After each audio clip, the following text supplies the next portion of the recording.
The Great American Race, the Daytona 500. Richard Petty goes back in front. They both spin. They're in the wall. Dale Earnhardt will come to the caution flag to win the Daytona 500. Victory Circle it's like heaven. When they get there, they open the gates and you drive in, and that's when everything comes into perspective. We won the race. And since NASCAR's humble beginnings, it has always been about the plan. If there's ever been a team sport, it's NASCAR racing. You give these guys time, just watch what they can create. I'm surrounded by a group of guys that work their butts off and committed to making this 48 team fast. But there is something different about this year, about this race. Controversy. I'm here today just to apologize to the NASCAR fans, my sponsors, the other team owners. There's a report out there that your car's failed inspections too low. Have you heard anything about that? Are you serious? That's Soon, gentlemen will start their engines for the 49th running of the Great American Race. And again, the focus will return to the racetrack. There's nothing like it. This is the Daytona 500. It's the ultimate race that we have. I won the Daytona 500. I won the Daytona 500. The Daytona 500 is next on and only on Fox Sports. It is opening day and the Super Bowl all rolled into one. Throw in a little family feud and a cheating scandal, and you have reality TV gone fast. Fox Sports presents the Daytona 500, the Great American Race. You'll see the familiar Earnhardt and Gordon, the no longer foreign Toyota and Juan Pablo Montoya. It's high-speed history in the making. NASCAR on Fox is here at the legendary Daytona International Speedway on a cool, windy day in Florida. Temperature in the 50s with wind gusts up to 24 miles per hour. This is the place where America gathers for racing every weekend. And we're glad to have you with us for another great season here with a couple of champions. Jeff Hammond, Darrell Waltrip, crew chief and driver. I'm Chris Myers. I drove the rental car. It's good to be back with you guys. Yeah. Hey, we've already had a lot happen here. We haven't even run our first lap yet. Oh, yeah, well, everybody knows, you know, this racing's a risky business. Sometimes it's even on the racetrack. You got that right, Darrell. But for guys like Jimmy Johnson, he's down here to not only start to defend his championship at this race a year ago, but also his Nextel Cup championship. You can't forget the fact that Tony Stewart is dreaming about winning this race, and he really wants to get it done. So, I mean, all these things are coming together. It's time to go racing. It's time. We're going to count you down, and later today here in Daytona, you'll hear Kelly Clarkson perform her big hit, Since You've Been Gone. Those words could apply to the crew chiefs that were booted out of this race for breaking the rules. NASCAR sending a message loud and clear at Daytona this week. Cheating will not be tolerated. On Tuesday, 4 teams given severe punishment for failing last Sunday's qualifying inspection. 2 crew chiefs, Robbie Reiser on the 17 car of Kenseth, and Kenny Francis of Casey Kane's 9 car, each suspended for 4 races, fined $50,000. Their drivers docked 50 championship points. Rodney Childers and Josh Brown, the crew chiefs for Scott Riggs and Elliott Sadler, suspended for 2 races and fined $25,000. The drivers there docked 25 championship points. And owner Ray Evernham docked 25 owner points for each of his 3 cars. And then on Wednesday, the stiffest penalties levied against Michael Waltrip and Waltrip's crew chief, David Hyder, and Vice President of Competition, Bobby Kennedy, suspended indefinitely. Waltrip docked 100 championship points.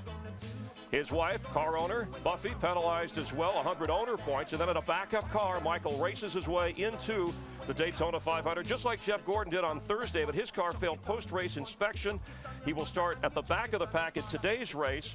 NASCAR deeming the cheating there unintentional. And, of course, Jeff Gordon, that's a tough spot for him to be in. How about this, Darrell? Is NASCAR cracking down more, or is there more cheating going on now in the sport? You know, I think NASCAR's got to be careful here now. We don't want to paint a picture that everybody down here is trying to cheat.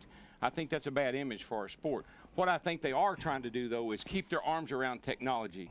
Everybody knows that there's a lot of engineers. We talk about them every day. Engineers working on these cars are smart guys. I think NASCAR is trying to say, you might be smart, but we're always going to be one step ahead of you. All right, for this race, Jeff, who's been hurt the most by the punishment? When I think about it, it has to be Evernham Motorsports. They lost 3 key people. I mean, when you think about it, you lose one guy, you can put one guy in place, just like what Roush has done. But for Ray Evernham, he's got 3 key people missing today, and I think that's going to really hurt him. Darrell, you're Michael's brother. You're in this sport. You've grown up in it. You would know more than anyone how he's feeling about these charges and what's been levied against him. Embarrassed, humiliated, almost to the point to where he was going to go home. When your daughter walks up to you and says, "Dad, why were you cheating?" That's a hard pill to swallow. And when he spun out Dale Jr. in that qualifying race on Thursday, I thought he might just pack it in right there. I didn't think that guy could take any more. But you know what? He's a racer. He sucked it up. He got up on the wheel, as we like to say, and he drove his car into the race. And the thing about it is, he's got 3 teams in this race. That's unheard of. He came down here with 3 new teams, got them all in the race. He's accomplished so much. Unfortunately, he got this little black eye. And we'll have more with Michael. We'll talk to him, too, just a little bit later in our program. This is the 49th running of the Daytona 500, and it seems like there have already been 500 changes since we last left you and the season ended in November. Now, the biggest story prior to Speed Weeks was newcomer Toyota unveiling their new cars for the first time in the Nextel Cup Series. The manufacturer comes in with 8 cars, 4 managed to qualify. The race for the Nextel Cup crown will have now 12 drivers making the chase, up from 10. It's been expanded. Greater emphasis on winning the actual races. They get more points for each victory. That's a good thing. And Wednesday at Jackie Robinson Ballpark here in Daytona, Jack Roush and Red Sox owner John Henry officially announcing the formation of Roush Fenway Racing. All of the Roush drivers, along with Josh Beckett, Tim Wakefield, Mike Timlin, Red Sox pitchers, were there for the ceremony. By the way, Jack Roush has never had a car win the Daytona 500, so a little reverse the curse as it applies here. and Jeff, how will that affect the Jack Roush cars on the track with Red Sox ownership involved? I really feel like it's going to be new ideas, new money. All these things will help these guys in the big picture later on down the road. It takes resources. That's what it takes. Money buys speed. We've heard that our whole lives in racing, and right now it's probably never truer. To keep up with technology, people, equipment, it takes a lot of money, and it's hard to do it out of one man's pockets. It takes some deep pockets. You know the old saying, you want to make a small fortune in racing? Start with a large. Start with a big one. Right. All right, cat in the hat, it would be the cat in the baseball cap as well. All right, there have only been 3 drivers who have ever won the Daytona 500 back-to-back. Sterling Marlin in 94-95, the most recent. Jimmy Johnson trying to do that as he begins the defense of his Nextel Cup title today. This is how Jimmy rolls. 48 is just right. Stop the press. We got Jimmy Johnson in that 48 car. He's got it. Jimmy Johnson will win the title.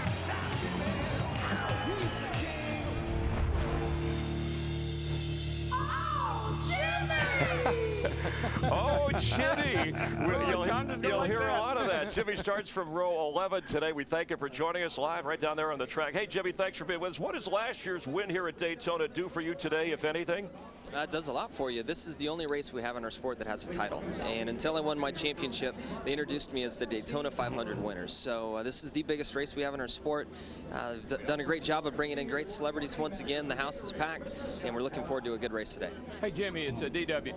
Buddy, with everything you've done over the last year and all the things, the distractions you had in the off-season, how do you get focused? How do you get your focus back for this race? It's easy. I'm a racer, and I love racing. I couldn't wait for the season to start. I raced in the 24 Hours of Daytona. I've been testing and driving a lot of other different cars outside of the stock car, and then when the season started up for the stock car and the testing went with that. So it's easy for me. I love driving race cars. Granted, the off-season is short, but at least I get to be in the race car now, and I'm excited for it. Jimmy, the question I'd like to know about is, we've got 5 teams down here right now that do not have their crew chiefs with them. A year ago, you didn't have yours. What are these other drivers going through, and what did you experience last year? It's a lot harder than we made it look last year. It was one of the toughest things I've ever been through as a driver. Everybody at Hendrick Motorsports had to step up with the new roles that they were forced into, and we made the most of it. And I don't know if these guys can have that type of success and repeat what we did. It was really, really difficult. When I look at what Evernham, the situation he is in with 3 crew chiefs gone, we were lucky we had 1 backup waiting. To have 3 guys back at home waiting to come in and step up if needed, that's a tough thing to overcome. Jimmy, DW again, it looks like you've been struggling a little bit. I don't mean a lot, but it looks like you're not exactly where you'd like to be. What do you think about your chances today? We weren't right until yesterday's practice. We've been working on handling, and really probably spent too much time working on the handling of the race car and lost a little speed in the process. And in yesterday's practice, we got that balance right, and the hot rod's good, as you would say. You guys are sandbagging us. All right, Jimmy, thanks. All right, good luck. luck, and we'll talk to you again real soon. Thank you so much. Good luck, buddy. All right, helping us get you ready for the start of the race, our NASCAR Fantastic Four team of pit reporters, Dick, Steve, Matt, and Chris Devoto with news on the headliner. He is used to hearing applause. This week he has been getting booed. I will talk to Michael Waltrip. And I'll interview the front row. David Gilliland on the pole, Ricky Rudd on the outside of the front row. Dale Earnhardt Jr. won this race in 2004. Can he do it again? We'll ask him.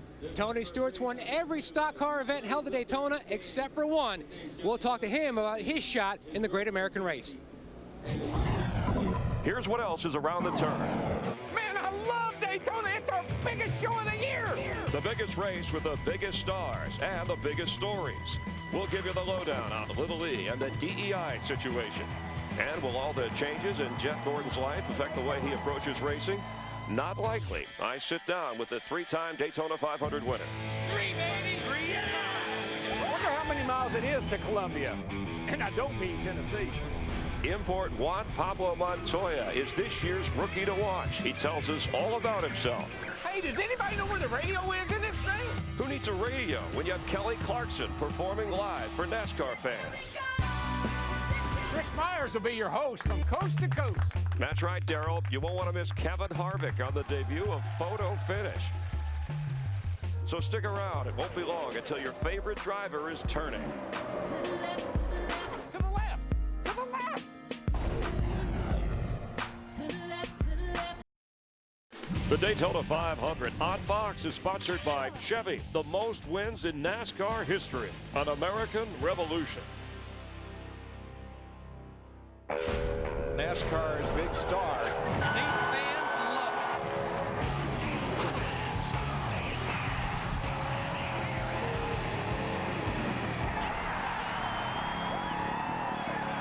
Welcome back to NASCAR on Fox, and thanks for being with us. And we're counting it down to the start of the Great American Race, and one of the great American names in racing, the Earnhardts. Might consider putting a restrictor plate on that family feud that has recently gone from the sports page to the business page to the front page. In fact, the Earnhardts would have been the lead story if it weren't for all the rule infractions during the past week. Dale Earnhardt Jr., who won the Daytona 500 3 years ago, has made it clear he no longer wants to be a junior partner.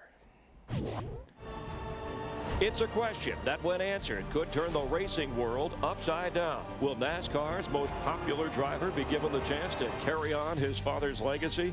With Dale Earnhardt Jr.'s current contract expiring at the end of this season, negotiations between himself and Dale Earnhardt Incorporated hit a major snag in December when his stepmother and DEI owner, Teresa Earnhardt, questioned Junior's dedication to racing.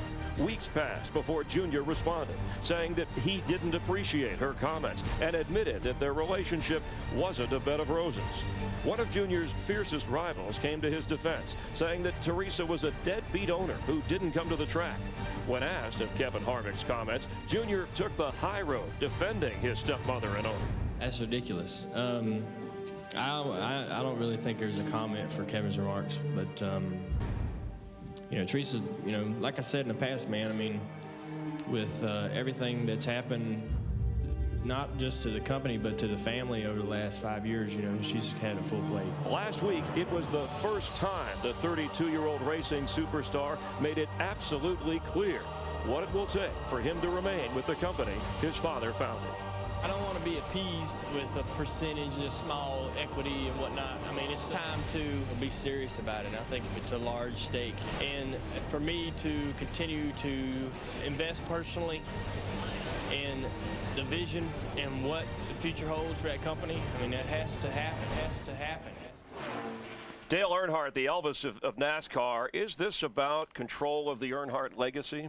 Just remember something, Chris. I was there when Dale started DEI. I drove the Pennzoil car for him. I can't tell you how many times he put his arm around me like he liked to do around your neck and squeeze me real hard. And he said, "Got to leave them kids something, DW."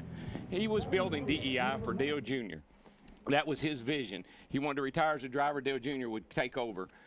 I don't blame Dale Jr. one bit. If that team is going to win championships, win races, he's got to have more of a say. Right now, they're treating him like he's a driver. He has a driver contract. He needs to be treated like he's one of the owners of that company, not somebody that's employed there. All right, Jeff, what do you think happens here?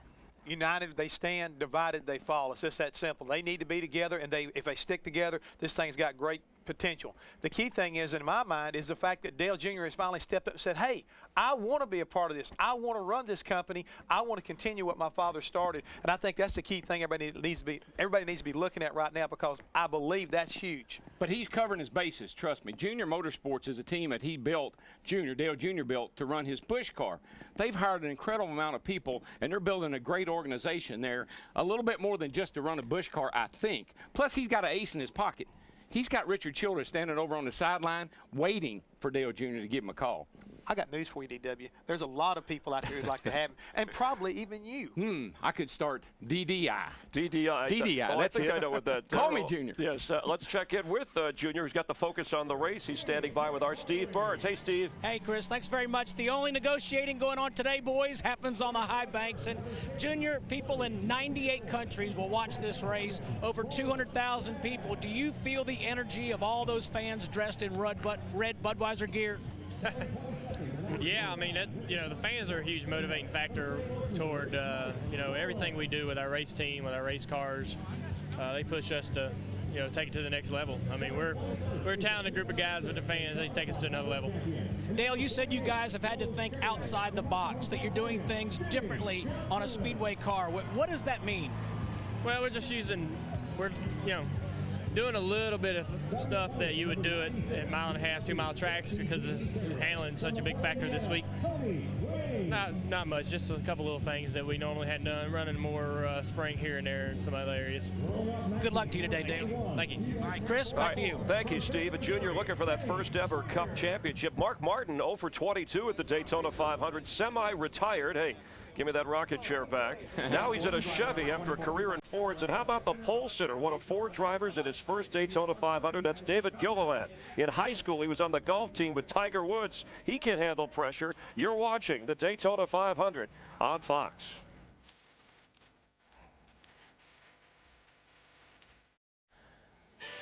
Welcome back on Fox. NASCAR's first Ford car maker in the Cup Series in over 40 years. Toyota, 4 drivers in today's Daytona 500, including Michael Waltrip, Dave Blaney in the 22, Dale Jarrett in the 44 car, David Ruderman in the 00 car. Toyota helping sponsor the new hit show Speed Road Tour Challenge. That's on the Speed Network. 4 NASCAR fans travel to 13 races, competing with each other for prizes. The show debuted this week. Let's get this party started. Take my teeth out. I'm ready to kick someone. Speed is revving up for the ultimate NASCAR road trip. 3 months, 12 races, and one souped-up RV fit for a rock star. To survive, contestants had to convince at least 2 of the 3 judges that they had the necessary NASCAR passion. Well, pack up your bags, we're headed out on the road with 4 race fanatics in a motor coat.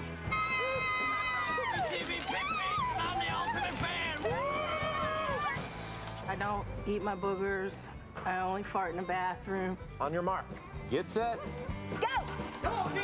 Oh, Jen slides. On the bus! Becky, Eric, you're on that bus. I would like to introduce you to your 2007 Speed Road Tour Challenge crew. 4 people in a bus. A recipe for success. Looks like fun. Check local listings. All right, Toyota. Daryl, people who might have some xenophobia here and are saying, wait a minute, Toyota in NASCAR, what should they know? Here's one thing you got to keep in mind. The Camry is the only car in the race today that's actually made in America. The Monte Carlo and the Dodge is made in Canada, and the Fusion is made in Mexico. So I know there's a stigmatism that's going along with them being here, but by the same token, they employ 7,000 people in Georgetown, Kentucky, and make 500,000 Camrys a year there. including the You know, when he's checking his notes, he's serious. I know he's really, really serious about this whole thing, but the key thing right now, guys, is they've done everything as far as Toyota is concerned, coming into NASCAR to follow NASCAR rules. That's all that matters. Michael Waltrip, a 2-time Daytona 500 winner, almost went from driving in today's race to watching it on Fox. Not that there's anything wrong with that. While trying to qualify his Toyota, NASCAR, upon further inspection, punished him for using an illegal substance believed to be found in jet fuel. He was even asked by his 9-year-old daughter if he was a cheater. Michael apologized for those unauthorized actions of his race team. He did make the race in a backup car. Our Krista Vota is with Michael Waltrip in a car. Krista? That's right. We're riding around the track with Michael and Macy as we speak. And Michael, it's been very unfamiliar territory for you this week, having to deal with some negative reaction from the fans. What has this week been like for you? What has been the worst part? Oh, just the tarnish of on our race team. You know, we're just sad that we got ourselves in the middle of all this. But you know, we'll get to the bottom of it and figure it out. It certainly was an isolated incident. It was dumb. There's no way that anybody would know you'd get caught doing what you did, and it wasn't anything I had anything to do with. And I'm just thankful for Napa and Toyota, all our sponsors, believing in us and saying we'll get through this together. And you know, the healing really began on Thursday when we were able to take a car that we hadn't practiced in and started last and made the 500. So I'm glad I'm here today. It's close to not being here. On a lighter note, we're getting ready to start the Daytona 500. What about this wind as we head through turn 3 right now? Well, I'm not worried about the car, but what about your microphone? Can they even hear what we're saying, or is this interview like secret? Well, your brother wishes you well, and he wants you to know that he loves you. Thank you very much. I've gotten a lot of support from a lot of people, and it means the world to me. Thank you. All right, Macy's ducked down. She's got the right idea. Thanks, Krista and Michael. I know this is emotional for you, anybody's brother involved, Daryl, but how does Michael handle his peers, some drivers who felt like he shouldn't even be participating in this race? Well, like I said early on, what he has accomplished in a very short period of time to get 3 cars into Daytona 500, I think NASCAR had some, I won't say, I think they cut him a little bit of slack maybe because of the hard work, the effort, and it would have been devastating to take him out of this race. As a big brother, were you disappointed? What'd you tell him? I was at the meeting. I was there when he told all of his employees, we're going to go down, we're going to stay under the radar. I just want to get these cars in the race, get off to a good start. Let's don't make any waves. Man, they stirred up a big one. One time a guy used laughing gas down here, I heard. Is that true? It's not a laughing matter, was it, Waltrip? They wasn't laughing when we left. All right. Were they? I wasn't with you then. Okay, Michael Waltrip will start from row 8. The front row belonging to Robert Yates Racing. 50-year-old Ricky Rudd, who took last season off up front just across from the pole sitter, David Gilliland. And even though Rudd has never won in 28 tries at the Daytona 500, he knows this track inside and out. The same can't be said for Gilliland. This is my first race in Daytona. When I got off the plane, I had a rental car waiting for me. I got right in it, started up. Excuse me. Then I realized I'd never been here before. Man, this place is big. I had a heck of a time finding the tunnel. Is this the tunnel to get into the track? No. We're just gonna make a left and make a No, why don't you make a right? Where are we? Then another right. Look at that one. Maybe this is it. Now you're gonna make me stop traffic. Uh-oh. I had a hard time finding the tunnel, but I did all right in qualifying. Really? Let's check in here at the Daytona 500 with Dick Berggren, who's with the guys. Dick? It is a unique front row for the Daytona 500. David Gilliland on the pole, making his very first start in the race. Outside front row, Ricky Rudd, the most experienced driver of the Daytona 500 in today's event with 28 starts. David, first time ever for the Daytona 500. What are your emotions? I'm excited, you know what I mean, to be here and see all the fans and all the people and everything that the Daytona 500 stands for is just, it's undescribable. And to be starting on the front row with our M&M's Ford Fusion is just, it's a dream come true. Ricky, all these starts of the Daytona 500, but no trophy yet. What will make today different? Well, we got a really fast car. This Snickers Ford has been very fast, so we got a good chance today. But you know, there's a lot of good, fast race cars out here today, including my teammate on the front row. So we got our work cut out for us for sure. Speaking of that teammate on the front row, what's your advice for David Gilliland today? I don't have to tell him much about it. He knows how to do it. He's just gonna push that pedal down and go fast, and he knows how to do that. All right, good luck to both you guys today. All right, thanks, Dick. Now, part of our broadcast crew up in the booth, Larry McReynolds, former crew chief, who's won here, is a big weather fanatic. He's the only guy I know who TiVo's the Weather Channel. But Larry, the wind, you heard Michael Waltrip refer to it. Why don't you update the conditions for us and how you think it'll affect today's race? Well, as far as just the temperatures itself, it looks like we could have the coldest temperatures that we've had in over 10 years for this race. And the big challenge there is as this race gets into the nighttime, is these guys being able to make adjustments on these race cars to keep up with those conditions. So that's the reason I feel like those final couple of pit stops to make those adjustments are going to be so critical. But I think the big concern, and we saw it in practice on Wednesday, we're looking at possible wind gusts at over 25 miles per hour. It looks like it's almost going to be a headwind down the back straightaway, and where that will be a real challenge will be it'll be blowing across turn 2. And we saw in that practice on Wednesday afternoon getting ready for the duels, it took cars that were out there by themselves and just blew them right up into the wall. The car doesn't want to turn over there anyhow, And the fact that it'll be just like this, it'll be blowing across like that, it can send cars up into the wall, and that can be a real challenge for the drivers and the teams. All right, thanks, Larry. I know you want to use that arrow on a weather map. We'll work on that for you. At least no rain in the picture. Domino's, the official pizza of NASCAR, would like to invite viewers of today's race to participate in a new feature, NASCAR on Fox, the Domino's Hot Lap. Fans are asked to select the fastest driver on the Domino's Hot Lap among 5 of today's top qualifiers. To enter, text the letter corresponding to your selection to Fox SP on any wireless phone. Participants who select the correct driver will be entered to win a trip for 2 to the August race in Michigan. Good luck. We're rooting for you. And we're glad to have you with us for NASCAR on Fox.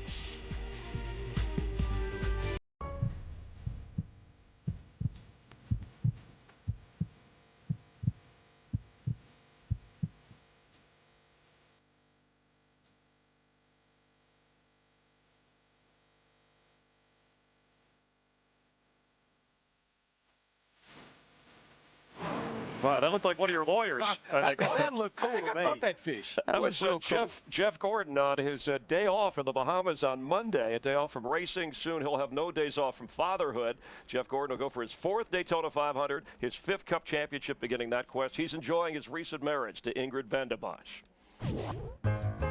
But obviously, it's been pretty spectacular. Getting married, baby on the way, getting the season started out right. It's been action-packed. Good, and I think the assumption too is once you get married, you have children, that you settle down. Does that sound right to you, settling down? Well, this is my 2nd time around, in case anybody didn't know. Well, I've heard. You should be better at it this time, right? So I'm hoping I'm better at it this time, but the way I look at it is Ingrid is a great part of my life and only brings positive things, and that's the way I'm looking at this baby on the way as well, is that so far it's just been nothing but positive. And when life is good for me, usually it transfers over to the racetrack as well. Baby due in June, right? Sometime end of June, early July, it's hard to say. And will you be one of those, do you want to know what the sex of the baby is before? We already know. We found out a week ago it's going to be a girl. Oh, great. Yeah. Okay. Yeah. Now you're working on names already? Of course. Okay. Of course. None that I can divulge now. well, wait. It'll give us something to talk about. Here comes Gordon for the lead again. The 24's been the best car all day. Jeff Gordon is going to hold him off and win. Championships. I know that you want to add to those, and how much time well, you have I want to left. get a Nextel Cup. I have 4, Winston Cups. They try to say they're Nextel Cups, but I see them on the shelf. They're not Nextel So Cups. it gives you something to shoot for. Sure. Do you do anything differently, strategy-wise? Have you learned anything over these last couple of years of the chase? The only thing I learned is one is you have to be in it. And the other is that once you're in it, you got to have things go your way, and we really had a competitive enough car and team to do it this past year. Okay. But we had, the fuel pump failure. We had a blown engine. I think I got caught in a wreck at Talladega. That took us out of it. We look at what we could have done as a team to have prevented those things. And then, come back and just try to be stronger, better, faster, and that's what we're working on doing. And again, starting back in the pack today, the furthest a driver has ever started and won the Daytona 500, Bobby Allison from 33rd place back in 1978. But Darrell, with a baby on the way, how does that affect a driver's mentality? Well, let me answer that question. But let me answer the question right quick, because the thing is, right now, from a crew chief's perspective, you always worry about a driver's focus. Okay. And that's the key thing. You don't want to see anything disrupt this communication between a crew chief and a driver. When you get a wife, well, that's one thing. You get a kid, that's another. Yeah, but here's the thing. When we had Jessica, I had morning sickness, man. I'd wake up, I was sick of dogs. And then when we had Sarah, and by the way, Sarah, good luck on your play today. When we had Sarah, that's the last race I won, 1992. Right. And I didn't win again because I was really focused on my family. And he's got a tough call to make when he might, the baby's due. There's a race. It's during the season. He'll have an adjustment to make there. I got an idea for that Jeff name. Gordon has really a real passion. How about Christine? All right, no. Daytona's a good name for his daughter. All right. Gordon, a real passion for open-wheel racing. So, too, does Juan Pablo Montoya have that same passion. The 31-year-old native of Colombia has put Formula One racing in his rearview mirror today, making his Daytona 500 debut. First time he started in the Indy 500, he finished in victory lane. Internationally known. Let's get to know him Fox style. Hey, my name is Juan Pablo Montoya from Bogota, Colombia. I'm racing the NASCAR Nextel Cup Series with the 42 Texaco Javelin Dodge. But I'm considered as a rookie, and I have a lot of experience, but my main goal is not to try to win the Rookie of the Year, it's try to go for the championship. I've won many big races. I won the Indy 500, the Car Championship, Monaco Grand Prix, 24 hours at Daytona. Now we'll try to go for the big one, the Daytona 500. One of my hobbies in my time off is snowboarding. I really enjoy it. You know, when things are going smooth and you're completely under control, it's a lot of fun. It's like driving a car. When things are right, you're on it, but when things go wrong, it goes really, really bad, really fast. And Juan Pablo Montoya won the kart championship in his rookie season, 7 Formula One races in 5 different countries. Juan, history says that you're a quick learner. I don't know what to say, really. You know, I'm just really happy to be part of NASCAR right now. You know, driving the Texaco Javelin Dodge is awesome. You know, we got a fast car here. You know, the fans here are unbelievable. You know, this is a serious show right here. It's pretty cool. All right, best of luck to you today, your debut. And hey, Chris Myers, tell Hammond that Juan Pablo also likes to play paintball. All right, good. He'll aim at Hammond. I just want to yell out Shakira when I see one. He's met her. Of course. All right, that's a different story for another time. Hey, how will he do in the change? Simplify for us as a driver. Formula One, full-time NASCAR ride. Formula One cars are very sophisticated, computer-generated, technology-driven cars, and the driver really, you got flippers that you change the gears with, and matter of fact, you don't have to touch anything. You just drive it. Here, it's a much simpler race car, and it takes more manpower, more man-handling. I've seen his hands more than once go like that, and I know he's saying, I've never turned a car this far before in my life. He's got some adjustments getting used to the car, but he's done a good job. Yeah, we're glad to have him and his son Sebastian here at the race. And Juan Montoya, one of 6 rookies for the year that we'll be keeping an eye on. But Juan Pablo Montoya certainly well known. Hey, Hammond slipped out while we were chatting. Yeah, I didn't want to hear any more from Let's check in with Jeff Hammond. He's with the car of tomorrow wearing yesterday's clothes. You're real funny, Myers. But guys, today you won't be seeing this on the track, but you will be seeing it later on this year at Bristol. The car tomorrow, there's so much to talk about, but it's supposed to be better, but more importantly, safer. And check out the new wing. But today, it's all about the Daytona 500. We'll be right back. Hey, Jeff, we know this joint's big, and we know it's got a lake in here. Yep, Lake Lloyd. Lake Lloyd. And I tell you what, you can fish here, you can ski here, and you can even take your boat out for a little Sunday cruise here. This thing reminds me just like that car we had back in '81 and '82, the Mountain Dew Special, baby. Yahoo! The Mountain Dew Buick. I tell you what we could do. We could go for a little ride if you want to. Will you take me a ride? Let's get on it, Let's get it done, baby. Baby, that's the sound of power. I like that. Yes. Hang on, Hammond.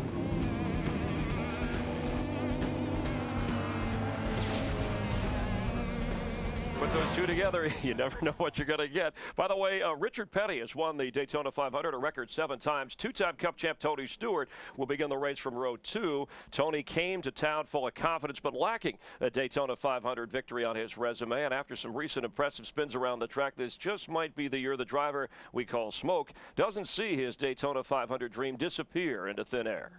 Stewart's going to win it. Nice job, Tony. Stewart gets his 2nd checkered flag of the weekend.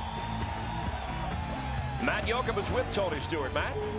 Chris, 29 career wins, 2 Nextel Cup Series championships, including a win in the Brickyard 400. But Smoke, is this the biggest event still missing from your racing resume? Oh, absolutely. I mean, every year our goals are to win the Daytona 500, the Brickyard 400, and the championship, and we've got 2 of those 3. So this is the only missing jewel in the crown. But you know, we've had an awesome week. No matter what happens today, if we blow up on the first lap, we're going to leave here with our heads up high. But you know, I honestly feel like this is the best chance that I've ever had, and the best car that I've ever had with this Monte Carlo SS to get in victory lane. I mean, Chevy's done a great job, Zippy and all the guys. I mean, I'm just really proud of what they've done. But really the only concern I've got today is just taking care of my car, and then there's just one other minor concern. Our buddy Harvick there, my car owner in the Busch Series, he's been clowning around, shall we say, and I'm a little worried about his feet and his hands getting caught up. His feet. Is that his new uniform? I think it is his new uniform. So I'm worried about his big gloves and stuff, and then I'm worried about his feet getting hung up in the pedals. So So that's the only concerns I've got today, really. You never know what you're going to see at Daytona, especially in restrictor plate racing. It could be trouble. Yeah. He's won from first here. He's won from second today. Tony Stewart will try to win from the third position. To Chris Voti. Well, Casey Kane starts 28th, and Casey, a hard hit in the Busch race. How are you feeling today? I feel good. Our Charger's not quite as good. It was a really good car yesterday, but I feel fine. All right, your team director, Kenny Francis, is not here. You've been talking to him via the cell phone. Did you talk to him this morning, and what did he have to say? Yeah, I mean, myself and Kenny, the whole team, Keith, everybody's done a great job to step up, and we've talked a lot. I think we have a great Dodge Steelers UAW Dodge Charger for today. You guys have done an awesome job, and I'm just excited to get started. It's been kind of a soap opera type week with all the different cheating or not cheating or penalties or not penalties for different stuff. So it's good we're here. It's the Daytona 500 and we get to race. A soap opera indeed. All the cheerleaders behind Casey have been yelling for him. They think he's the bold and the beautiful, Chris. Thank you very much, Krista. Time for a little gas and go. And as we do this on the lower portion of the screen, the starting grid for today's race. All right, you're on a timer. I ask questions you have not heard before. And here we go. This is for you, Jeff. With the tweaks to the chase and emphasis on winning the races, Casey Kane, should he be the favorite? He won 6 races last year. No? Why not? No. I still think that wins are important, but you got to still be consistent. All right. DW, we have a little time on the clock. Would you make Kane a favorite? Oh, you want me to follow up to that? You can. That's called a follow-up in the industry. But we're limited on time. No, but I don't think so either, because, again, his thing knocked him out of the several races with not being consistent. All right, now time's up. All right, Daryl, this is for you. I'm going to start with you. Okay, do the changes to the chase work? You know, more points to the winner, 12 in. Do you like that? Shorten the chase to 5 races. Be sure the guy that's leading the chase at the end of 26 is leading the chase when it starts. I like awarding more points for wins. That's what I like, but shorten it up where it's more exciting. He took all the time, Jeff. Yeah, sorry, you don't have any time. All right, next question, Jeff. After 11 wins at Daytona, we just heard from Tony Stewart. Does he get the Daytona 500 today? If he has racing luck, Tony will probably bring home the checkered flag today, in my opinion. Nobody's won the Bud Shootout, the Duel, and the 500 in 1 week. You got to have some luck. He's got the car, he's got the confidence, and he's got his new girlfriend. I think it might work out. Oh, that's perfect timing. All right, here we go, Daryl. What does the Roush Fenway, and that's what they want to be called, partnership mean? Team's too expensive. You ever see a race team maybe going public on the stock exchange? I've heard people talk about it, and there's probably a pretty good chance that could happen here. But what I think will happen is you'll see a lot of marketing around this program.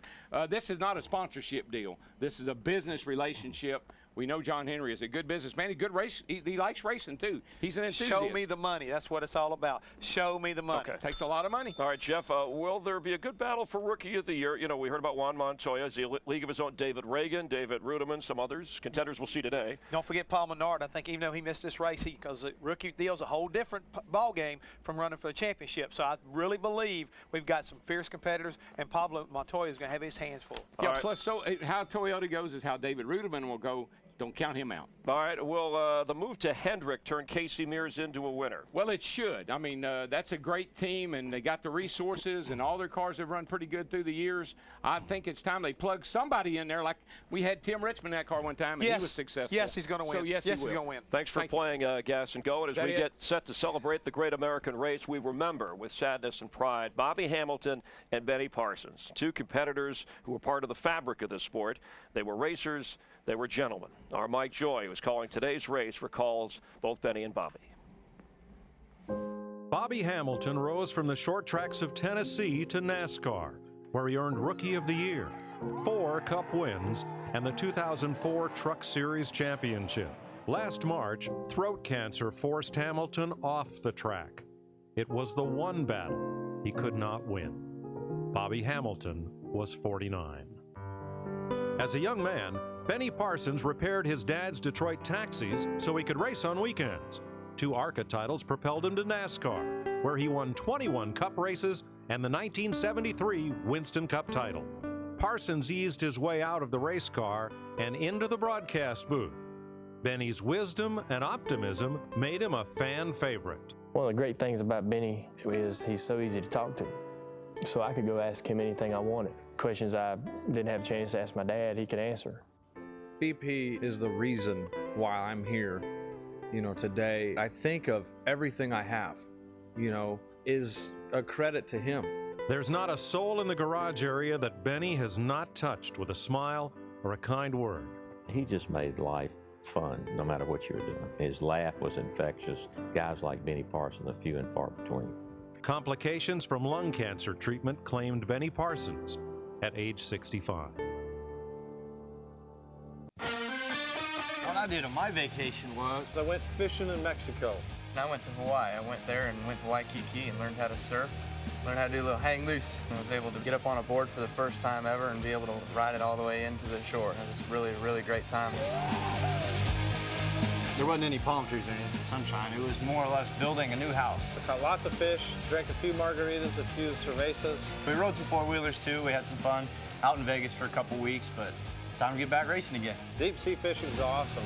Nobody got sick this time. Normally somebody always gets sick because the water's rough. Keep it loose, Hawaii style. Back here in the studio, Darrell Waltrip on his way up to the play-by-play booth. You never take a vacation, do you, from racing? No, man. It's the Daytona 500. We got to get ready. All right, we'll get ready, and so are the drivers. 7 Daytona 500s have been settled by a last lap pass. Today we're hoping for a photo finish, but why wait? Here's the premiere of our own photo finish. Try and picture a blend of Candid Camera, Fox and Friends, and Family Guy with a game show twist. First up, Kevin Harvick. And we welcome you to photo finish. Kevin Harvick, our contestant. And we're going to show you some photos that maybe you haven't seen before and want to get an honest reaction. Our first photo, your first win. And boy, look how close it was. That's pretty close. When you see that, how many times have you looked at that? I've seen that picture a million times, it seems like it. You know, Gordon was high and I was low, and it all worked itself out. All right, one of your early rides in your career, Kevin, and very early. Yeah, no sponsor yet. I look like I was eating very well, though. I know somebody's going to be in trouble for getting those pictures. Oh, boy, you're going to... that's a good picture. That's a good scene. We're moving in the direction. Go-kart at age, what? I'm probably 10 or 11 years old. So, yeah, that was at the local kart club there in Bakersfield. All right, you had a lot of success early. Do you still have these trophies hanging around somewhere? They're all at my mother's house, actually, still in Bakersfield, so... do you remember having fun at the prom here? That's my sister. Oh. Yeah, she was 2 years younger than me. That was just a picture of us before we both went, so... Oh, okay, you're on your way to the Looks prom. like I cut my own hair, though. Did you? And our final photo. Oh, my goodness. God, that's an ugly picture right there. You don't have to sing. We edit that out? Thanks for playing. No problem. Thanks for having me. Okay. All right. Yes. All right. We'll do that every week with different drivers. Harvick always giving me a hard time, but hey, he could give some drivers a hard time in this race. I think so. Last year, Rich Childers Racing came down here with fast race cars. They set Jeff Burton on the pole, but they faded in the race. This year, they come in. They didn't qualify well, but all of their cars are running extremely fast right now, including Clint Bohr and Jeff Burton, along with Kevin Harvick. So they got a shot. This entire team does. Jeff Burton telling me after last year being on the pole, it's a little overrated in this race. He thinks you can sit back from the pack and still kind of assess and operate well. You've got to have a car that handles, Chris. Everybody's going to talk about that all day long. Last year, the cars didn't handle that well. Richard realized I need to be able to win a race, and you got to have a handling race car. Last time a driver won the Daytona 500 from the pole was 7 years ago, and that was Dale Jarrett. 43 drivers getting ready to go 190 miles per hour here in the Daytona 500. We pause, reflect, and head trackside for opening ceremonies. Ladies and gentlemen, please rise and remove your hats as the Military District of Washington Joint Services Color Guard presents our nation's colors. Please remain standing and pause for a moment of silence in remembrance of the recent tornado victims of Central Florida and in memory of our former mayor, Yvonne Scarlett Golden.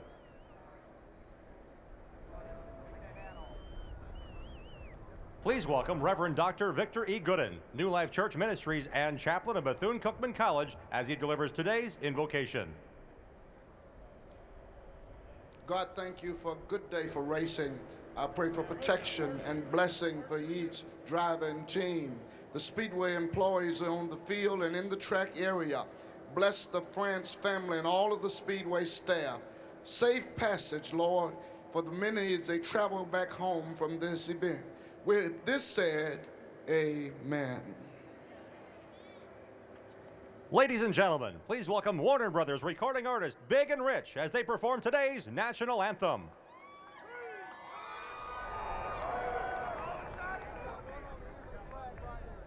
Oh, say, can you see by the dawn's early light what so proudly we hailed as Let the twilight's last gleaming, whose broad stripes and bright stars through the perilous fight, o'er the ramparts we watched, were so gallantly streaming, and the rocket's red glare, the bombs bursting in air, gave proof through the night that our flag was still there. Oh, say does that star-spangled banner yet wave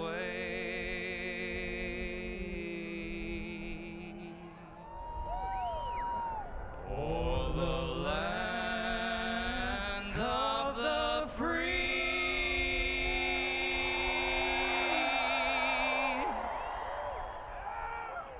and the home of the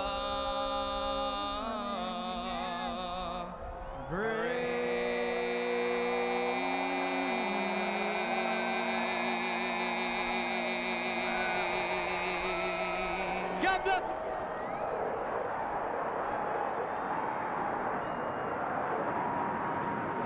Opening ceremonies always tug at you a little bit at a NASCAR event. The first of 8 straight Daytona 500s that you'll be watching on Fox. We're getting close to going racing. Good to have you with us. Welcome back to Daytona. Of the first 10 driver starting spots, only one has won the Daytona 500, that being Dale Earnhardt Jr. To navigate us through these 500 miles of history, we bring in Mike Joy, working his 31st Daytona 500. Hey, Mike, looking forward to today. So are we, Chris. It's a moment we've waited for all winter long, and it's finally here. In 3.5 hours, one racer's life will change forever. Only in NASCAR does the season start with the absolutely biggest event. Since 1959, the Great American Race has been marked by fantastic finishes, by calamity, and by controversy. Upstart winners like Pete Hamilton in 1970 in a backup Richard Petty car, like Derek Cope, who stole the win when Dale Earnhardt had a flat tire on the last lap in 1990. You never know what's going to happen in this 500-mile race. Controversy? From the very start, when the Speedway opened in 1959, it took 3 days of analyzing finish line photos to declare Lee Petty, number 42, the winner of the first Daytona 500.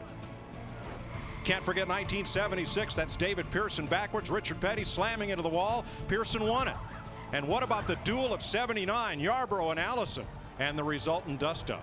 Whether a first-time winner or a 7-time Daytona 500 champion, the whole team gets to celebrate. And for every single driver that visits this victory lane to win the Daytona 500 means you've had a great career. And for 43 racers, the journey begins now. Now, to deliver the most famous words in motorsports, the star of the movie Ghost Rider, Nicolas Cage. Gentlemen, start your engines.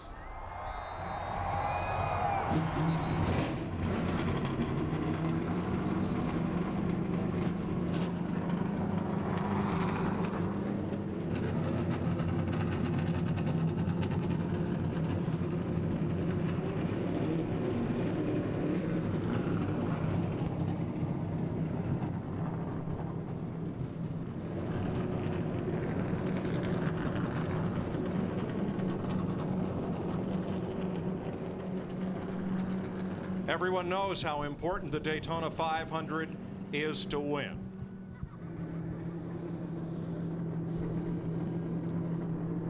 Darrell Waltrip's won it. Larry McReynolds is a crew chief twice. How hard is it, though, to win this race? Well, you've been anticipating this race for 364 days. Not just this week, not just this off season, but that long. Your family, your friends, everybody you know, your team, they're all in it with you. I think about Dale Earnhardt when he won this race in '98, and he came down pit road, and every crew member was lined up and down pit road because they were in that race with Dale Earnhardt. They wanted him to win. This place, it's what dreams are made out of, but there's also a lot of nightmares in your way along the way. And you had to anticipate it for 17 years before that dream and came Dale had to through. wait 20, you know. That's right. Larry, you were there. And, of course, this is one of 36 races, but this is the first race. And these teams, they didn't start preparing for this race just a few weeks ago. They started preparing for it months ago. But I think what makes it so tough to win, even though the preparation is so good on the things you can control, it's all those things that you can't control. It's the flat tire on the last lap. It's mistakes made by other drivers and other teams out on the racetrack or on pit road. That's the reason you cannot leave your television till they cross the start-finish line, and then we don't know that all the action is over, even at that point. It's when everybody's at their best. It's not at the end of the year. It's at the beginning year when everybody's at their best. You beat the best of the best. Think of a season that starts with the World Series or the Super Bowl, and that's what we have here in NASCAR. Budweiser, the official beer of NASCAR, is proud sponsor of the Budweiser Pole Award, given to the fastest qualifier at each Nextel Cup race. Budweiser congratulates David Gilliland on his Daytona 500 Budweiser Pole Award. He'll be in the Bud Shootout at Daytona 2008. Let's have a look at the starting lineup for the 49th annual running of the Great American Race, with both Robert Yates Fords on the front row. David Gilliland and Ricky Rudd. Tony Stewart, who won his dual race Thursday, and Kurt Busch runner-up in the second one. Dale Jr. is a past winner.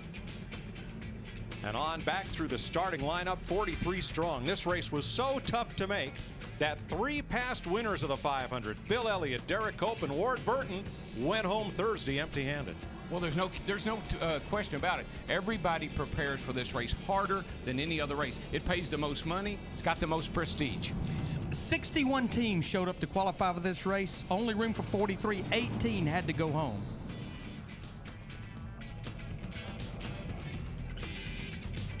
A lot of rookies in the field. There's row 18, David Reagan and Juan Montoya, both rookie drivers. Jeff Gordon way out back after his winning position in Thursday's duel was disallowed due to the car's height being too low in post-race inspection. He'll have to roll off 42nd, but thinks he can win it from out back. The pace laps and the journey are underway. 500 miles from now, we'll crown a Daytona 500 champion. You're watching NASCAR in high definition on Fox. The Daytona 500 on Fox is sponsored by Goodyear, innovative technology to help you get there, and by Budweiser, the official beer of NASCAR. This is Budweiser. This is beer.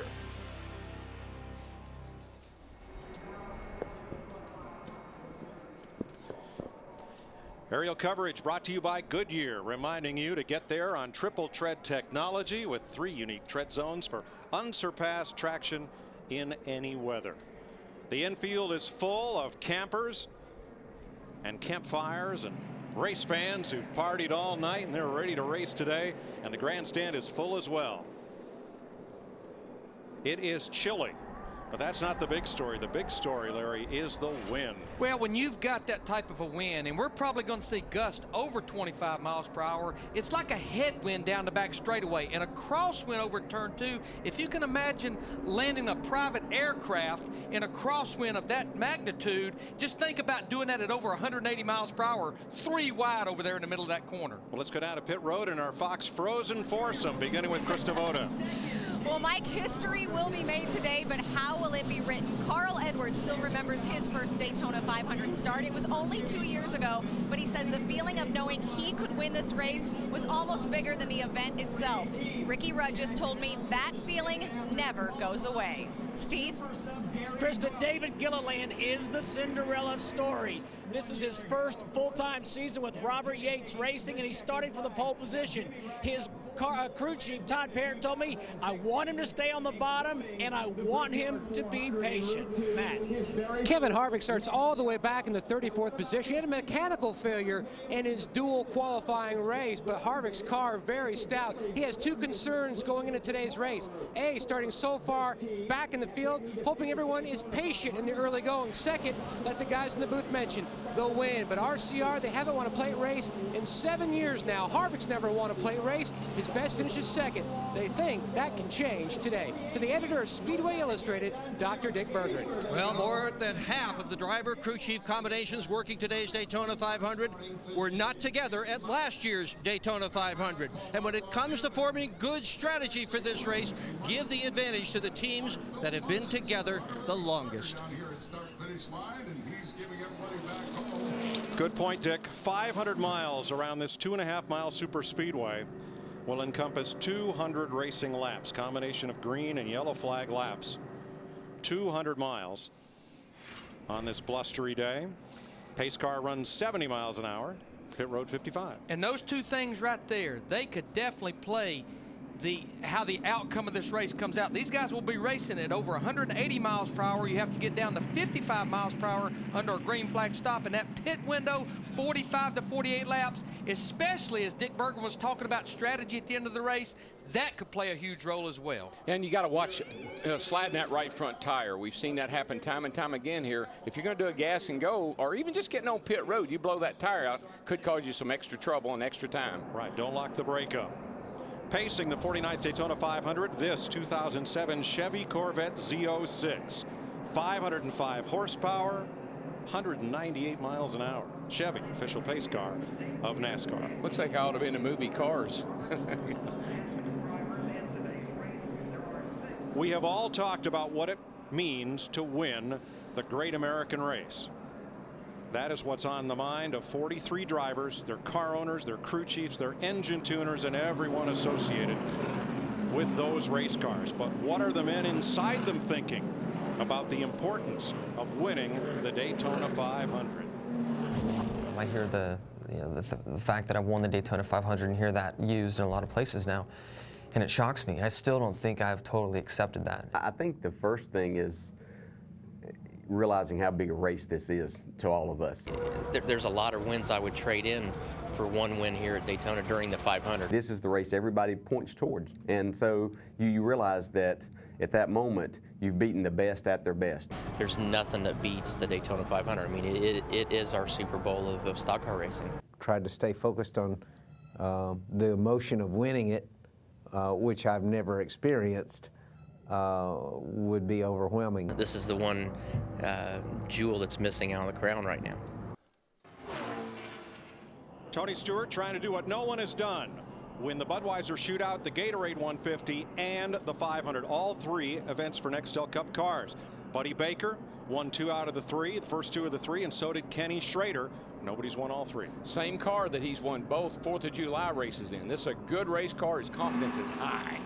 6 past winners in this field. Jeff Gordon 3 times, Dale Jarrett 3 times, Sterling Marlin and Michael Waltrip twice, Dale Earnhardt Jr., and last year Jimmy Johnson. Mike, when you win most races in Nextel Cup, you're able to celebrate them and they stay with you for about a week before you go to the next race. When you win the Daytona 500, it doesn't stay with you for the rest of your career. It's with you for the rest of your life.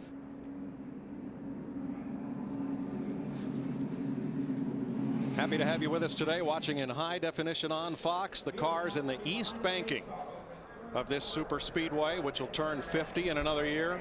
31-degree banking, steeper than the roof on your house, and look at that crowd. They will rise as one as the pace car looks toward pit road. DW, I've been waiting about 7 or 8 months to tell you this, buddy. It's going to be a wild ride. Next time by, over 180 miles per hour, 2 wide, 3 wide. Reach up there and pull those belts tight. One more time.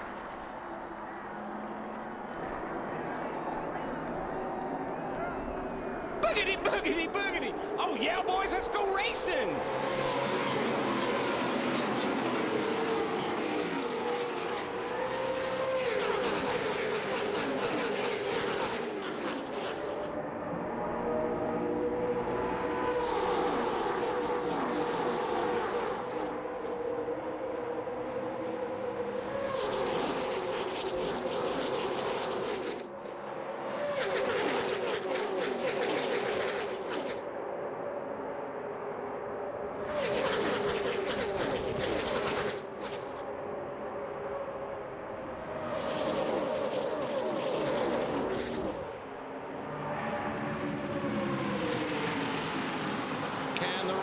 Sitter David Gilliland lead the first lap.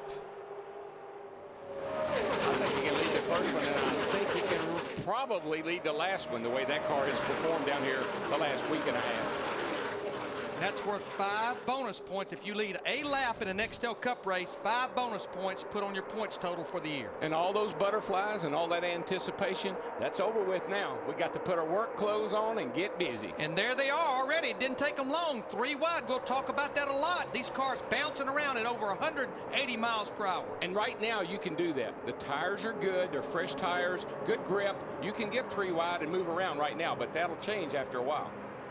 Jeff Burton moving up 4th on the inside lane, now moving up into 7th spot as Gilliland's Ford brings them around for the 2nd time. And Mike, don't forget, we had rain here last night. This is a green racetrack, so this is the first time these guys have run on this track with it in this condition. And of course, what he means is, as far as a green racetrack, all the rubber was washed off, and that'll take it where it doesn't have near as much grip. Yeah, God Holmes adjusting his set. Hey, I need a track turn green while we was away. Kyle Busch way up high, 3 wide, right behind Ricky Rudd, the car you're riding with. There's Tony the Tiger peeking out. That's Kyle Busch. He's had trouble finding drafting partners this week, but he's got a fast car. I got David Gilliland. He's got to be sitting there thinking, wow, I'm leading the Daytona 500. And the guy that's won all the races is running behind me. This is cool. That would be Tony Stewart. Big Orange riding in 2nd spot. And Big Orange is a teammate, well, sort of. They are co-opetitors. Jeff Gordon, or Dale Jr. is right behind him. On the outside lane, Kurt Busch in that blue deuce. He's been the best of the Dodges this week, as you watch from Dale Jr. You know, a Dodge hadn't won this race since, I don't know, back in the 70s. Richard Petty was the last one to win here in a Dodge. But for Ward Burton in 2002, you're right. Dodge had a big string of success here, but it was a long drought until Ward Burton went to victory lane. Riding with Michael Waltrip right here in the 55 car right now. Michael in the 14th position. That's about where he started. This is a backup car after the infraction in qualifying, and he got very little practice. Had to race his way in the dual race, sitting up there holding his own right now with that Toyota. I think you'll see Michael will race great. He's always driven well here. He's always run well here, no matter what car he was in. It's got to be a thrill for him, too, Mike, driving his own race car for the first time. We saw Kyle Busch in that 5 car go straight from the top, straight into the middle of the pack. He has had a fast race car. The car right there, the blue and yellow car right in the middle. Oh, Tony the Tiger on the hood. Now, I think he's got to be patient and not make a lot of moves like that right there. He's been fast down here for the last 10 days, but he's got to be patient and have that thing around to finish. There's another guy I think we're going to hear a lot about today, too, in that 12 car going under Kyle Busch, Ryan Newman. I think he and his teammate, Kyle's brother, Kurt, I think they got some of these guys. 2nd place the battle. Kurt Busch on the outside of Tony Stewart. Chevy against Dodge behind Gilliland's Ford in the lead. Been talking about Kurt Busch in that 2 car Dodge. Another Dodge, David Strimmy in the 40. You see him peeking out to the high side right Number here. 8. Yeah, he's smoking. Saw a bunch of smoke. I don't know. It could be, you know, they got the fluid levels right up to the top. It could just be a little excess fluid somewhere. Happened over the little bit of bumps in the middle of turn 2, Darrell. It could be a little haze off the tires. Could be a little overflow in one of the fluid levels is a little high. Let's see if we can get a better look at it down here in turns 1 and 2. See him down on the bottom right there. He's down low and it's rough down there, real bumpy. Car moves around. Yeah, I think that's tire smoke. And of course, they start the air pressure in these tires fairly low because they know they're going to gain a lot of air pressure over the course of a long run. And just think how excited we got. Just think how excited he got. I'm smoking. Here's what Denny Hamlin saw right behind Junior. 2 wide, 2 wide. Yeah, that's just Clear high if you need it. That's dust. That's what he wants to do to the field if he gets a chance. David Gilliland has led every one of 6 laps so far. Tony Stewart's been locked onto his rear bumper, and Kurt Busch in that blue Dodge trying to work the outside with help from David Stremme. Remember we watched practice the other day and the 38 car sat there and did this lap after lap. You said, why does he keep doing that? Because he can. Because he can, right. Steve Burns. Yeah, Michael, that's a good point because as crew chief Todd Parrott, as I said right before the race, told him stay on the bottom and be patient. He said that's the problem. David knows he has a car good enough to win the Daytona 500. Yeah, and what a rookie doesn't want to do is if these guys gang up on him like they are right now and he should fall back in the pack, don't panic. Right.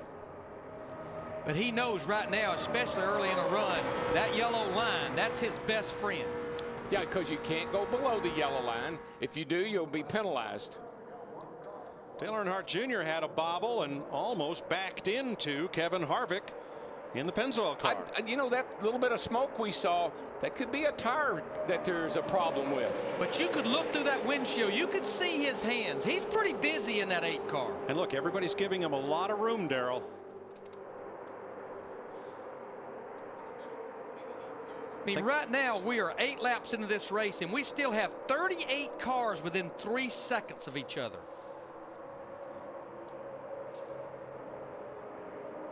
And the Pied Piper is the young man, 31 years old, from Riverside, California, son of a veteran racer and champion. David Gilliland grew up as crew chief on his father Butch's car. Plain or peanut?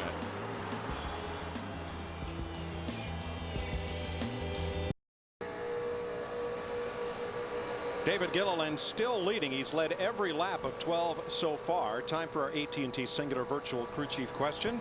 Chevy's won the last 6 of the last 8 500s. Which manufacturer has the best chance to break that string? To answer, text the word crew to 191 on your AT&T Singular wireless phone. Singular is the new AT&T. Boy, I just saw a lot of give and take as we ride with Jeff Burton right there, which is a great move. Just 12 laps into this race, you could see Jeff Green in the 66 go up in front of him off turn 2. You could hear Burton roll out of the throttle. Good move, good give and take early in the race. Yeah, here we are coming to lap 13, and what you're going to hear over the radios right now is in the beginning, I'm a little loose. Wait a minute. I'm getting to be a little tight now. The car's tightening up some, and that's probably what's happening to most of these cars. They're going through a real transition right now. They're burning off some fuel and they're putting some laps on the tires. This is when you know what you got. And just to educate our new viewers, when we're talking about loose, we're talking about the back end coming around. When we're talking about tight, the driver's turning the front wheel, but the front wheels are just sliding. The best explanation of loose and tight is you hit the wall with the rear of the car when you're loose, you hit the wall with the front of the car when you're pushing. There you go. David Gilliland has led every lap. Tony Stewart right on his bumper. What about 3-time Daytona 500 winner Jeff Gordon? Gordon's hasn't had an easy start here. He is 21st, and he may have a little bit of damage on the right side of that flame-painted Chevrolet. Top of your screen, right corner. Here he comes. Just ran out of racetrack there at that turn 2, which is the worst turn we have here. You just run out of racetrack. What I saw mostly was blue smoke, though, as if the tires were hitting the wall, but maybe not so much body. What are they saying down there, Burns? Hey, DW, Jeff Gordon says to crew chief Steve Letarte, we are good, but we'll deal with that right rear. He did scrape the wall a little bit in turn 2. Steve Letarte said, no problem, I like your pace. He's got a great pace. Remember, he started 42nd in this field, 14 laps into it. He's moved up halfway through the field. He's up to 20th right now. Elevator up, elevator down. 88, the Snickers car. Ricky Rudd started outside pole. He has slid to 20th. That's nothing to snicker about, I can tell you. Oh. I'm sorry, Mike. I couldn't resist. But I think we have seen all week long that even though the 88 car, the teammate to David Gilliland, Ricky Rudd, even though he qualified on the outside of the front row, that car has not been as strong as the 38 car. And the number to look at right here is minus 2.9, now minus 3 seconds. That gap is increasing at the lower right of your screen between the leader and this car. Sometimes the veterans, though, they'll fall back. They'll just kind of fall back to the rear of the field and kind of scope things out and analyze things a little bit. Kevin Harvick trying to move up. New colors for that Richard Childress number 29 this year. He's up to 13th, Matt. Really on the move, Mike. That Chevrolet Now, he said the car is really good balance-wise. Not talking about what kind of adjustments, but a lot of guys are talking about if we get a caution from 0 to 15 laps into a run, teams are talking about the two-tire scenario, but they've got to be very careful. Trouble. Oh, trouble. Back straight away. One car sliding toward the wall and stops short. Boris said the 60 car had to race his way in. Nothing. In the grass in the back straightaway. You all right, boys? Caution will wave. First caution of the day, and it looked to be as if it could have been a single car incident.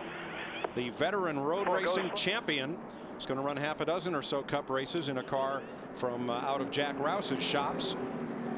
We've seen so much trouble off of turn 2, and again, we'll just point out it's a lot to do with the wind, and then of course you come down off of turn 2 out of the banking over there, the track really flattens out as you come down out of the banking. Watch the number 60, bottom of your screen. On the bottom. Wow. It just looked like that car had that four-wheel drift up off the corner onto the backstretch. It's almost what happened to Michael in the qualifying race when he got into Dale Jr. That thing just took off, baby. Bam, just like that. First caution of the day in Daytona. The Daytona 500 Odd Box is sponsored by Dodge. You can take life as it comes, or you can grab life by the horns. Dodge. By Napa Auto Parts. Napa, get the good stuff. By Coca-Cola. Thanks for drinking. And by Nextel, only from Sprint, helping NASCAR Nextel Cup fans get more done. We're under caution at Daytona. David Gilliland led the first 18 laps of this race. Everyone has come to pit road. Kurt Busch and his Roger Penske crew got off pit road first. Two cars I want you to watch right there is one, David Gilliland, and way up there is the other, the 55 of Michael Waltrip. Or Boris said, excuse me, Boris said in the 60.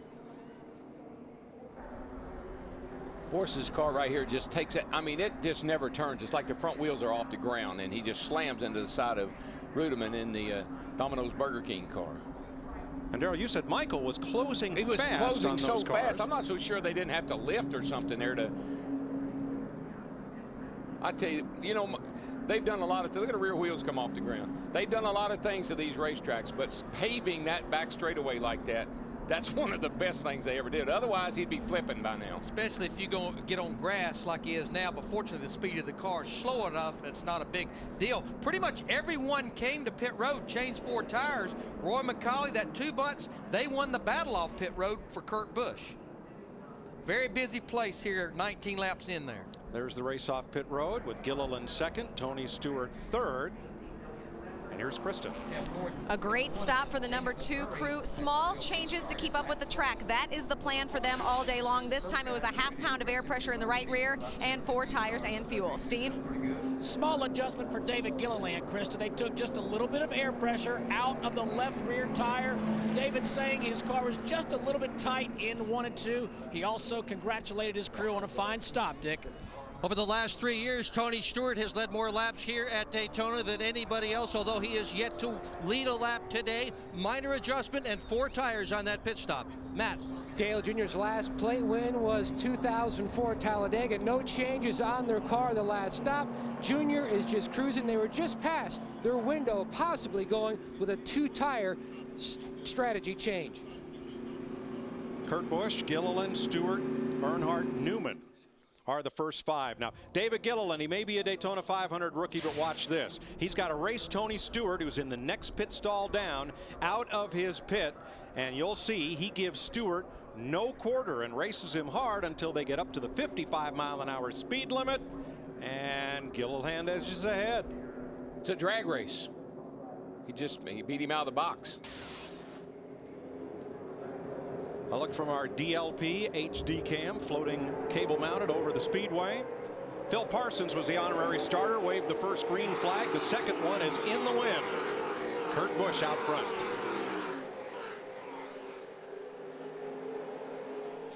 It was a single file restart since all 43 cars that we have out there are still on the lead lap. In the shadows of turns 1 and 2 on the west side of the Speedway, they pop back into the sunlight. Exiting 2 down the backstretch, that's where the wind whistles right at them.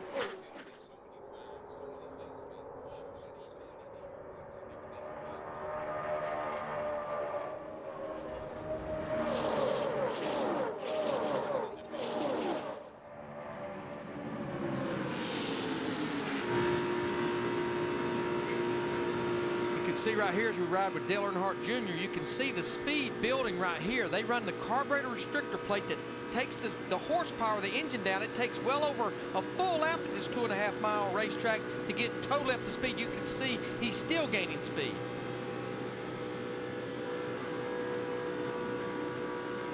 This racetrack, Mike, is such a contradiction. I mean, we want to slow the cars down. These are race cars. You bump into your friends. You bump draft your friends. Anywhere else, we kind of take it out on our friends. Everything here is almost like a contradiction. You're right, Darrell. Several years ago, NASCAR mandated the restrictor plates to slow the cars well below 200 miles an hour. Without the plates, folks estimate the pole speed here would exceed 220 miles an hour. Oh, 230, I bet you, Mike. I bet it'd be incredible. For the lead, Stewart looked, Busch to block. I'm telling you, on turn 4, Tony Stewart in that 20 car, he turned her dead left, and then now they have kicked our pole sitter, David Gilliland, in 38. He's probably going to go from 2nd back to about 7th to get back in line behind David Stremme in the 40 car. But he didn't. But what I like is he didn't say, I got to get back in line. I got to get back in line. He didn't force it. He fell to the end of the line. He'll get back up there. That's another contradiction, Darrell. Patience at 185 miles an hour.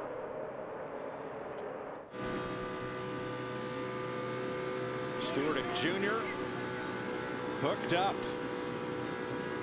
Familiar drafting partners. Stewart helped draft Jr. to his Daytona 500 win. That would be my biggest worry if I was another competitor. Those two cars getting hooked up. I think it's all over this early in the race if they do. Stewart looks high. Busch comes up. Stewart looks slow. How wide is the track and how much of it can Kurt Busch take up? But now we're riding with Dale Earnhardt Jr., who moved to the high side. And he has Kurt Busch's teammate, Ryan Newman, in the 12 pushing him. Can I tell you one thing? Please. That irritated Tony Stewart to death. He does not like to be driven, raced against like that this early in the race. Where are you going? Now Jr. has eased off, and he'll fall to 6th or 7th. If you get kicked out of line and nobody goes with you, Darrell, it's pretty much a certainty where you're headed. Well, there's a lake out there, and you become one of those sitting ducks. Now, because this group up here wasn't satisfied with running single file, that 7-car lead pack is about to become about an 18-car lead pack. Jeff Burton bringing the second group along. They got a little scattered out on the restart. Now it's becoming one big freight train again. Here's our singular virtual crew chief response.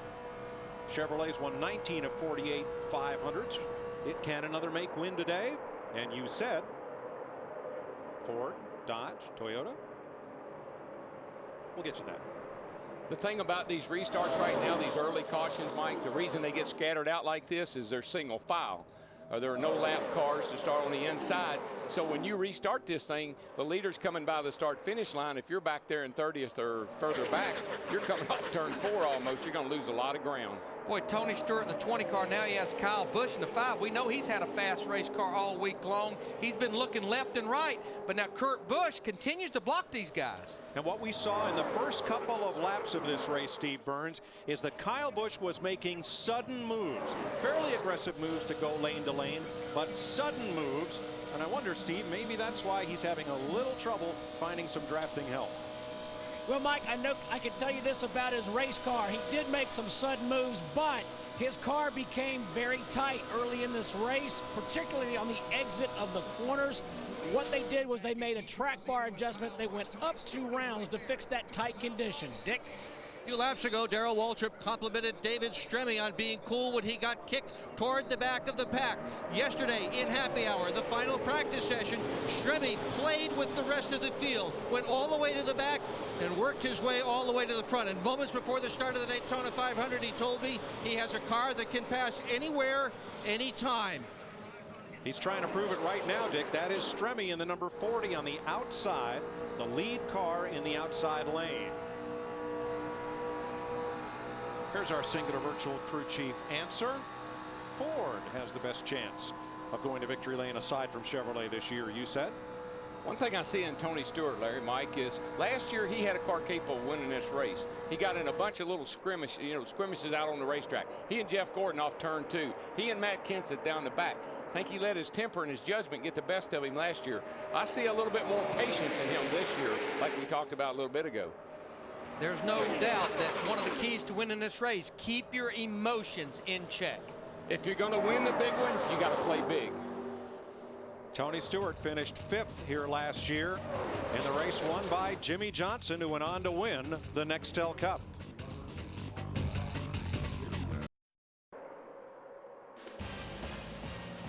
"30 laps, 75 miles complete in the 49th annual Daytona 500. Pole sitter David Gilliland led the first 18 laps. From there, it's been this #2 of Kurt Busch at 185 miles an hour. They're the top Dodge Chargers in the race. Busch, David Stremme, and Ryan Newman, all in the top 10. Pretty impressed with the Chargers down here. They seem like they've had speed, but with the new front end, the new nose on this Dodge Charger, it just looks like these cars are driving good, which is something they suffered from a lot last year. Yeah, they politicked all last year to get a nose change. They came with that new nose last year, and it didn't work for them. And they tried every way they could to get NASCAR to give them a concession, but it took the offseason to get it done. And now they look like everybody else. Difference not always better.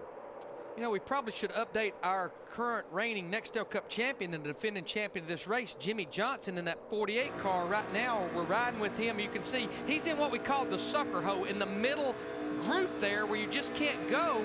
And Daryl, I agree totally, and know why you asked him what you did in the pre-race. You just don't look like you've been flexing your muscle, and you see him losing ground right here. Yeah, it doesn't look like it's running that well, and it seems like it's not handling that well. Don't worry. Jimmy told me this morning this car is bad fast. It will come to him. Matt? Handling-wise, they thought this car was almost excellent in final practice, but Jimmy's been a little bit on the tight side. Now, unlike last year, Earl Barbin is not his spotter. Stevie Reeves, the former USAC champion, has come on board. Basically, Chad called him 3 times, Jimmy called him 5 times. And Stevie said, when you have guys like that that want you so badly, even though it's a high-pressure situation, you got to jump at the chance. Well, Matt, he has a different spotter, but remember, he also has a different car from what he won the 500 with last year. When you win the Daytona 500, Daytona USA, right behind the Speedway, takes your car, puts it on display for a year. They got that car back about 2 hours ago. Well, they do give you $100,000, Larry, to lease it to them for the year, but it's not like you have a choice. No, no. I don't know. You'd probably, most of these guys would be glad to give them their car. Oh, yeah. About 43 of them. Yeah.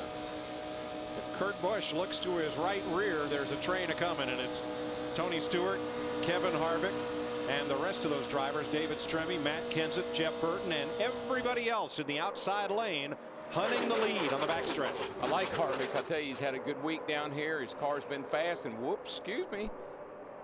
Kyle Busch just made a serious right-hand turn right in front of him. That's some of that give and take, though. You got to be willing to do it this early in the race. People are going to do that to you. Look at Kyle Busch's car, the 5 car, going through the corner there at well over 185 miles per hour. You can see the back end just going up and down and dancing as we still got a battle for the lead, but Kurt Busch puts the block on Tony Stewart in the 20. That's how important it is to stay up front, though. You get back in traffic like maybe Jeff Gordon has been, and maybe even Jimmy Johnson. These cars don't handle the same back there amongst all of them as it does out there by itself. You're running flat out, Darrell, but every time you change lane, it takes away a little momentum, and look at the consequence. It brings the whole field right to you. Well, that, and then we're into a run here a few laps now, and the tire's starting to go away a little bit, and that throttle's hard to hold down once these tires give up. Car's out of control. That was Kurt Busch. Krista? Yeah, a lot of communication going on down here. Roy McCauley just telling Kurt, yeah, I know, Tony, I've warned him a couple times, so they're trying to get word down from one pit to another. Kurt, though, is really concerned with how the tires are wearing. Darrell, you're just talking about that. He just asked his crew chief, how many laps have I got on these tires right now? It's 15 laps on the tires, Roy McCauley just told him. So that's what he's concerned with right now. Well, the teams are going through a little learning curve right now. Take a set off. The track was, like we said, didn't have any, it rained overnight. A little different racetrack than we've seen here for the last 2 weeks. Got to get some data. Oh, let up, Junior. Let up, boy. Boy, Elliott Sadler backing up in a quick hurry there. And he had really been making a move to the front, but he got caught in the middle right there. Come outside, dude. Come outside.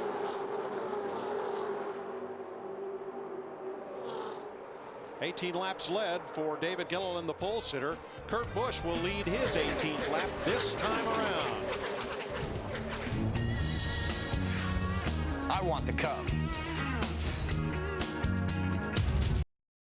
Nearly 40 laps into the Daytona 500. Kurt Busch, who has twice finished second in this race, currently your leader. His owner, Roger Penske, has won 14 Indy 500s, but hoping that Kurt Busch could give him a Daytona 500. A quick Fox Racing break.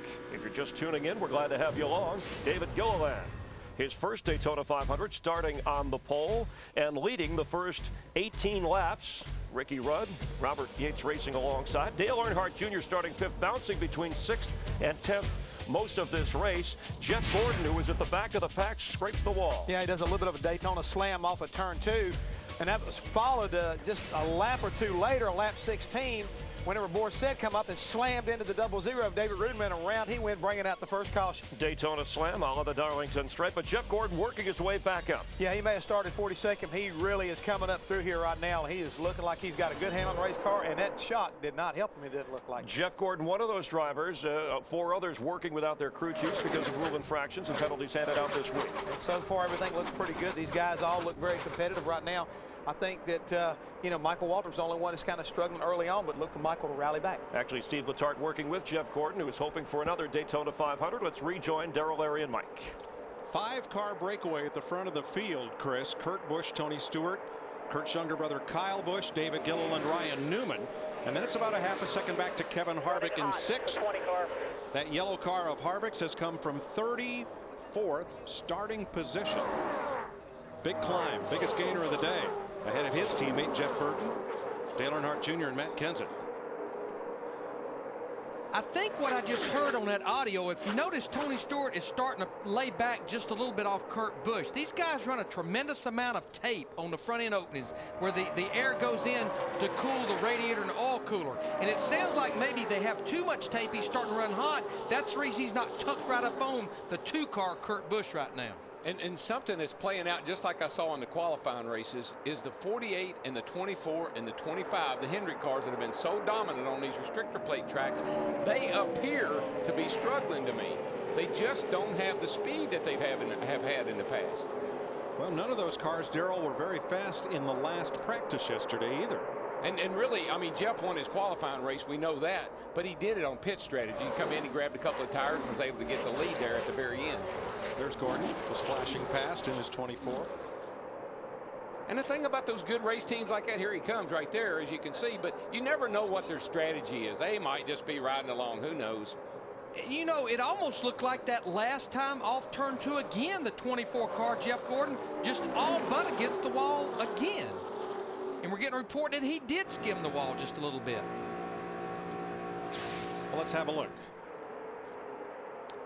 There he is up behind Jimmy. And you know what? I think it looked like something happened to Jimmy Johnson because I saw smoke come out of his tailpipe. Let's see if he lets off. Oh, yeah, he let off. And he hit the wall as well. And that sucked Gordon in there with him. Gotta run. Side. 26 coming to you with a big push. Some of that handling, some of it could be these huge wind gusts that we're having that hit the cars just as they come down off the turn 2 banking. Steve. Mike, listening to Jeff Gordon in that 24 car, the longer the run goes, the tighter his race car gets. When he first gets the new tires on, he feels great, but right now that car continues to tighten up. Matt. Air pressure change in the last stop, Steve, did not help Jimmy Johnson's balance. The car still tight, and Larry Mack, you talked about that Daytona 500 winner from a year ago. Chad Canal started building this very race car back in July 2006. Oh, yeah, it's something these guys work on well before the old season actually ends. But I think a couple of things that's happening is Darrell mentioned earlier in the broadcast that the racetrack was green from being washed off last night. Now some rubbers get down on the track as we're 44 laps into this race, and that kind of sometimes can enhance the car not wanting to turn. Plus, this is the longest green run. You burn fuel off, the car gains nose weight, and that actually magnifies the push too.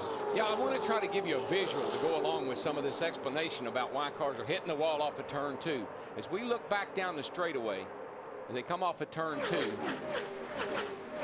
you see how the cars come down, what we call down out of the banking. possibly a problem, Daryl, on the 17 of Matt Kenseth. Let's check with Krista. Yeah, Matt said he thinks he may be getting a flat left rear tire. He said the car is so tight he cannot do anything with it. Yeah, you can see he's had to move the car up to the top of the racetrack now and continues to lose a few positions. He's at 10th place right now, just in front of Stremme, right behind his Roush Racing teammate, Carl Edwards. As you come off turn 2, back there, what I was going to tell you is you come off turn 2, you run out of, as soon as you run out of banking, the track kind of flattens out, and the crosswind that we've got right now, it's basically just pushing the car right into the wall. And Daryl, at these speeds, it doesn't take much of a push, does it? Oh no, you've heard us say you can walk up on these cars in the middle of the corner and touch it, it'd spin out. Especially if you touch it with a 3,400-pound race car. Tony Stewart in that 20 car, he is trying every bit of this racetrack to try to get by Kurt Busch in the 2 car, with Kurt's brother Kyle in the 5 pushing him.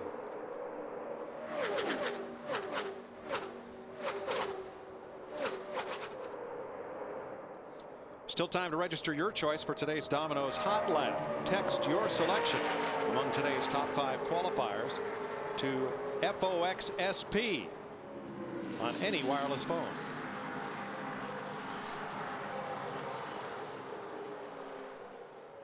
Definitely seeing the cars get strung out just a little bit, and I think a lot is because, as we mentioned, we're on the longest green flag run that we've had here today, and we're getting well past the halfway point of that. In fact, about 15 laps away probably from a pit stop. Well, these cars run off of momentum. I mean, you have a limited amount of horsepower.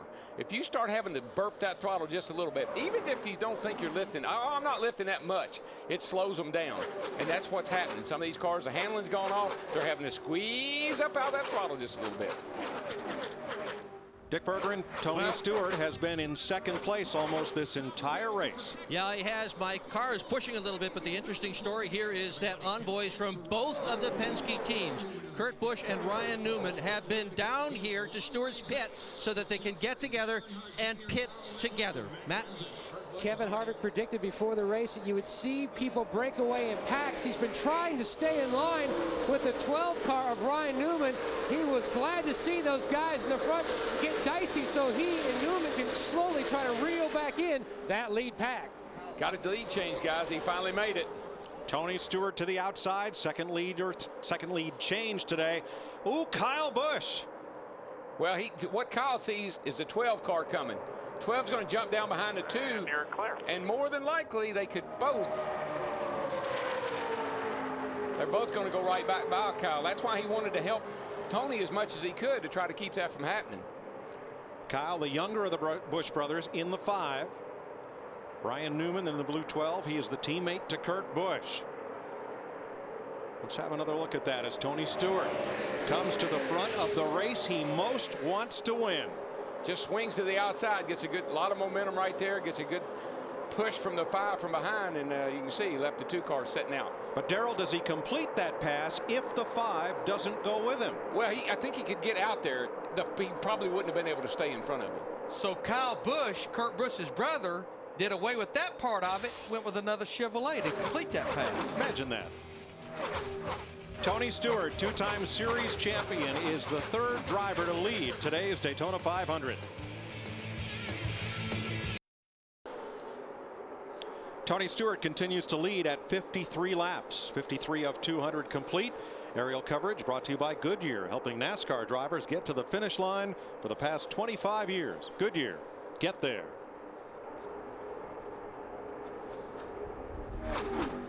It's big, it's bad, it's victory red. Go to foxsports.com/Silverado for your chance to meet Dale Jr. and drive away in his all-new 2007 Chevy Silverado. Jr. right now in 8th place behind Tony Stewart, Kurt Busch, Ryan Newman, David Gilliland, Kevin Harvick, Kyle Busch, and Jeff Burton. Carl Edwards and David Stremme round out the top 10. Yeah, there's nothing wrong with hanging out back around the top 10 or 15 right now. Nothing really happening up front, a little dicing and slicing for the lead every now and then, but basically you're just trying to get to your next stop, make another adjustment. I tell you though, these guys are working hard right now, Larry. Look inside of Casey Kane's car right here. Look at him work that wheel. That car is hitting the bumps in the track and bouncing him around. Look at his head move. That's how he's working hard, and every muscle in his body is tense. That's Mikey right there. He's a little more relaxed, but you can tell his car is tight. Look where his right hand was, way over to the left. Ricky Rudd, outside pole sitter. It's a lot of pressure on you, and every muscle in your body is tense. You know, back going looking at Michael Waltrip, as he got up on the straightaway, you could see him almost exercising his right hand, which tells me he's having to work that steering wheel pretty hard, just relaxing it, resting a little bit up on the straightaway. You'll catch yourself after a while saying, man, I gotta relax. You're just so tensed up trying to hang on to that thing.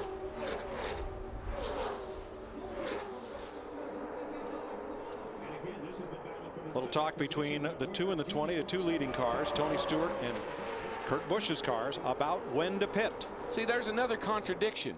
Working with the other guys. You're supposed to be trying to beat them. Consorting with the enemy. Yeah. What do you call it, though, Darrell? Co-opetition. Yeah. You do what you got to do right now. But let's explain why these guys want to come to pit road together. You would think you would want to be on there with a wide open pit road, but we know how the draft works here. We know how much faster cars lined up are versus a car by yourself. So when it comes time for your green flag pit stop, you would like to be on there, I think, in the perfect world with about 10 or 12 cars. That way you come in together. You got to make sure you're all on the same strategy, which I'd say most of these guys will change 4 tires. That way you leave together and you can get back up to speed quicker as a pack. But see, it's strategy. That's a Chevrolet leading the race. That's a Dodge running 2nd and 3rd, but they're going to work together right now because it's in their best interest. Who's your best friend? Your buddy out there, whoever's leading the race. The guy that can help you the most. That's right. Who's near you that's fastest? This is just the first race in the Nextel Cup season. Next Sunday we'll be at California Speedway in Fontana, the Auto Club 500 on Fox. Matt? Mike Dale Earnhardt Jr.'s new best friend is Jeff Burton. That's who he wants to run with right now. Junior's running the high line down in 1 and 2. The car just way too tight down in 3 and 4. They should hit pit road on or about lap 64. Deals already being made. One of Kevin Harvick's crew members has been up and down pit road.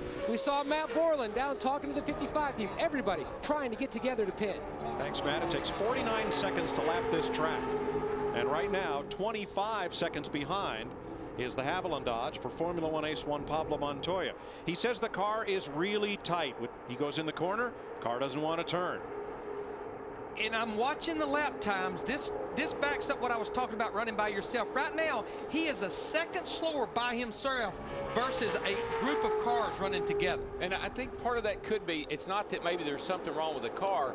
If you're not accustomed to really hanging in the draft, and you got to be quick on these restarts and get out of the pits with all the good cars, this is what can happen to you. The team is getting ready to pit in just a few laps. We'll take a pit stop now. 58 laps complete in the Daytona 500 on Fox. The Daytona 500 on Fox is sponsored by Chevy. The most wins in NASCAR history. An American Revolution. All 3 Evernham cars pit together under green. The Dodges of Casey Kane, Elliott Sadler, and Scott Riggs. And Riggs came in tight to the wall, anticipating a 2-tire change. They had a little trouble getting 4 on, and Riggs will lose quite a bit of time there. In the lap before that, we had 3 cars that hit pit road. The 2 Toyotas of Michael Waltrip and Dale Jarrett, as well as the 7-car Ford of Robbie Gordon. Here's Tony Raines in. Terry Labonte, a past champion of the series, drove this car here last year. Raines picking up the ride. He was signed in the preseason, but he and Labonte shared the ride in 2006. 2 leaders haven't changed as Montoya comes to pit road. Montoya, yeah. This is when, Larry, as you well know, you sit on that pit box and hold your breath. Well, in the perfect world, get these things cycled through. Yeah, in the perfect world, you're going to go down a lap here making a 4-tire stop on the green. So in the perfect world, what you hope is it cycles through the entire green flag pit stops without a caution falling in there. 10 cars in line, all coming to pit road at the same time, Steve. Hey, Mike, Juan Pablo Montoya is saying his car is silly tight. He said, I can't even run around on the apron. They made a huge adjustment on the track bar on the 42. 2 of the 3 Childress cars in, and a big group this time. Dave Blaney, Jeff Gordon is in, Jamie McMurray, and more. Matt? And the 31 of Burton is in, as well as the 1 of Truex. They're making a chassis adjustment on the 1 of Truex. Burton, they want to go back on the air pressure of the car. It was too loose in the middle of the corner, and it was tight on exit. Ricky Rudd, David Stremme, Mark Martin among those who pit this time. Reed Sorensen in. I don't believe Montoya's problem is a new problem. I saw him talking to Donnie Wingo, and he had his arms crossed up like he was trying to show him how hard he was having to turn the thing to the left. That was in practice yesterday. Here's Kevin Harvick and Kyle Busch on pit road. Jimmy Johnson coming as well as you watch on board Johnson, along with his teammate Casey Mears, Sterling Marlin, and Ken Schrader. Steve? Kyle Busch in the 5 car on pit road, Mike. They made a track bar adjustment, but they got way too tight. This time they're going to adjust with wedge. Matt?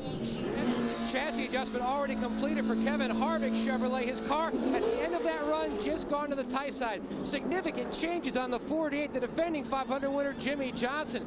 His car was very tough to hold on to. You saw him graze the wall. Service almost complete. He's finally down and away.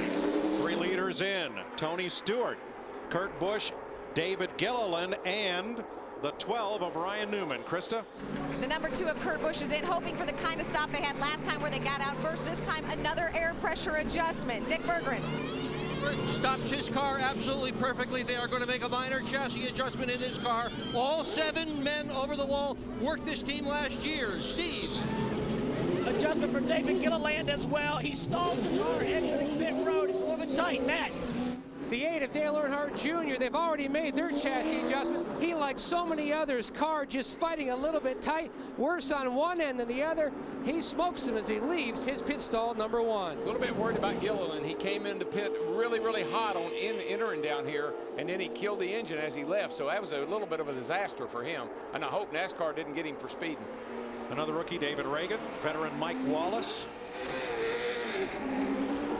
And all 3 Joe Gibbs-owned cars, Stewart, J.J. Yaley, and Denny Hamlin, all came in on the same lap. Here's what I'm talking about, Mike. You can see how far back he is behind Tony Stewart and Kurt Busch. And here comes the 38 Gilliland. And, man, he can't get it wound up. He's got the brakes locked up, smoking the tires. He gets his stop finally. He had to beat at 55 miles per hour by the time he got to that yellow line, which is where the commit cone is. And NASCAR has reported that he did slow his speed sufficiently before he got to the next scoring loop on pit road. No penalty on David Gilliland. Good for him. Well, it took us about 5 to 6 laps to cycle through the green flag stops. There's your leader right there, Tony Stewart, the 20 car, with Kurt Busch in the 2 in tow, and they've actually pulled a little bit away from Ryan Newman in the 12 and David Gilliland in the 38. Yes, good job, guys. Stewart to his crew, led by Kensington, Connecticut's Greg Zipadelli. I tell you, the 20 car has been on such a roll down here. He's just qualified well. He's won 3 races already. Looking good. Where's the rest of the field? About 2 seconds behind the lead duo of Stewart and Kurt Busch. 66 laps complete. The Daytona 500 on Fox is sponsored by the new Ford Super Duty, built to work harder for you. By DirecTV. Just say ride shotgun on race day with NASCAR Hot Pass only on DirecTV. By DLP, HD TV, powered by DLP. It's amazing. It's the mirrors. And by Domino's Pizza. Check us out at Team Domino's. 70 laps complete in the Daytona 500. Tony Stewart and Kurt Busch had about 2 seconds on the field last time by. The pack cut it to 1.6, and they are closing in on the lead duo. Fox Sports and Texas Instruments team up this year to bring a memorable moment to you from each track. The DLP Amazing Moment revisits the rich, exciting history of NASCAR. 2003. This won't make Ryan Newman's highlight reel. It sure made ours.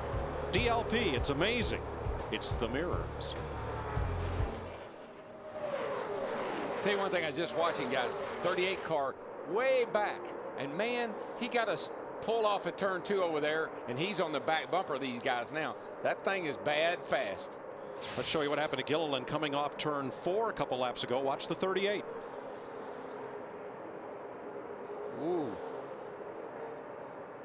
That car's handling good, though. It'll handle on the apron. I was going to say, though, I think that's the one thing that they have had, Todd Parrott, as crew chief, they've had all week long. I talked to Todd. His car is turning so good, he just turned it down there, and it went down on the apron.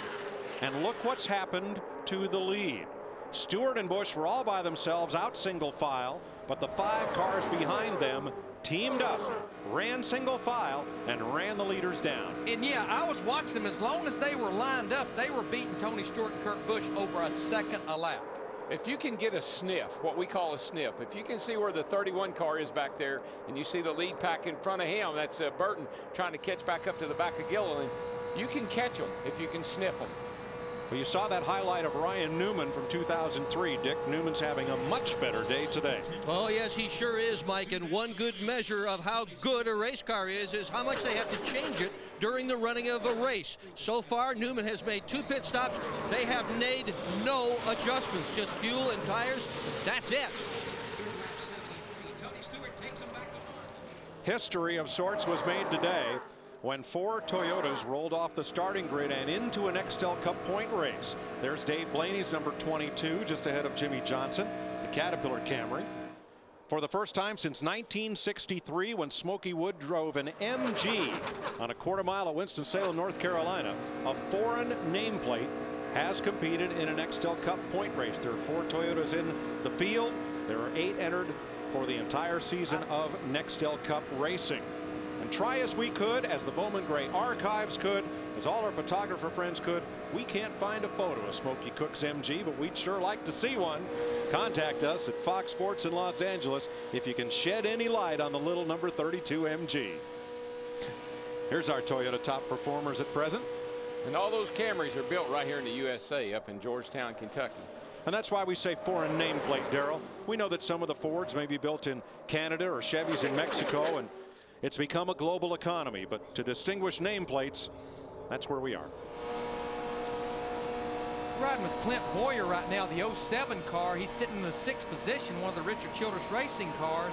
You look right here, Darrell talked earlier, these guys are on fresh tires. If you notice, the brake is not an issue. Just under 12 out up there, just trying to stay in line.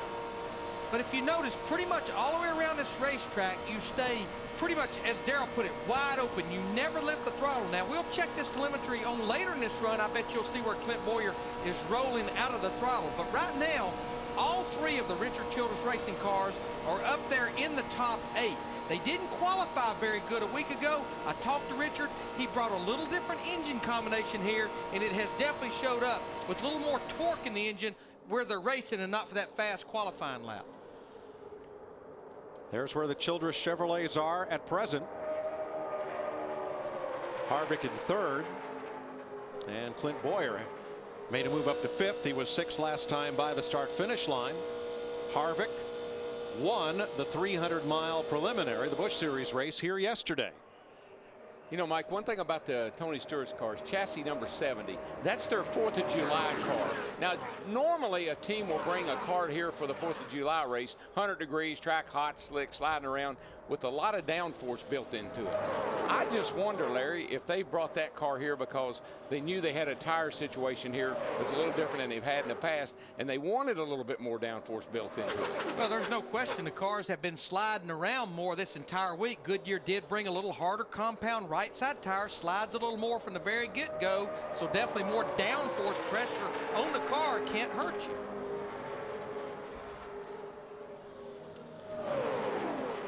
Let's check downstairs with Jeff Hammond. Mike, to add to Darrell and Larry's discussion, the one thing I'd like to point out too, guys, remember this test that was run down here by the 20 car was done without Tony Stewart behind the wheel. So if that's the case, Greg Zipadelli and that whole entire Joe Gibbs team did an excellent job of figuring this car out, because remember, Tony was out running the Chili Bowl. And credit Mike McLaughlin, the Busch Series driver and former modified champ, who was behind the wheel for that test.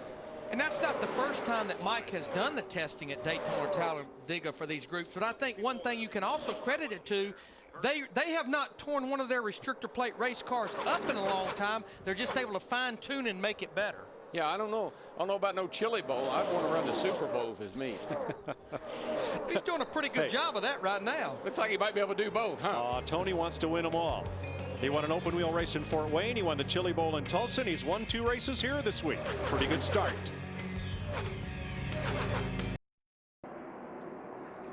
We're under the second caution of the day at Daytona. Problem on Kyle Petty's car, which we'll show you in a moment. Right now, pit stops are the order of the day. Here is Kyle. The damage to Kyle's car is to the right rear. Krista? Kurt Busch needs his Miller Lite Dodge to be just a little bit looser. The way they're going to solve that is by going up just a bit on the track bar. Kurt saying he can get to Tony. He just can't get up there and stick. Steve? Krista, Kyle Busch just told his crew, I ran over something going 200 miles an hour. Check the valence. Dick. Tony Stewart has just stalled his car on pit road. There's an accident directly in front of him. The 7 car sideways in front of him as well. Stewart finally out of his pit. Matt. Slight chassis adjustment for Kevin Harvick. One end of the racetrack, there's shade. He's a little loose on the turns 3 and 4. He's tight. They feel lucky, though, because Dale Earnhardt Jr. says that a part of the metal has hit his race car. He has asked his team to take a good look at it, as well as his spotter, Steve Meal. Back to Dick Bergeron. And there is a potential problem with Tony Stewart's car. He said that as they are going around under caution, under slow speeds, the oil pressure drops to 20 pounds. So he is going to change gear under those caution flag laps to try to keep the oil pressure up so he doesn't starve the engine of oil. Well, let's go back to where all this started. And then we have the dust up on pit road as you see Tony Stewart.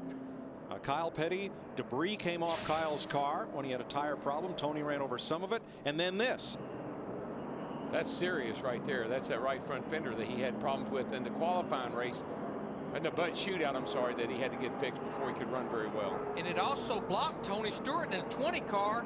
He almost was involved in that, but they were heads up enough to stop. And that's whose shoulders I put this whole thing on. That driver can't make that call buckled in that race car. It has to be on the shoulders of the crew chiefs and the spotters. The big side headrests on these cars to protect the drivers, give them very little peripheral vision. Now you see what happened to Kyle Petty. A right rear tire let go and just shredded and sent itself through the sheet metal. Some of that ended up on the track. Guys, we got a tire wrapped around the housing. You've got to get that off, okay? That's Kyle's spotter. And after Kyle dropped that tire in those metal pieces, look at Tony Stewart, top of your screen, running right over it. I'm surprised the spotter didn't give my heads up on that. Maybe he did and we don't hear it, but I'm surprised. There's debris back there. Man, that was serious. Good thing is he got rid of those 4 tires and he came to pit road. Second caution of the day in the Daytona 500 on Fox. Our pole sitter David Gilliland may have made a rookie mistake leaving his pit. It turned Robbie Gordon around and put a little damage on the right front of that Robert Yates Ford.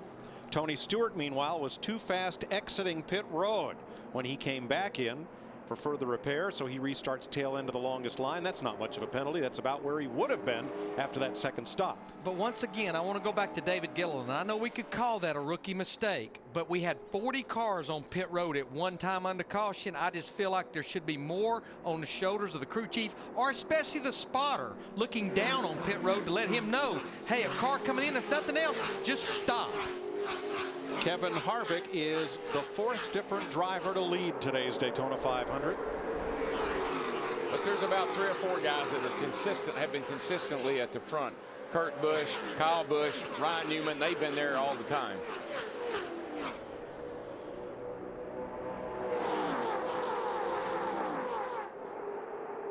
So Stewart and Gilliland will have to come from the back along with Jimmy Johnson, who made another pit stop for the lead.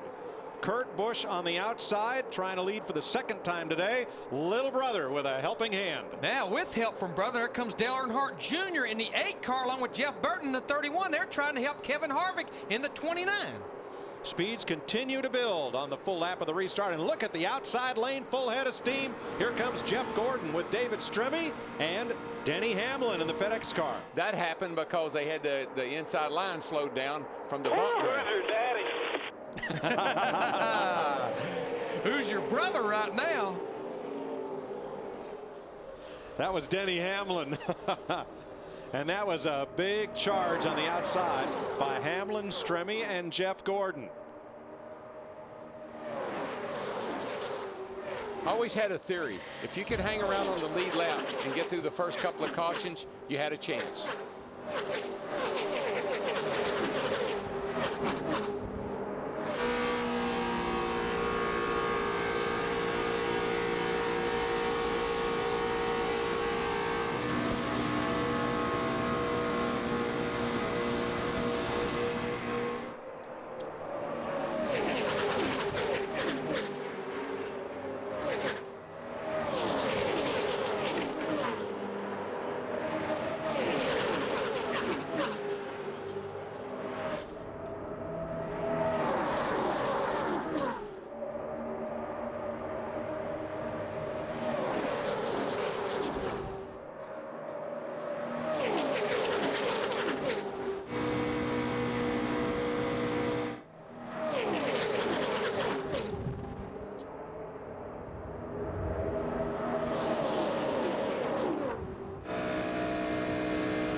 Like a squadron of fighters, Kurt Busch has plenty of company, and they're not all friendlies.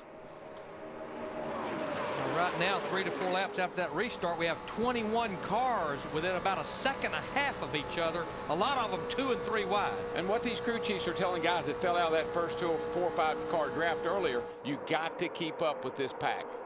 Denny Hamlin on the outside, Stremme still with him in the outside lane. Scott Riggs' car was smoking. He brought it to pit road, and they're sending Riggs to the garage. He'll be the second retiree. Dale Earnhardt Jr. out of the pack, down on the bottom and a little off the pace. Looks like, I don't know, the car's certainly not handling like he wants to do. You see it kind of bobbling around there. I'm not sure if he's got a problem. He may be coming to pit road. Let's see what happens here. No, but he continues to lose ground. Man, look at his hands in there, guys. Look at those gloves. Left, right, left, right. It's the way I play golf. I mean, he absolutely had his hands full. You got me too loose there, brother. I'm reckon getting you to 3 on the bottom coming off the 4. Matt? That's exactly what Dale Jr. was telling Tony Jr. He said, we are just so loose. Tony Jr. under that caution was asking what the temperatures were because the car feels like it's got too much drag. They're looking to see if the temperatures come down as the day wears on. They can add a little more tape to that grill. Right now, Jr. trying to find a safe place just to ride. Well, a little piece of tape is like a wake-up call to these race cars because it cuts that airflow down into the radiator, picks up speed. And he looks like he has found a place because what he did, he fell to the back of this pack. So right now he'll be back in 20th position. 2 laps ago, he was up there in 4th in the 8 car. Sometimes, Larry, and you know, with the fresh tires, low air pressure, things, cars don't drive real good for a lap or 2. And Darrell, I got to believe part of that, of course, as we've heard, that what everybody's experiencing is the car's not turning. So it's almost like these teams and crew chiefs are working to continue to free the cars up. They could especially be too free or loose at the beginning of a run. Kyle Busch made a move to the right there in the middle of the straightaway and almost collected Denny Hamlin. Kyle in the 5. Older brother Kurt in the 2.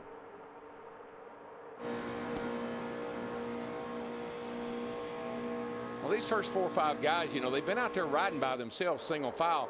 All of a sudden they're asking their spotter, where'd that guy come from? A little bit of bump draft there on David Stremme in the Coors Light car. Krista, how about the 11? Well, the 11 is on the move. He's been complaining about being a little bit tight off turn 2. They loosened the car up on the last stop, but another thing that's helping him is a pin that he's wearing on his fire suit. A FedEx employee, a local driver, gave him the pin today.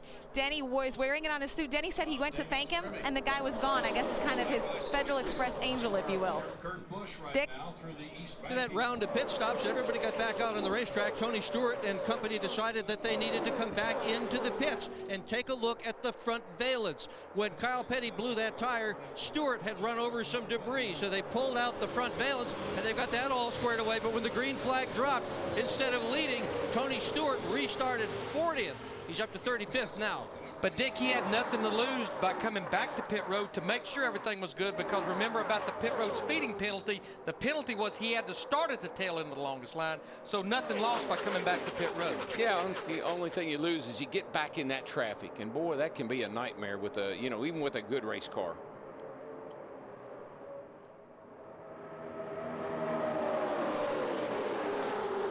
Kurt Busch is a past champion of this series. He grew up in Las Vegas, raced dwarf cars and then late models, stocked supermarket shelves before being tapped to move up to NASCAR.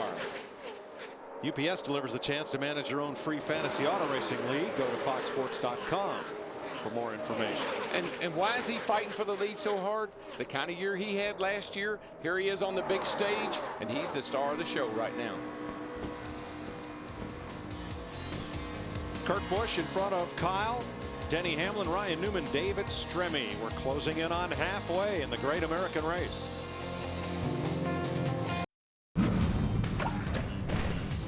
You're watching the Daytona 500 on Fox, brought to you by Singular. Singular is the new AT&T.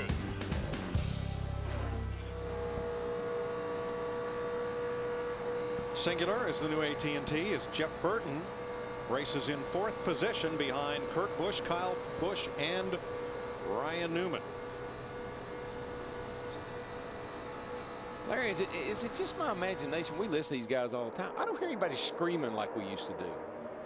And you know, for the most part, you and I've talked about it all week. Everybody has been pretty happy with the way their race car's been driving down here for the most part.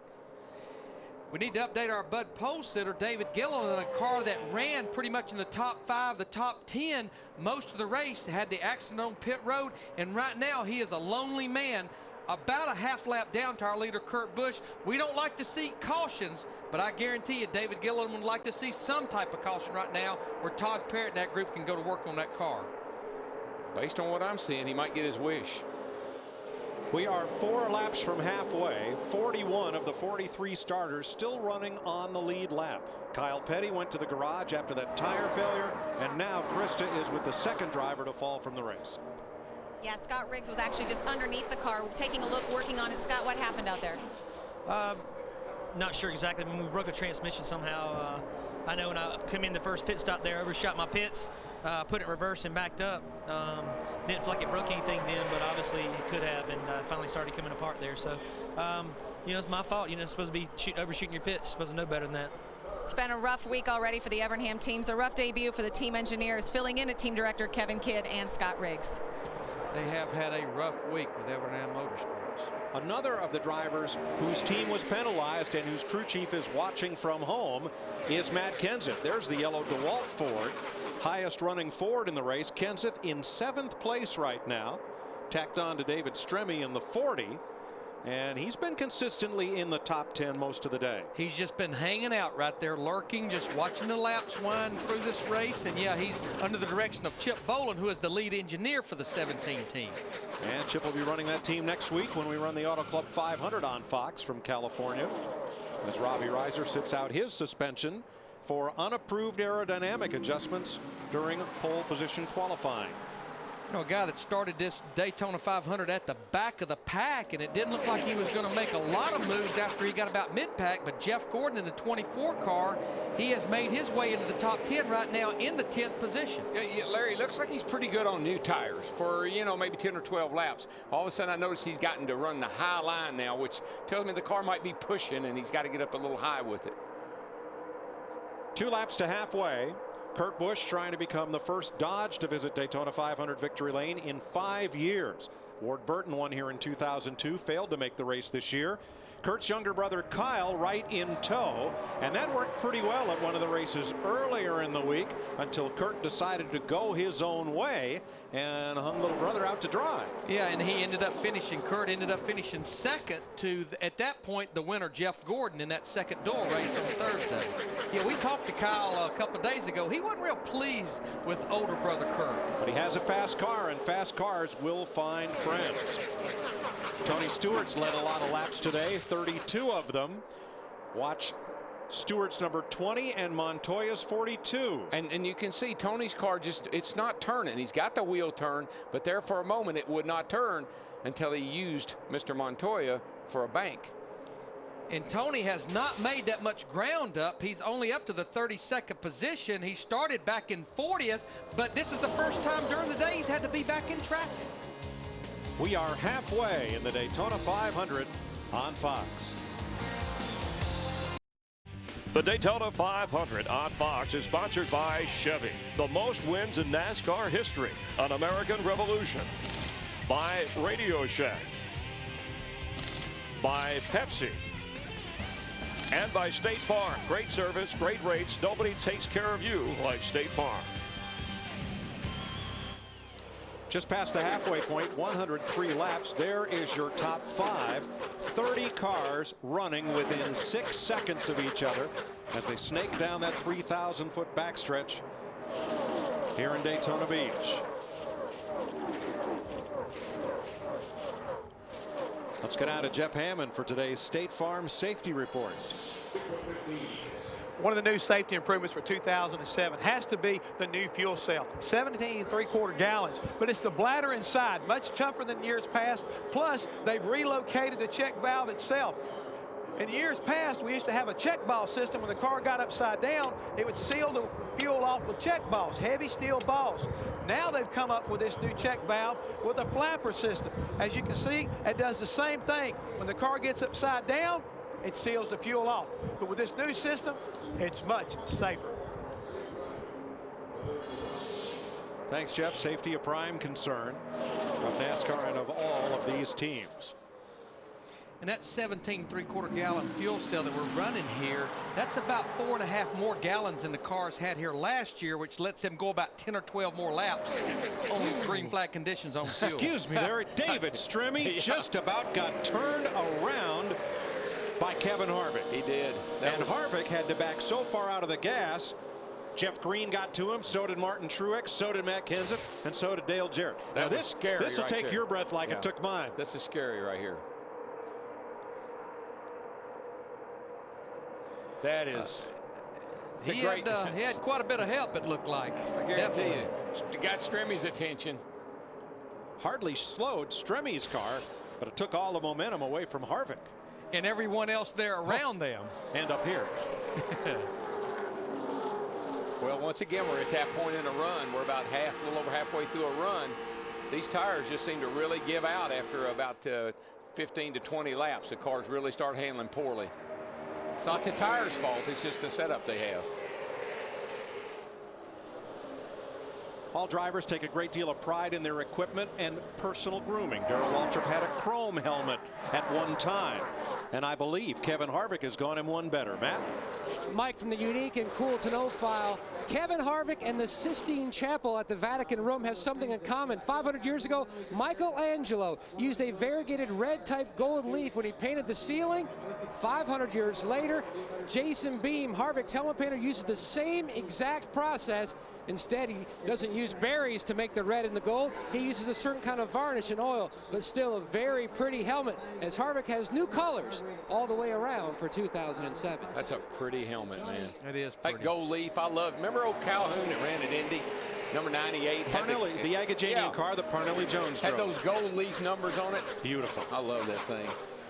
But you know one thing you better have on that helmet, because it's getting that time of the day, you better have a good shield, dark shield on your helmet, because the sun coming off of turn 4 is going to be a problem here before too long. I've been down here testing before, man. You just had to come off turn 4 and just kind of guess where you were, and that was by yourself.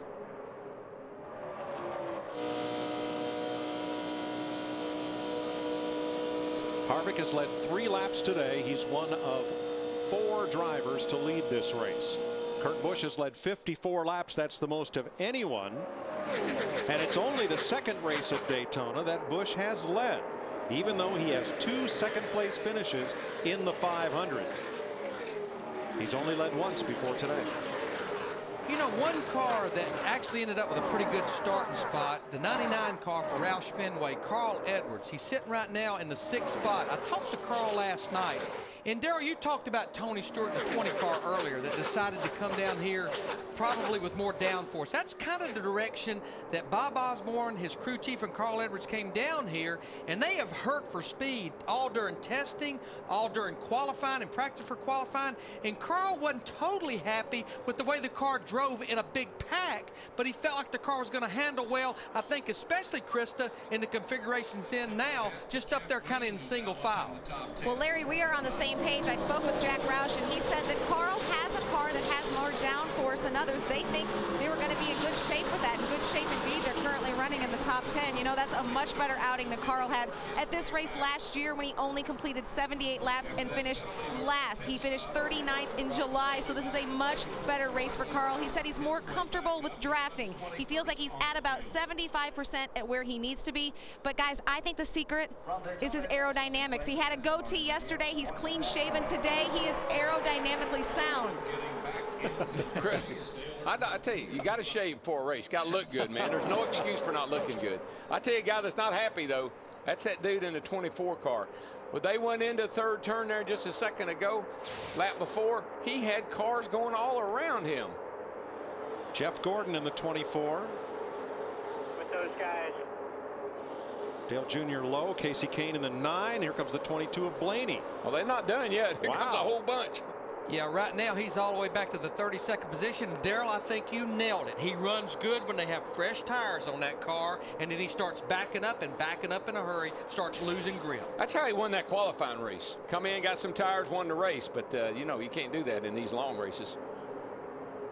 Yesterday, Jeff Gordon really liked his car, but that was practice. Right now, he is 32nd. 90 laps to go in the Daytona 500 on Fox. The Busch brothers still out in front. What I did on my vacation, I took my wife snowmobiling. No beaches here. Katie and I went skiing in Telluride, Colorado. Rode some snowmobiles on the ice. Made a little racetrack on top of a little pond with some friends, and had a blast. And also, Katie and I and Ross ended up going to the Super Bowl. So we got great tickets. We were sitting on the 50-yard line out in the rain for 4 hours, and I had a great time. No vacation here in Matt Kenseth. Ryan Newman running in the top 10, but Kurt Busch leading Kyle Busch. Some 86 laps to go in the Daytona 500. You're watching NASCAR on Fox. Nice to have you along with us. A quick Fox race break just to recap in case you tuned in a little bit late. Pole sitter David Gilliland led the first 18 laps. It was smooth sailing until the first caution came out in the 60 car. That's Boris Said. Slipping, sliding, but saving.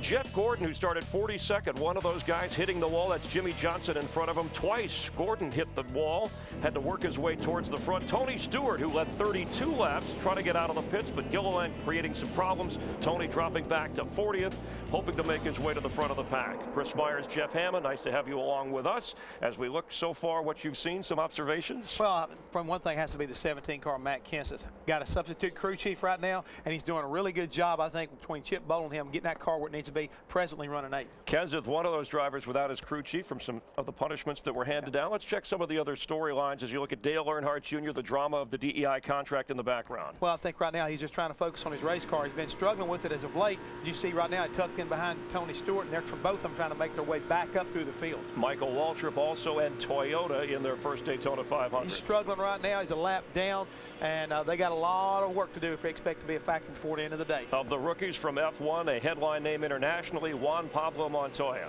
Car seems like it's still real tight. He's struggling with it. He's still back there in the mid-30s also, but at least so far he's kept it off the wall. And how about this race with Kurt Busch, Kyle Busch, couple of brothers who know each other well. Burton, Ward, and Jeff, the last brothers to finish 1-2 in a NASCAR race. That was 8 years ago. Well, blood might be thicker than water, but you got to realize this is the Daytona 500, and I guarantee you right now when it comes down to that final lap, they're not going to care. Well, let's rejoin Darrell, Larry, and Mike.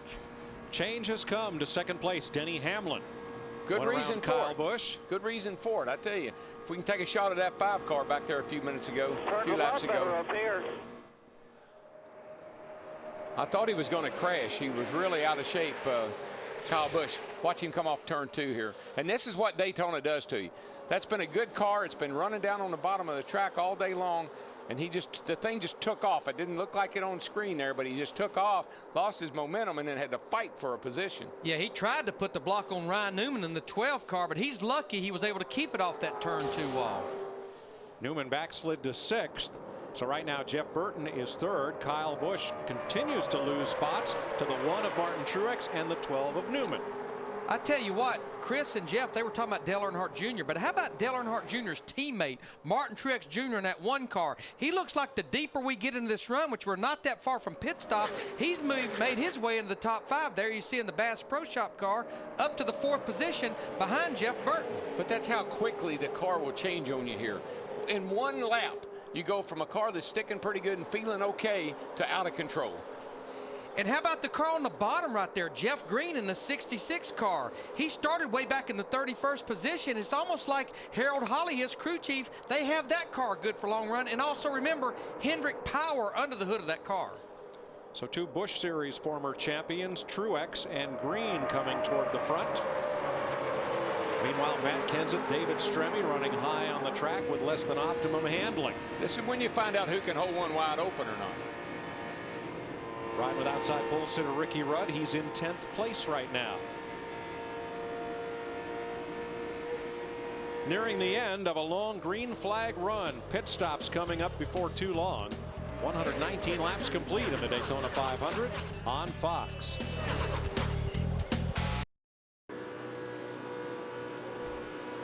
What's big, bad, and victory red?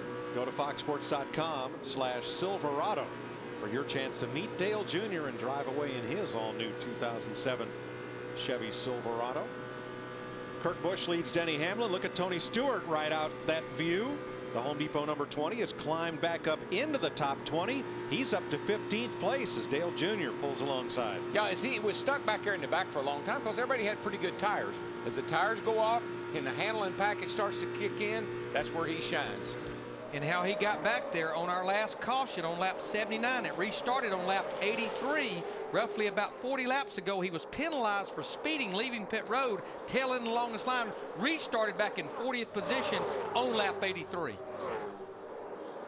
Tony closing up on Mark Martin, who's the new driver of the Army Chevrolet this year. He'll share that ride with Regan Smith. First time in a couple of decades that Martin has been here in anything other than a Jack Roush Ford. And Larry, what I'm seeing is once the handle goes off like Kyle Busch is right now, you better get him to pit road or he's going to wreck the car. I mean, here he is. He was running up there with his brother running 2nd. He's coming off of turn 2, and there he is in the fence again. And if you don't get him to pit road and get him some tires on there, he'll just drive it into the wall, and it won't be his fault. And Darrell, we know those guys run the high line because it's where their car feels the best, but it doesn't give you much margin of error on the exit of turn 2 that has dealt so many cars a problem. Well, the good thing about the high line, the transition out of the banking down onto the straightaway is much easier. Pit stops have begun. Carl Edwards, the first of the lead lap cars, on pit road. Krista? Yeah, the 99 was the first car to come in. They're just looking to loosen it up just a little bit. They're putting in the fuel, and Carl Edwards is going to come off the track. Expect the rest of the leaders to come down here in the next lap or so. There's Joe Nemechek, who moves from the 01 to the 13, still for the same team. Last year MB2 Motorsports, and now it's Ginn Racing. Kyle Petty's back in the race, and so is Scott Riggs. So all 43 starters are on the racetrack. First of the leaders to pit will be Matt Kenseth and Kevin Harvick. Matt Kenseth, he has that very first pit box coming in, and he's able to get his stop done and then just focus on leaving. Krista. Yeah, Matt has been complaining that his car does not have any get up and go. He's really surprised that it's not handling better based on the kind of car they had, so they're just making some slight adjustments. Matt? One concern the 29 team had was possible damage to that right front fender after contact with the 5. The team told them it looks good, trying to free this 29 car up. That's Harvick's biggest complaint. It's just way too tight on exit. Casey Kane completing his pit stop. His teammate Elliott Sadler also in. Now you hear how he was revving the engine, Harvick in the 29 when he left pit road. That's the best thing you can do, because if they drop the jack and you kind of bog it down, you can break a transmission or a gear. That happened to him in the dual race. In the dual race. Look at the entrance to pit road. It's feeding time at the zoo. There's a dozen cars scrambling to get in the pit lane. Here's Steve. No adjustments to the 66, Mike. Jeff Green out of Owensboro, Kentucky, having a great run, was running in the 5th position, 4 tires and fuel. Matt.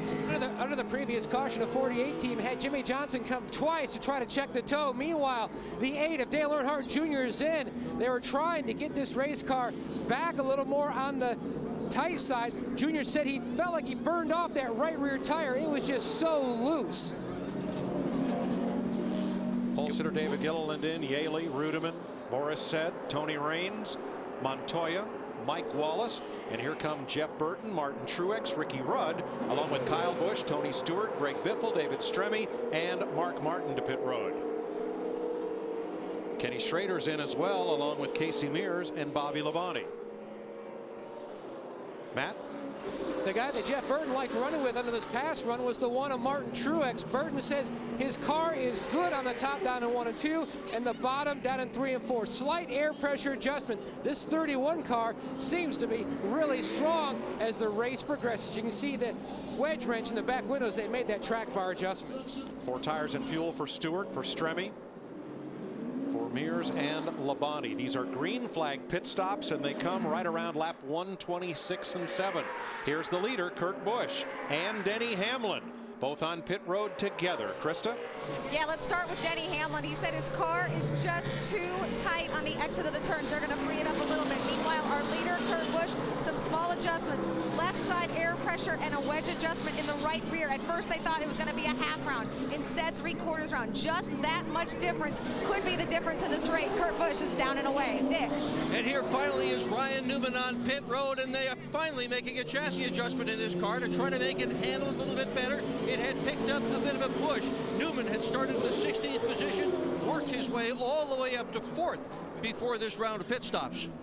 Newman led a lap, Dick, and that will give him 5 bonus points in the Nextel Cup Championship. 1 penalty in this round of pit stops. Clint Boyer, a commitment line violation entering pit road. He'll have to do a pass-through penalty. That means he has to come down pit road at 55 miles an hour, the speed limit, go back out.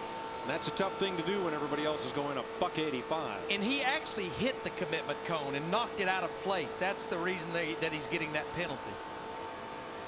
Maybe he thought he'd knock it out of the way and they wouldn't know where it was supposed to be, and he'd get away with the way thing. No. 128 laps complete in the Daytona 500 on Fox.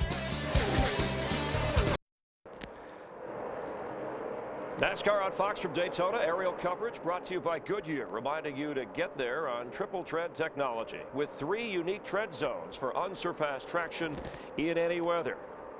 5 leaders, 6 lead changes, just a couple of cautions so far, and about 68 laps to go.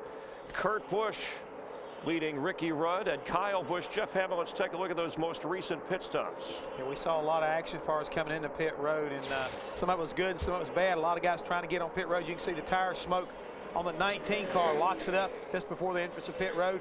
And he wasn't the only one, Chris, that was doing that. Everybody was trying to get on pit road and make up some ground.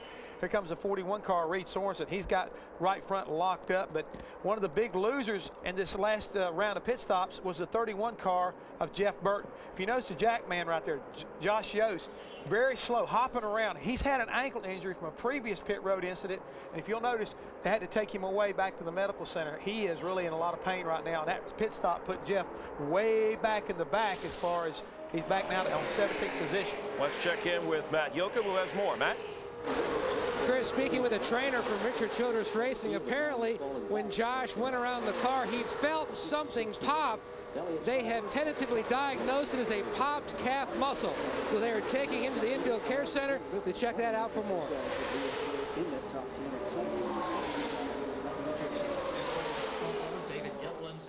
Kurt Busch at the front of the field, not the front of this draft. David Gilliland a lap down just ahead of him. Kurt is back in the lead after pit stops. Ricky Rudd, the outside pole sitter in the 88, has popped up to 2nd. Kyle Busch in the 5 is 3rd. Johnny Sauter, the yellow transportation number 70, is in the top 5 for the first time today, and the 11 of Denny Hamlin. 99 Carl Edwards, 17 Matt Kenseth. 7-car lead draft Kevin Harvick is 8th. Tony Stewart up to 9th after a good stop.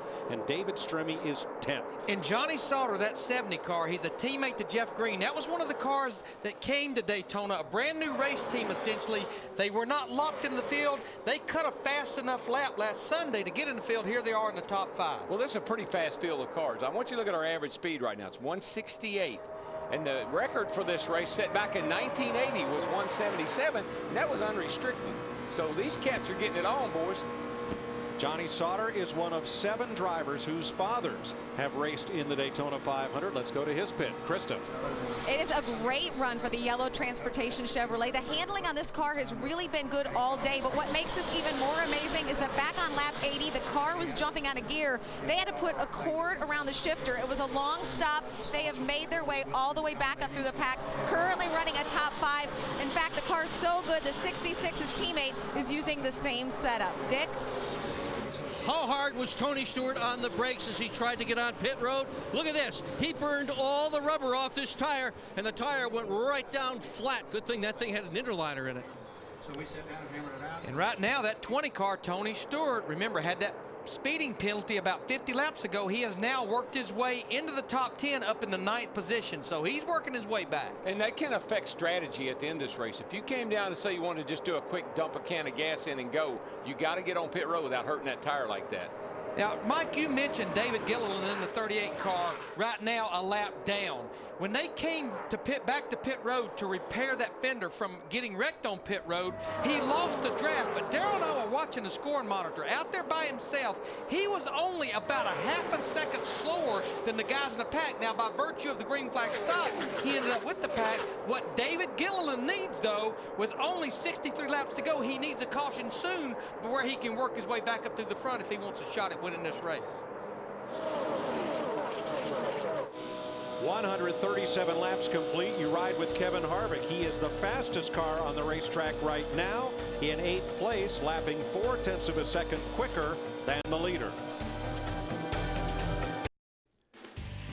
The Daytona 500 on Fox is sponsored by Allstate, official insurance sponsor of NASCAR. Kurt Busch still leading Ricky Rudd. Today's Allstate Good Hands driver. Watch number 40, the silver car, David Stremme. Had the hands and hung on. Allstate, official insurance sponsor of NASCAR. There is Stremme, currently running in 9th place behind Kurt Busch, Ricky Rudd, Kyle Busch, and Tony Stewart, who in another 3 laps is probably going to be leading this race. Stewart has climbed into the top 5. Overcome a pit road penalty, has worked his way back up through a tight draft on Kyle Busch, threading the needle, and you have a look at Stewart's day.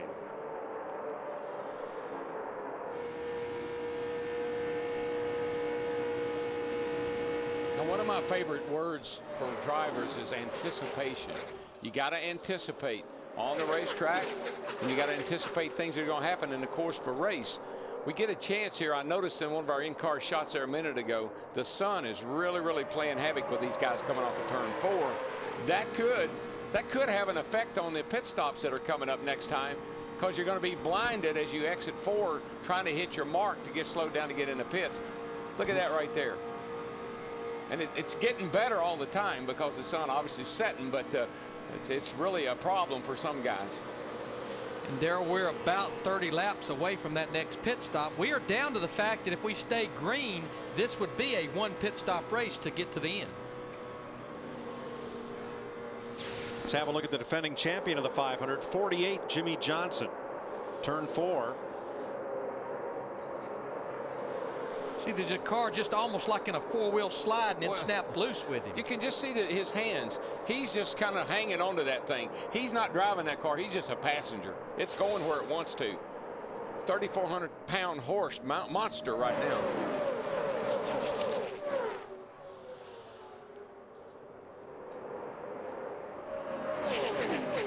Boy, a number of drivers have had up and down days. Ricky Rudd started outside pole, went all the way to the back. had a great pit stop. Now he's in 4th place. And Matt Dale Earnhardt Jr. has been up and down the leaderboard today, currently 14th. Right now he's sandwiched between Ryan Newman and Reese Sorensen and his spotter, Steve Meal, trying to not only help him run through the back, but also trying to help him get around here, seeing possibly his car may be better out front. They were going to try to work a deal with Newman, and then Junior just said simply, my car is not going to be good out front like it is right now. Let's just go ahead and ride. Meal also said, like you touched on, about the tear-off. He says the track is getting shaded. If you want to pull your tear-off, go ahead and do it now. And on this shield, we put those dark tints on the shield for the sun, but then anticipating that it's going to get dark before the race ends.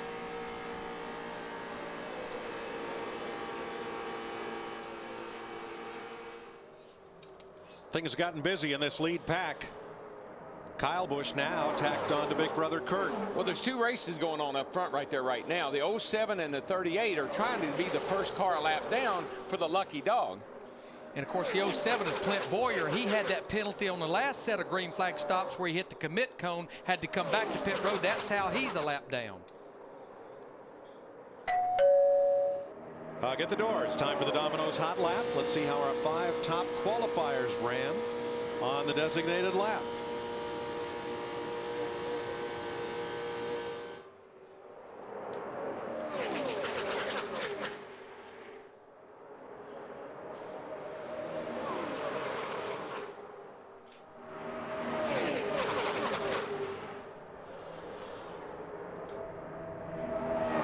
Tony Stewart's jumped out of that pack to tack on to the Busch brothers. Then Gilliland and Rudd in the bottom lane. Clint Boyer pulls them around the top side. Well, what you're seeing now is this group right here more than likely thinks they're the ones that's going to decide who's going to win the Daytona 500.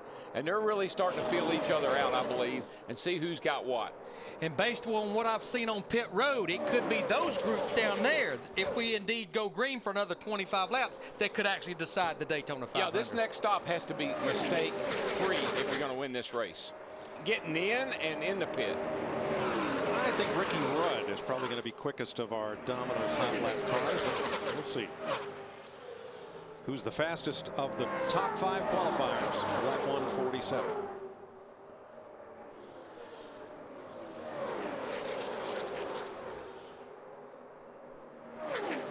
Jeff Gordon was the quickest of those cars on that lap with a 48.42.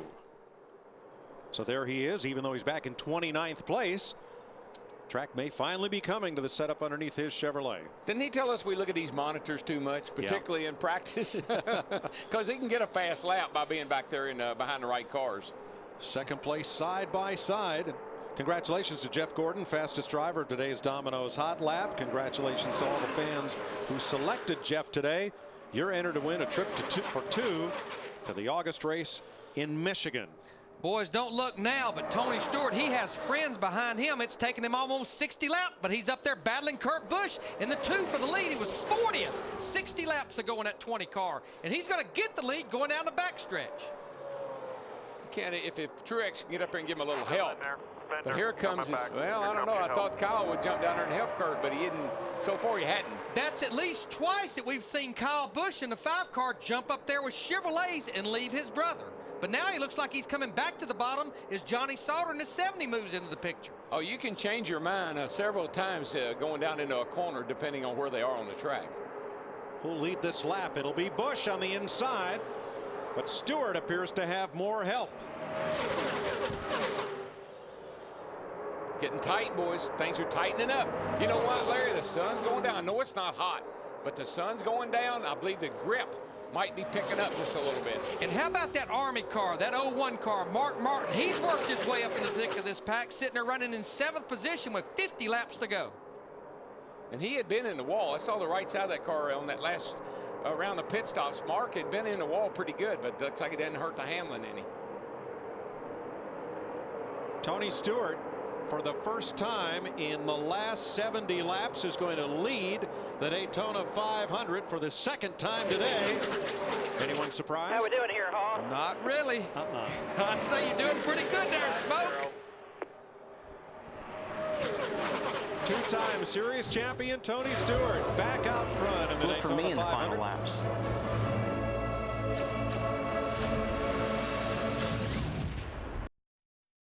Uh-oh, there goes Tony. Oh, my goodness.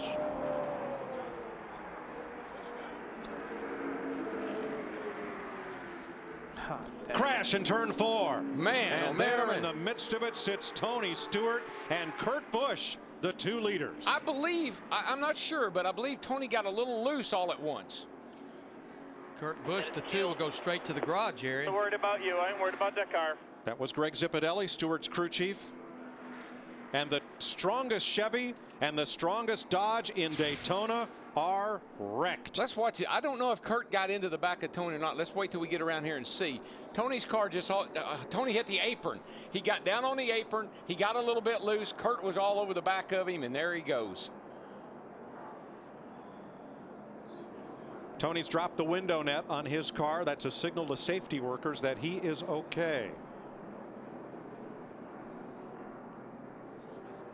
Watch the yellow line. Yeah, watch the left front tire. Gets it on the apron just a little bit. You see the car wiggle, and he gets loose. He's got to probably lift out of the throttle a tad. And here comes Kurt. Cannot get off of him. They make contact. And then once Tony gets sideways, nowhere for Kurt Busch and the 2 to go. What a shame. You're doing 185 miles an hour, Darrell. The car in front of you suddenly loses several miles an hour of momentum. Was there anything Kurt Busch could do to avoid Stewart? No, you could see he was trying to get down. He was trying to get underneath Tony to get away from him. It wasn't possible. He did everything he could do. And remember, they had fresh tires. This is a racetrack where you run wide open on the mat. Just listen. Just that little, you hear the throttle, and that's all it takes.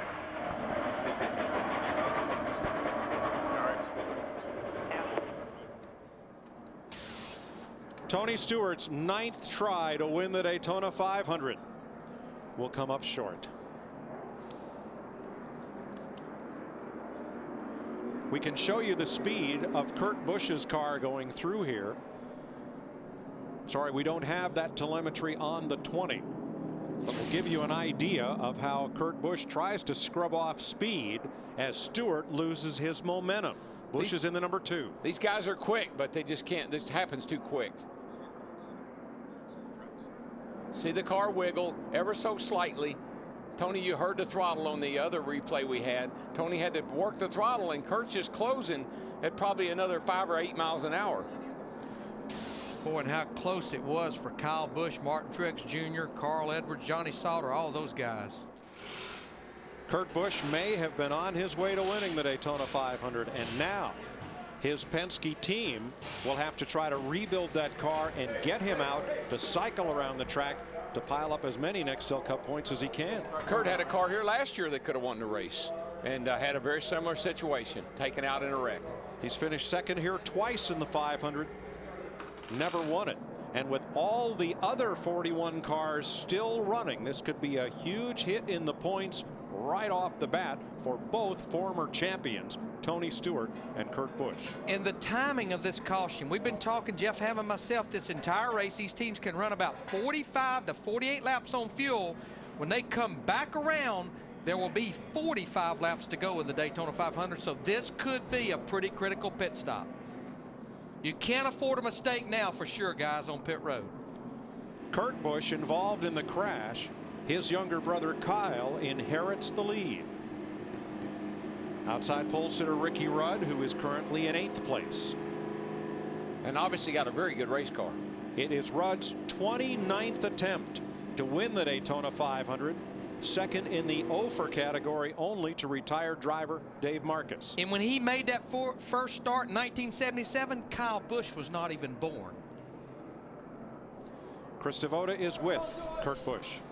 Yeah, the window net is down, but obviously Kurt Busch very disappointed. Let's see if we can get a word with him. Kurt, I know the disappointment has just got to be huge. You were running up front. Can you give us any indication to how the melee happened? I couldn't hear you, but we had a good run on the 20 car, bumped into him a little bit, and we both got taken out of the Daytona 500 off of my mistake. So I hate it for my guys. They work real hard at putting together good cars, and our sponsor Miller Lite and everybody that's involved with the team. we're real poised for a good run towards the end here, and we just got bottled up. A bunch of guys sliding around, and I made the first mistake. So I apologize to the 20 car. I know it doesn't help any. He's been a great friend at all these restrictor plate races. So we'll dig out of this, and we'll be back next week in California. All right, Kurt Busch talks about being bottled up right now, bottled up in his car with tons of emotion. Yeah, and I believe he's just been a little too hard on himself. He has not seen the replays. I believe when he does, he won't feel quite the responsibility, even though I'm sure he wishes he could have gotten off of Tony and not gotten into him. But I think he's beating himself up a little too much right now. Let's look from the Goodyear blimp, and I think you'll see, as Darrell pointed out, that Kurt Busch likely had no opportunity to avoid Tony Stewart. When you see Tony's car wiggle right there, that's just all it took. It takes that little bit of momentum away. Here comes Kurt running wide open with his brother Kyle pushing, and he can't turn under him quick enough to get off of him. If Kurt Busch could have slammed on the brake and scrubbed off enough speed, Kyle's into the back of him. Yeah. There's no, I promise you, there's nothing you can do except you try to be evasive as you can, miss that car, but you see he clipped him just a little bit. Yeah, once again, this is not a racetrack where the drivers roll out of the throttle, get in the corner, pick the gas up. You're wide open on the mat all the way around this racetrack. Well, remember, we said it's a momentum racetrack. You never really lose your momentum. You can back off the throttle and hit the brake. You're still going to be doing 170 mile an hour. Two of the biggest favorites to win this race are in the garage. Two-time Nextel Cup champ Tony Stewart and past champion Kurt Busch. Everyone else awaits their cars on pit road, which will be open this time by with 44 laps to go. You know, you used to come down here and watch Dale Earnhardt win everything under the sun. Sunday would come, and he would always have something happen that kept him from winning the Daytona 500. I was thinking that very same thing when Tony was leading. Steve Burns with the leader.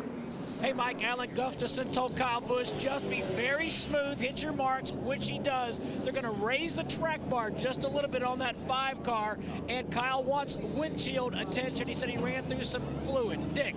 Mark Martin in the pit's going to take 4 tires on that car. He's one of the veterans, 22 starts. He has never won the Daytona 500, but has a good car today, Matt. DEI picker coach Walt Smith calling for mistake-free stop. Don't throw it away now. Great stop by the one guys. They are already away. They wanted just to free it up slightly, not over-adjust for what could be their last stop of the day.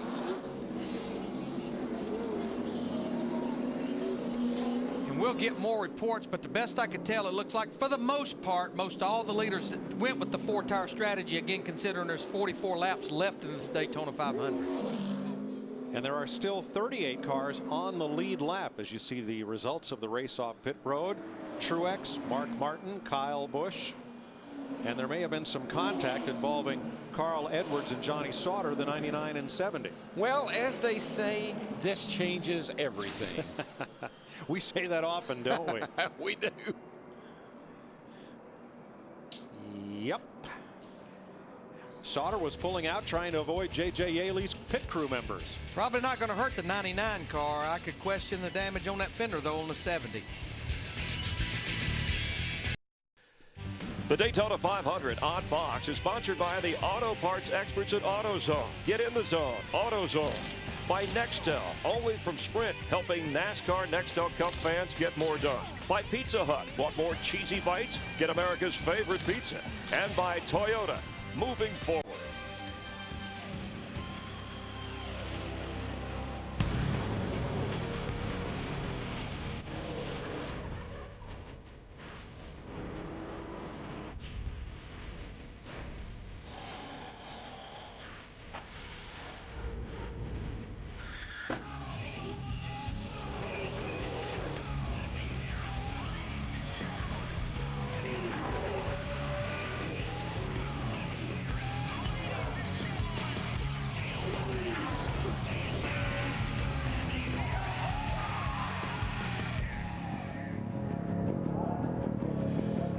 Two laps to go. Martin Truex the leader. 4 Chevys. Mark Martin, Kyle Busch, Johnny Sauter, and Matt Kenseth.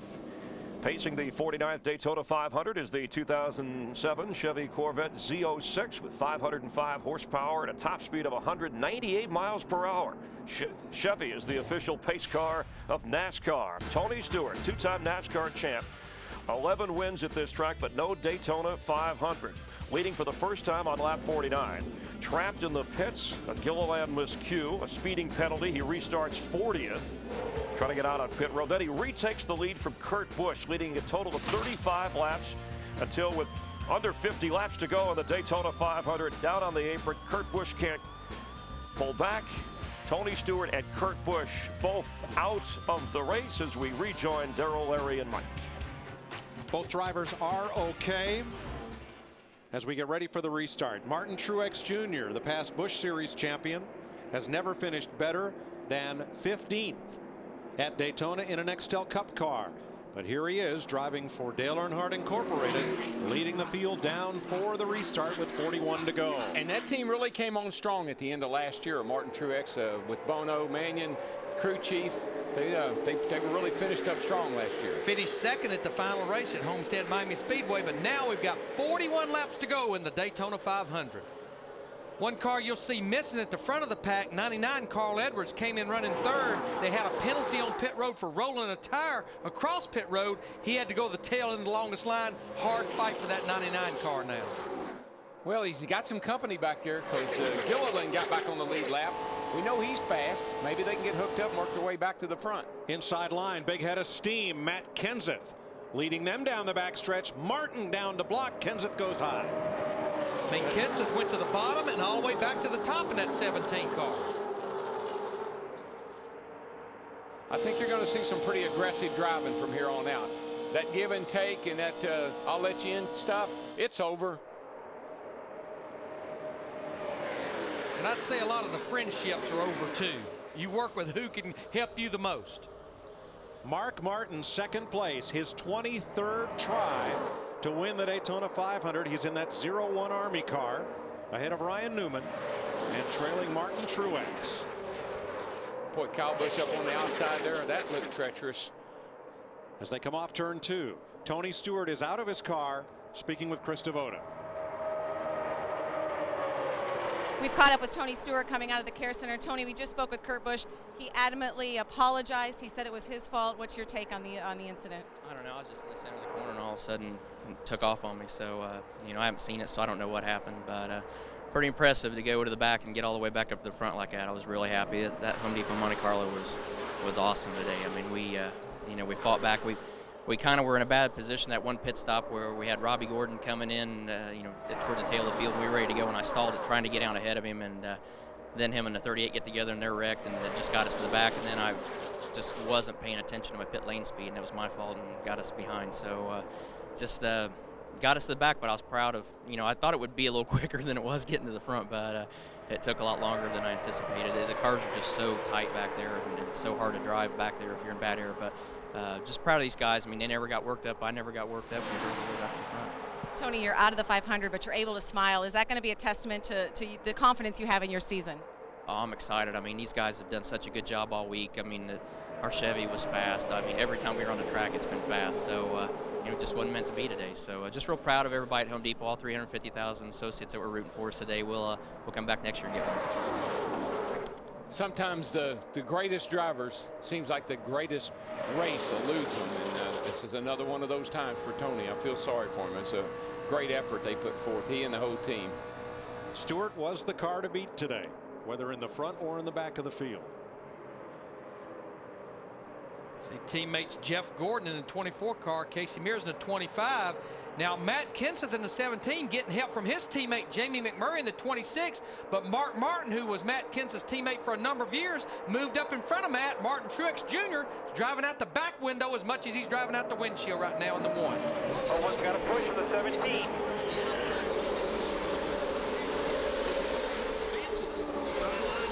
Here comes everybody. Jeff Hammond, 37 laps to go, and the vise is tightening. Yeah, the door is wide open right now, and Mike, what I'm seeing from down here, can you imagine if Martin Truex Jr. could drive that one car into victory lane? He would be the third DEI car to win the Daytona 500. And oh, by the way, the 17 car, Matt Kenseth, back here in third place.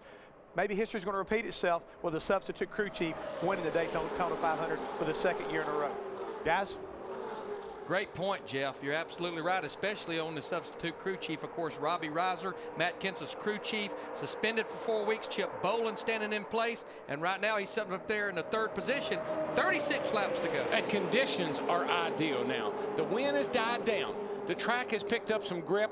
We're going to see this kind of racing to the finish. This looks like the Budweiser Shootout or Thursday's Gatorade Duel. 3 wide, way deep through this field. And the thing about it is, once those fast 2 front cars went out, Tony and Kurt, it opened the door for so many people to get up here and have a shot at winning this thing. Top 20 cars within 1 second as you watch from the Goodyear blimp. Isn't that incredible? I mean, here we are. We're almost, we're almost to the end of the race, 500 miles, and we got these guys. You can throw a blanket over them. They might need one as chilly as it's been. In your mirror, both lanes are coming back. Boy, she got a hold of pretty wheel here now. Both lines are coming back to you. 0112 on the bottom, 1726 up top. That is Truex's spotter. He's the leader on the outside. Here comes Mark Martin. He opened the door on the bottom side. Right now on fresh tires, it just looks like that bottom line is what's prevailing.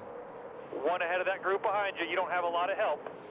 Oh, the 01's on the bottom by I don't know himself. about y'all, but I hear thunder. Oh, yeah. And I'm afraid we're going to see lightning here before long. Here you go. Now you're clear either lane.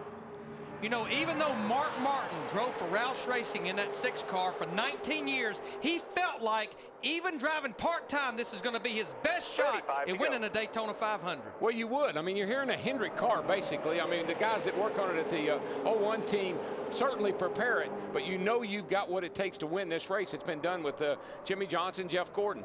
Speaking of whom, look who's coming up the middle. Jeff Burton in 31 and Jeff Gordon in the 24 with him. They're carving out their own lane right in the middle, and they're making progress. Boy, it's getting tight back there. 3 wide will not work. Here comes Gordon, making it 4 wide down the back straightaway. And they're starting to just bounce off each other. You can only get away with that until the tires start to give up. And that's when Gordon's car's been so good on fresh tires, the 24. And right now you're driving for all you're worth. You know you can't lift. You know you can't back out and let them get away, because this is the race right here. You got to keep up. This is when I want to hear my crew chief saying, you can do it, you can do it. Side, you've got a big help with the 26 pushing. The 01 and 12 are coming back to you. You'll feel it. Big push from behind, still outside. Well, you know what I love? This is how we started today, and this is how we're going to end today. Oh, yeah. Question, can you hold your breath for 33 more laps? And you know what? Out of the top 20 right now, we only have 2 previous Daytona 500 winners, Jeff Gordon and Dale Earnhardt Jr. up there.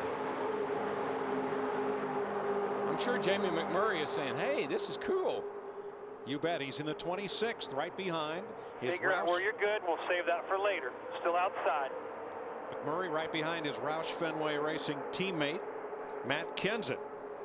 Ford Racing celebrating Ford's long history of making bold moves on the racetrack, dating back to 1901 when Henry Ford competed in his one and only auto race, beat Alexander Winton driving a car called Sweepstakes, and that got Henry the backing he needed to start the Ford Motor Company.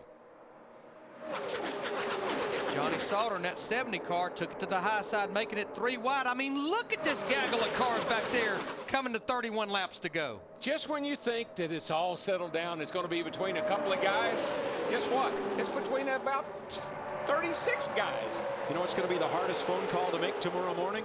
Hey, we finished a second behind the leader. Oh, yeah, we were 21st.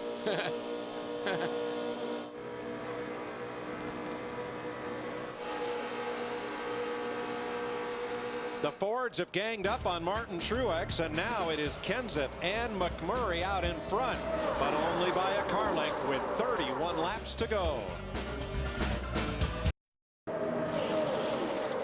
Matt Kenseth had drafting help from Jamie McMurray, still does in the outside lane, then Kyle Busch. On the inside, Martin Truex and Mark Martin, then Carl Edwards. Casey Mears moves up into the top 10 for the first time today, along with Reed Sorensen, Ryan Newman, and Johnny Sauter. It is still anybody's race with 27 laps to go. And look at that 99 car. Carl Edwards to the inside. Remember, he had to restart after the last caution at the tail end of this field. There he is up in the top 5. Yeah, he shuffled the Mark out, got a nose under him. Mark gave him some room, and there they go. There's Jimmy Johnson, the 48 car. Hard Here we go. Tony Raines with him, Denny Hamlin. That was inevitable. It had to happen. You can't be this late in the race, be bunched up like that and not have trouble. Holy cow, did you see that shot? Snapped his head around. Thank goodness for those big headrests. Caution is out for the 3rd time today. Rudiman. David Rudiman crashed.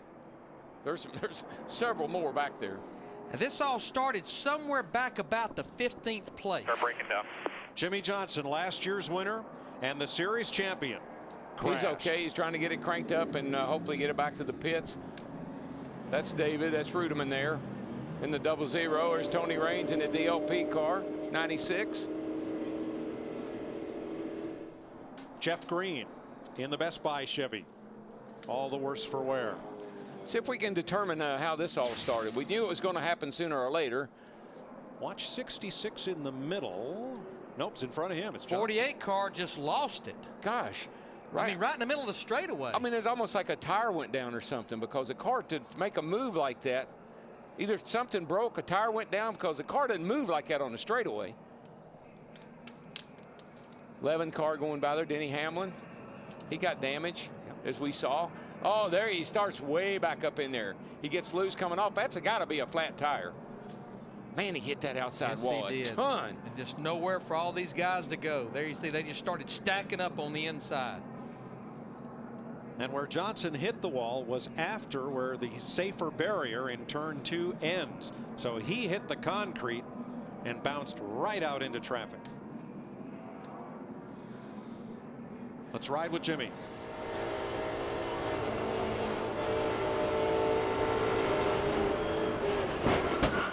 Straight right. Go low, go low. You're right in the middle of it. Oh, nowhere for these guys to go. That makes.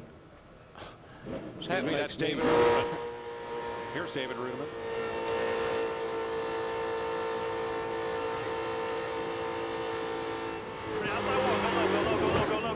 Go. Wish I could. First replay was from Tony Raines' car. Now let's ride in the low Chevy.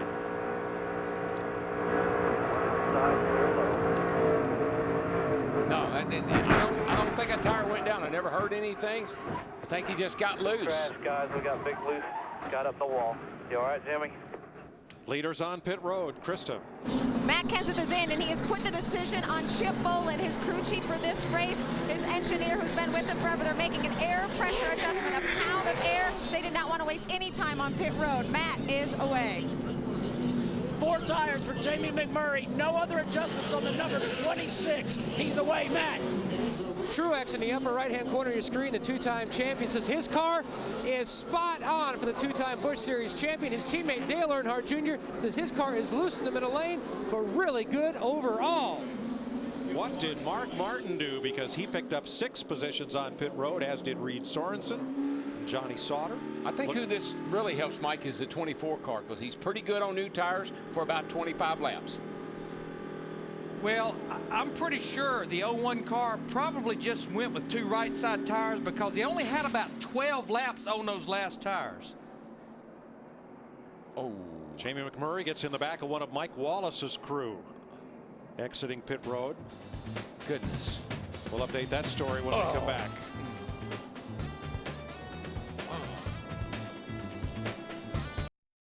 The Daytona 500 on Fox is sponsored by Chevy, the most wins in NASCAR history on American Revolution. By Goodyear, innovative technology to help you get there. By Degree Men, more power than you need, one day you'll need it. And by Subway Restaurants. Subway, eat fresh.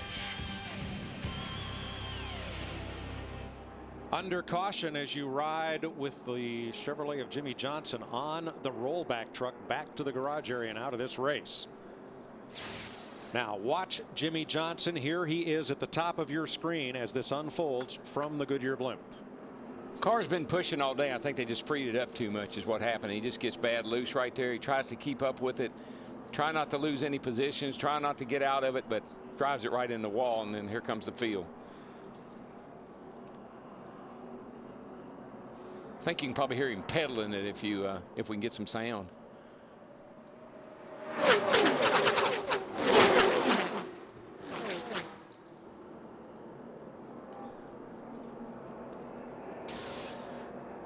Jeff Green has gone to the garage with crash damage. Ryan Newman has pulled into the garage area with possibly engine trouble. And Mark Martin, trying to win the Daytona 500 for the 23rd try, is out in front.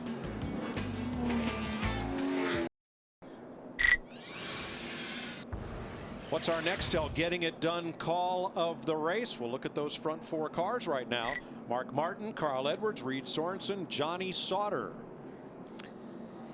We've got about 12 laps on their tires, on their left side tires. And like Daryl and I were talking at break, you've got 20 hard laps of racing to go where you're going to have to really maneuver that race car. So the call to take just 2 tires might be our Nextel getting it done call of the race. Nextel helps NASCAR and NASCAR fans get things done. And it could be the call to take 4 too. We'll know here in about 20 laps. Let's get going. Wait, see. I want to find out. 31 cars are on the lead lap.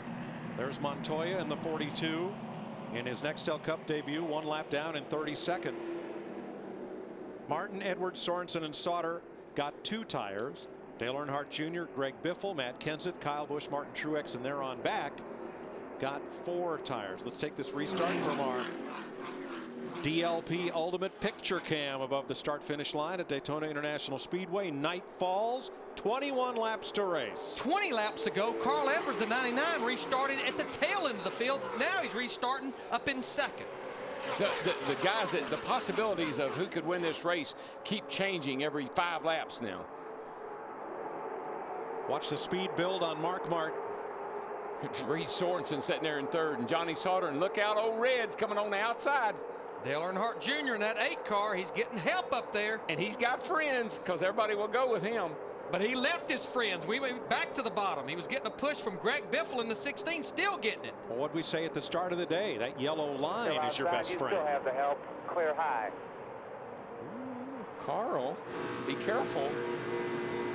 I know you don't want to get past, but you got yourself in a bind, dude. Now you see Kyle Busch in the 5 car. He's going to push on Dale Earnhardt Jr. in the 8 car. And Carl, because of that move he made, he's trying not to lose a spot. He loses a whole bunch of spots. One bad move can cost you this race. Mark Martin raced Fords for Jack Roush for 19 seasons, 674 consecutive races.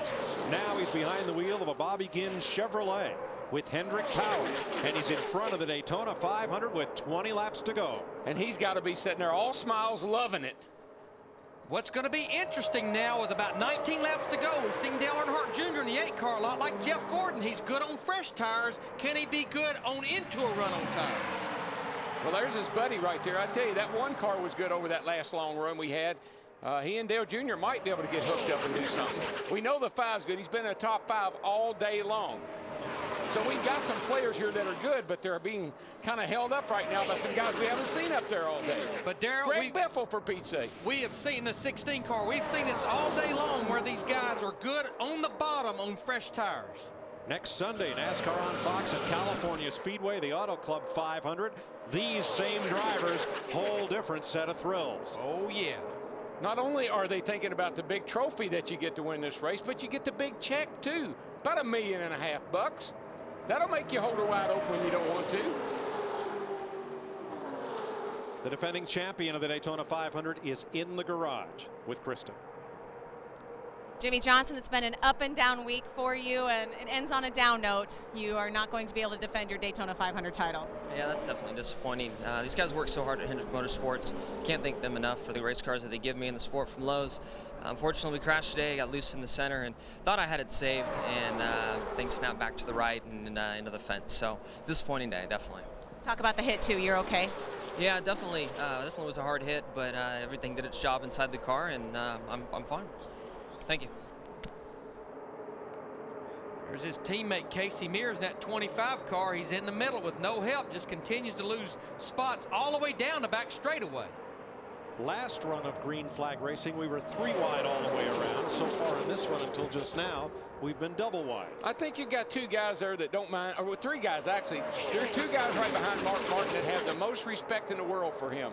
Greg Biffle in the 16, Matt Kenseth in the 17.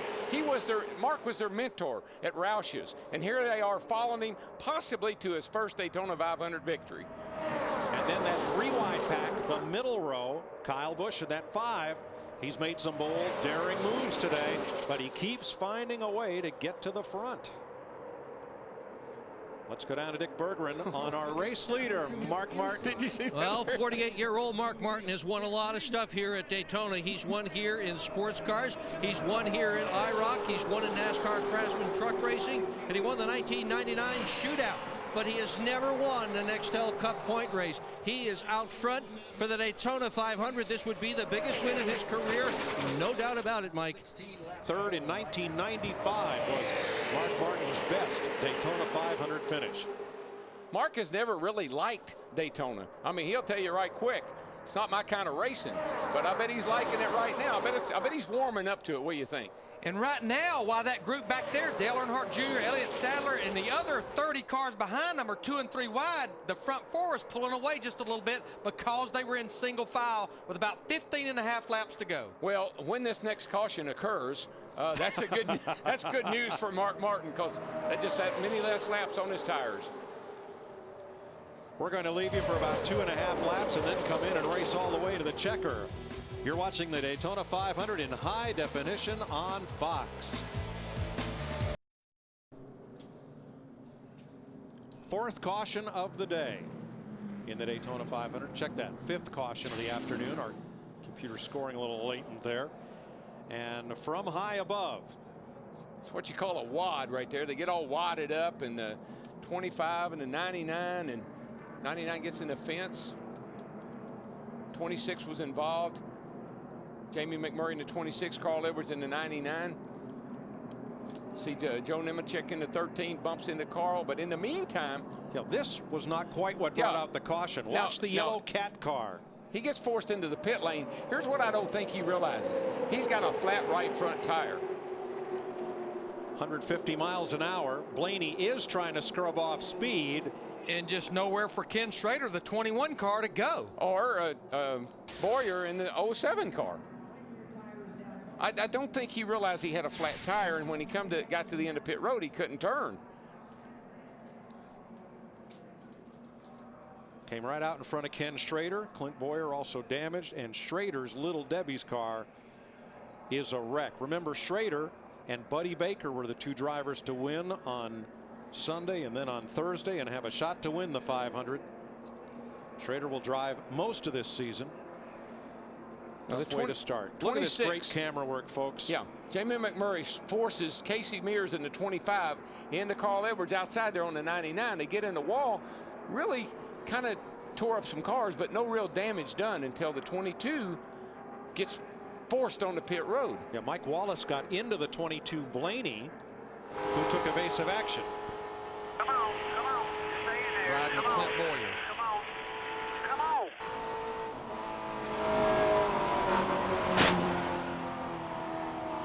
Back off there, Rick. Our DirecTV cam giving you those pictures from Clint Boyer's car.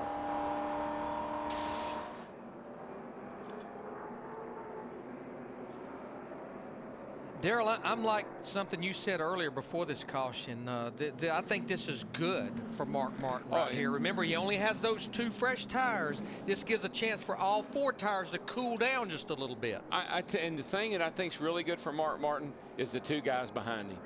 I know they want to win. I know Biffle and Kenseth both want to win the Daytona 500, but I believe they would want Mark to win it more.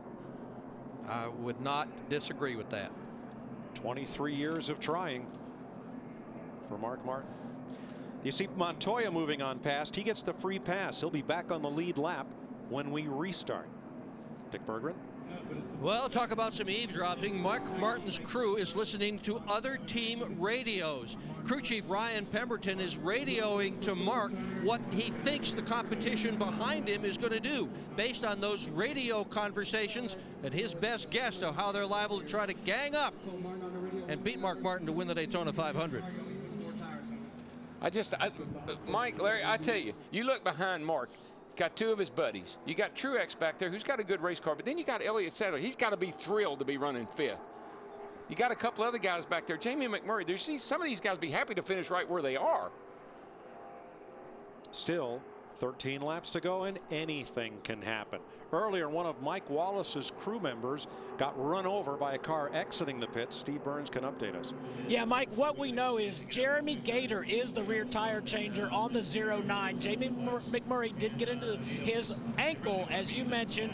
He was alert, awake. The EMT folks were working with him. They put ice on his ankle and wrapped it up, and he went to the infield care center. Again, his name is Jeremy Gator, but he was alert and looked to be in very good spirits. Well, Steve, Jeremy will be happy to know, though, that 09 car of Mike Wallace, a car that just barely got into the Daytona 500 by racing in on Thursday, is up in the top 15 in 14th spot.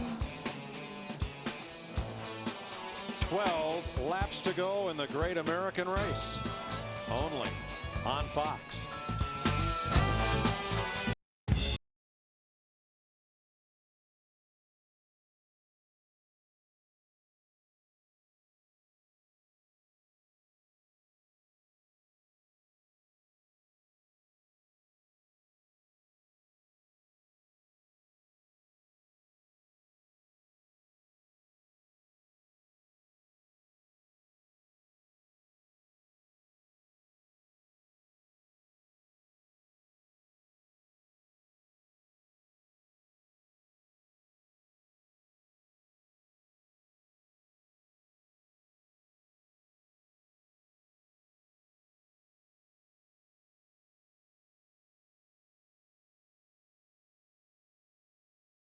Watch our aerial coverage from Goodyear, helping NASCAR drivers get to the finish line for 25 years. Goodyear, get there. Darrell, for Mark Martin, he needs to get out front, but he doesn't need to get too far out front on this restart. Let's listen in. All right, Mark, 16's talking about wait and letting you get a run, letting you get out there, and then trying to get a run on you. And they talk about maybe doing it on the last lap or something like that.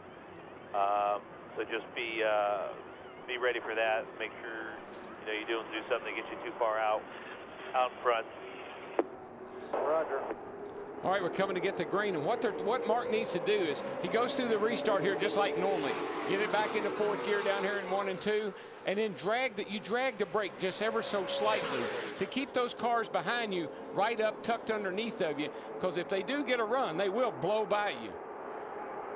And see how that's exactly what Mark is doing. He's keeping the 16 right close by. Don't let him get too much of a run, because if a big lead right now would be bad. Oh, yeah. No, you're a set and dunk if you get way out there.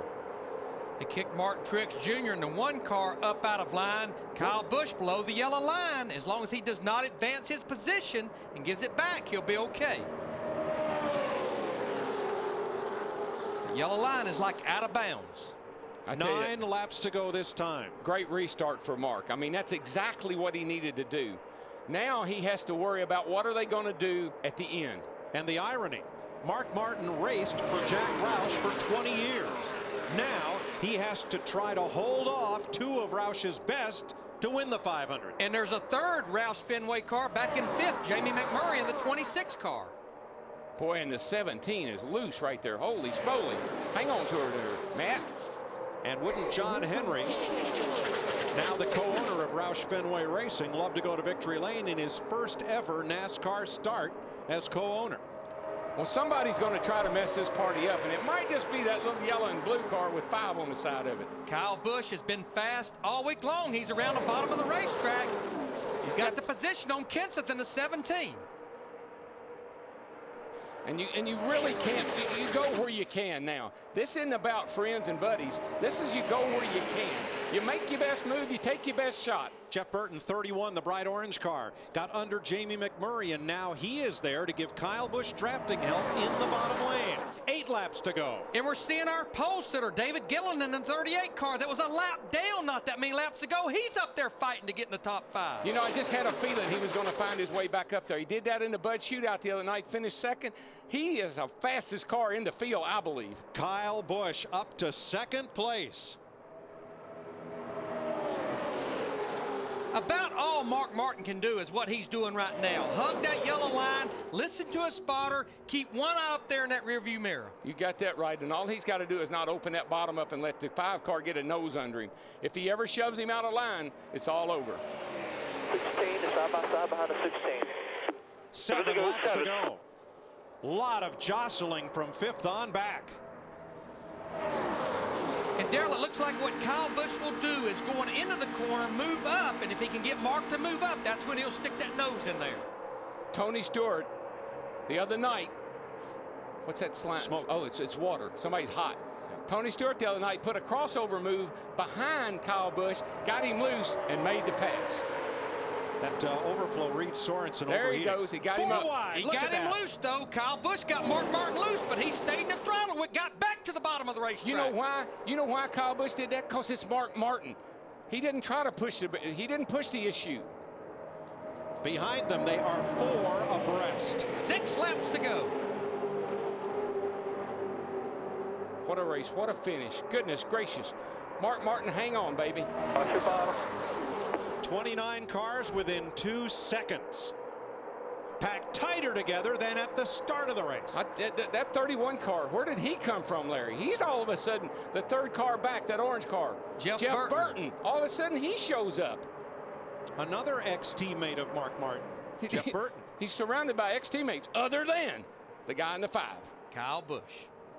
Jeff Burton walked up the racetrack, got on the side of Greg Biffle in the 16. Now he's going to lose all these positions. Now, 4 wide, back 3 the wide 17. The 17 is going to be in trouble. He saved it. They are 4 wide through the trial with 5 to go. Tires are smoking, sheet metal dragging, and we're still racing. But you got to stay in that throttle now. Look at the dent on the front of Stremmy's car there, the silver car. Tire smoke from the 17. Nobody's going to lift now. There's just 4.5 laps to go in the Daytona 500. What do you think? Oh, there's a car in trouble. Jamie McMurray, the 26 car, bounces off the outside wall. And around they go. Ricky Rudd, the 88 car. Caution will be out. Dale Earnhardt Jr. And remember, when the caution comes out, at the moment of caution, the field is frozen. What do we got? 5 laps to go, 4 to go this time. It looks like we may get a green-white checker here. McMurray is done. Rudd and Earnhardt trying to make it back to the pits. Boy, Junior's car is crunched. We will have Stock Car Racing's version of overtime. This race is scheduled for 200 laps. But if we complete 200 laps under caution, we will go to overtime. We'll explain that in a minute. First, let's look at what happened. I think. Watch the right side of your screen. McMurray up high. I think he may have got a little shove from behind. I'm not sure. It looked like that's Kenseth in the 17. And they just started stacking up from there. Yeah, the 88 car looked like Rudd just kind of ran in the back of the 26 of McMurray, and boy, from there on, it was on. I think Rudd had a car to the outside, Darrell. Probably not much he can do. Probably couldn't. The Goodyear blimp will probably show us our best angle of how this unfolded. Now watch McMurray on the left of your screen in the high groove, the purple car.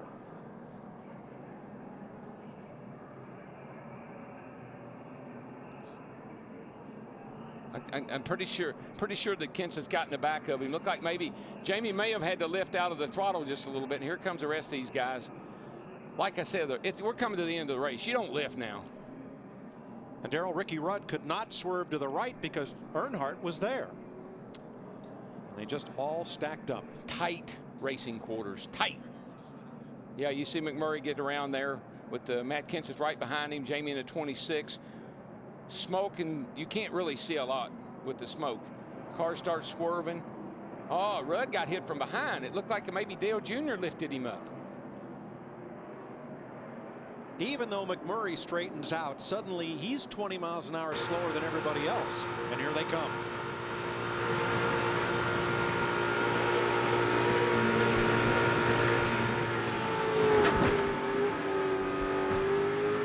All you can do is drive and hope that a hole opens up.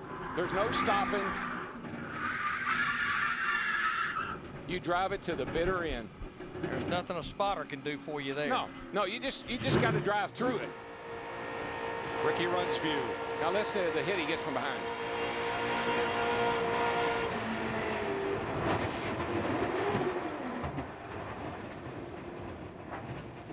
And in an incident like that, you can't get your hand up. You can't signal. You say, hey, I'm slowing down. You don't have time to slow down. And Ricky Rudd's 29th try to win the 500 is over. And that's just how fast it happens right there. You got a car down on the inside, the 40 car. Strimmy, he's down there spoken. You got the 26 in the wall. Here comes 17.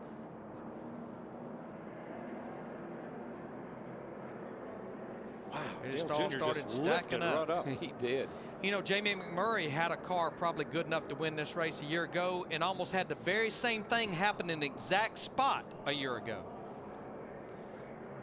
It's just a real nightmare as a car owner and a driver to run all day long, have pretty good car, maybe get a decent finish, get the year started off right, and end up like that on the hook. Now the race is going to be red flagged. They will stop the cars coming off turn 2 and clean that area up and then restart them. And the procedure will be when the track is clean, they will wave the green flag.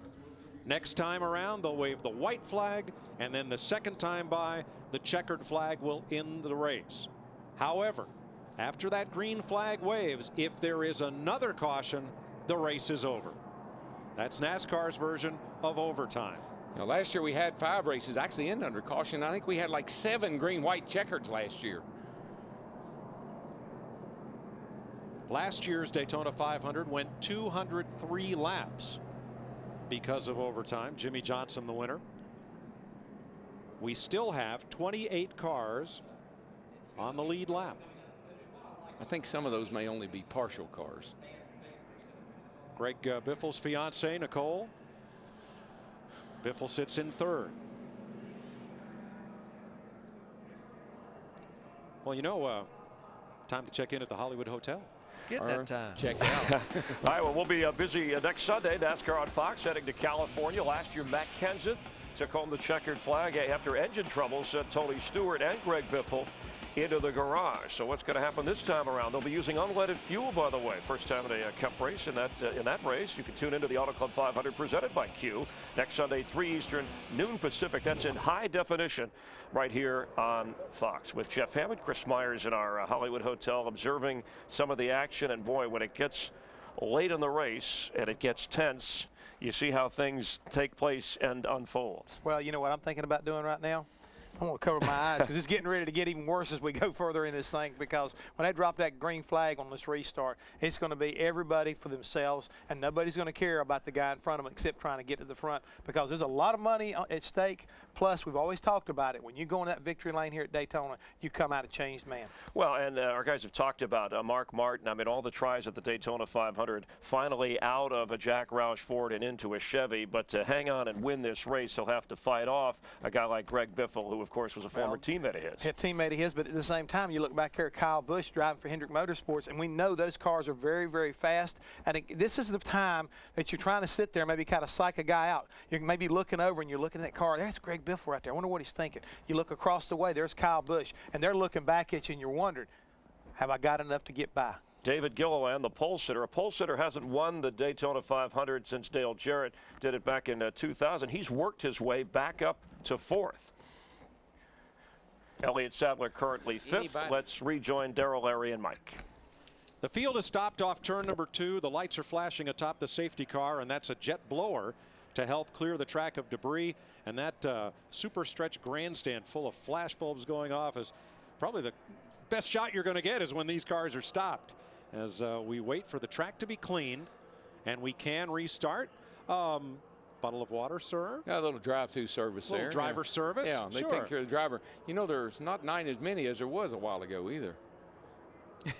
I believe he's seeing if Dale Jarrett in the 44 car has a right rear tire going down. Oh, he likes those chrome wheels. Remember when we had a red flag and Sterling Marlin climbed out of his car, tugged on the fender, got penalized, didn't win the Daytona 500. No, he didn't. Back in 2002. I think that's the one that Ward won.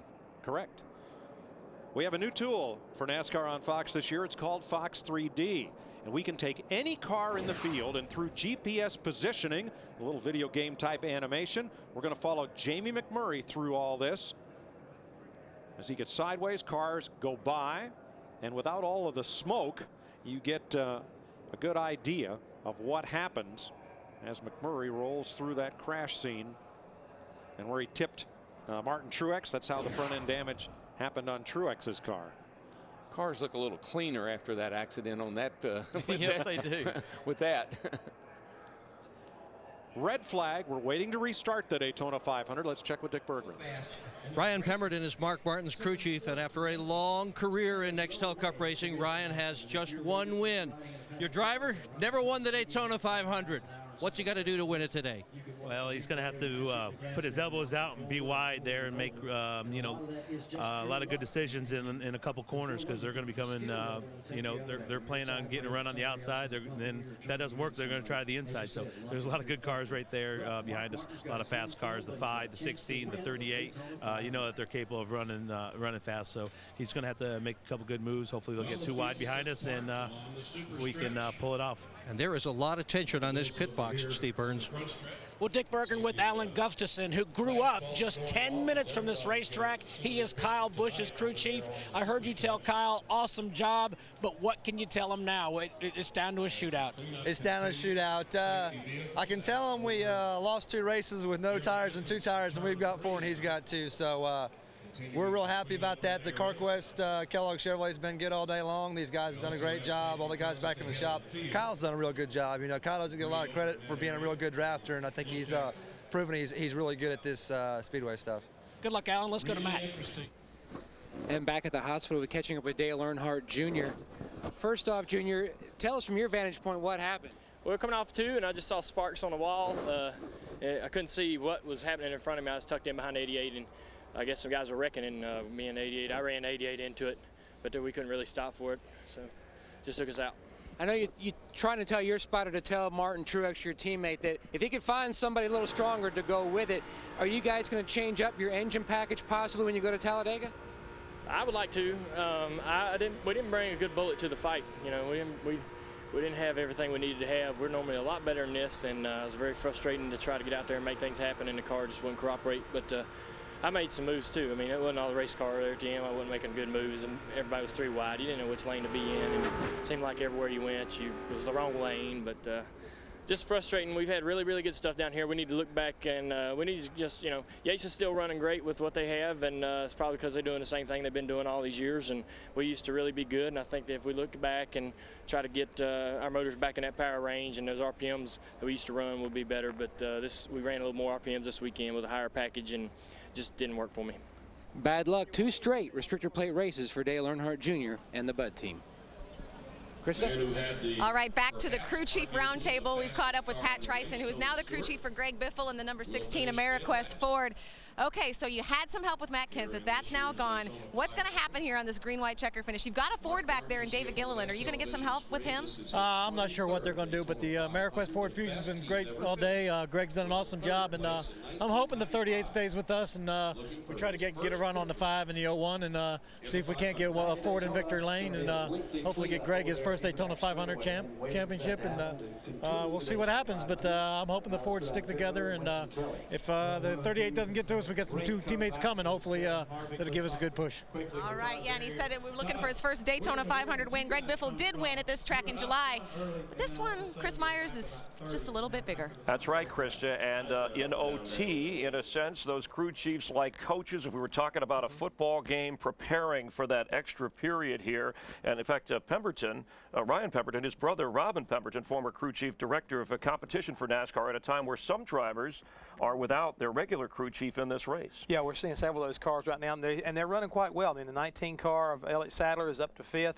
And I also want to point out the fact that Pat Trison used to be Mark Martin's crew chief a year ago at Rouse. So there's a lot of things I think that are kind of like bizarre and funny that's kind of coming down to the end of this race with 3 laps to go. We've got drivers up there I really honestly didn't really expect to see there. All right, and here's a quick recap of the whole day. 500 miles. The Daytona 500 started with 30-year-old David Gilliland on the pole. He led the first 18 laps, running in his first ever Daytona 500 and back in the hunt. You see Jeff Gordon, Jimmy Johnson, both the Hendrick cars smacking the wall. Gordon hit it twice during the course of the day. Kurt Busch taking the lead. In fact, Kurt Busch has led the most laps in this race. Tony Stewart leading a couple of times, trying to get in front of Kurt Busch after having led earlier, then finally does take the lead after working his way back from 40th.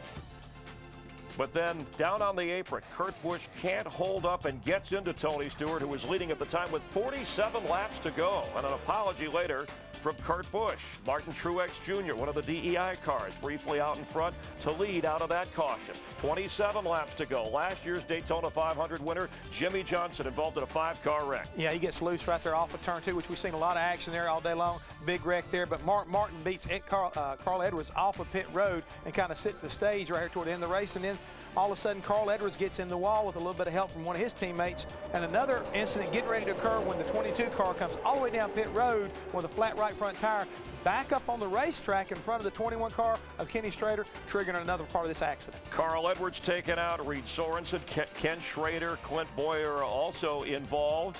And then with about 5 laps to go, Jamie McMurray appears to get bumped, and then Junior actually maybe got into Ricky Rudd, creating another mess that has us here as we have had 9 different leaders, 12 lead changes, and currently under our 6th caution on the red flag out.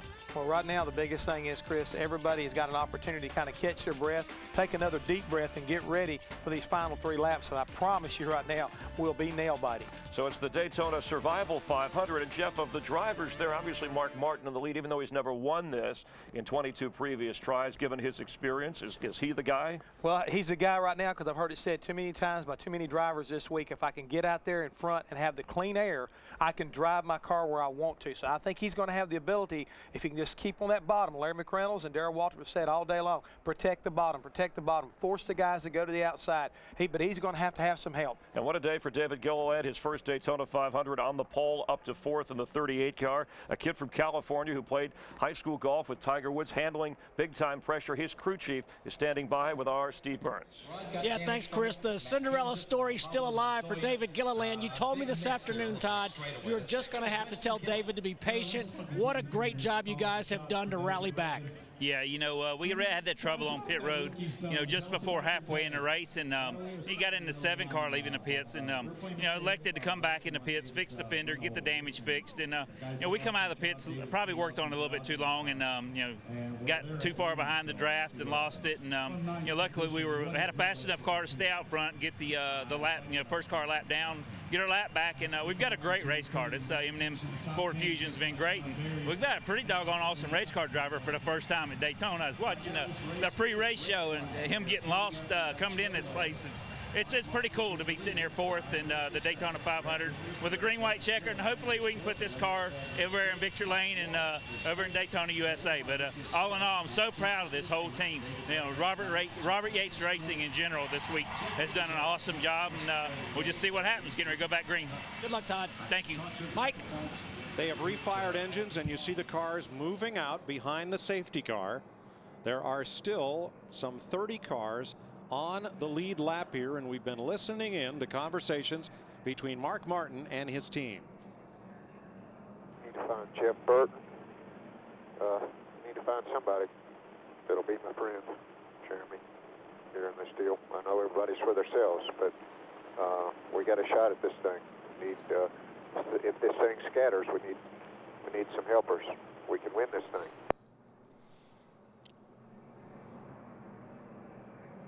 Thoughts of Mark Martin. Darrell, Larry, of the top 10 drivers in the field right now, we're going to have 2 laps to race. None of the top 10 drivers have ever won the 500.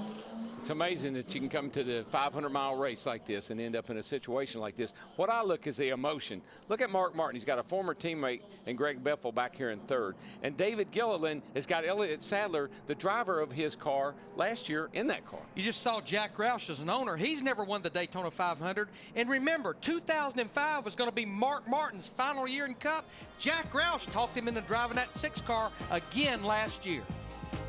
And again, and again.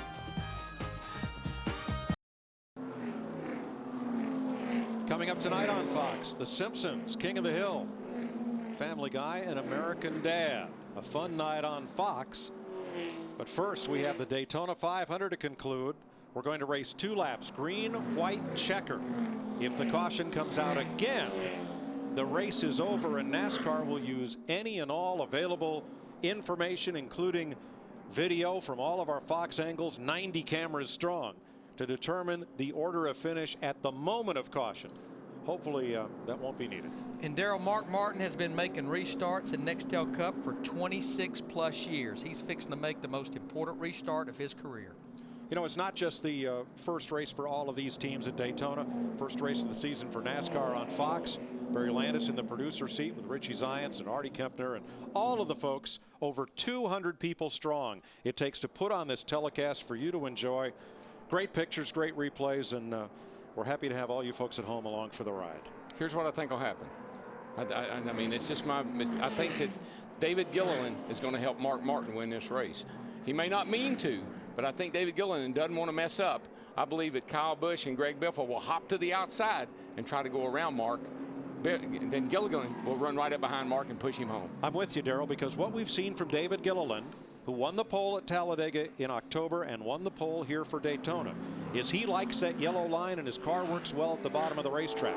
So, Larry, if Mark stays on the bottom as the leader, Gilliland will fill in behind Mark Martin, and we'll see where Kyle Busch and Greg Biffle go. And that's exactly what David Gilliland did a week ago in the Budweiser shootout. He stayed on the bottom. He was content to run second. Yeah, and the thing is, he's impressed me because he's got that thing that we always talk about.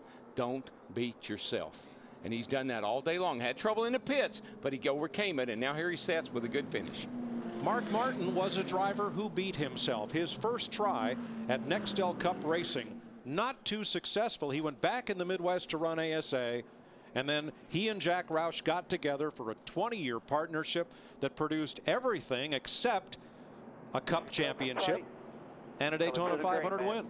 So Mark, as you said, he retired. He came back for Roush last year, went back into semi-retirement. Bobby Ginn says, I need you to come and help us with young drivers, drive most of the season in this Army car, help Regan Smith get adapted. Mark said he'd do it. He says he's having a blast. I've said all along, he will help that company because Mark knows how a car is supposed to handle and what it's supposed to feel like. I believe that's something he brought to the table. That's a real asset. This is it, folks. Cinch your belts up, because when they wave the green flag this time by, we will race up to 2 laps to determine the winner. Mark Martin right now truly is an army of one.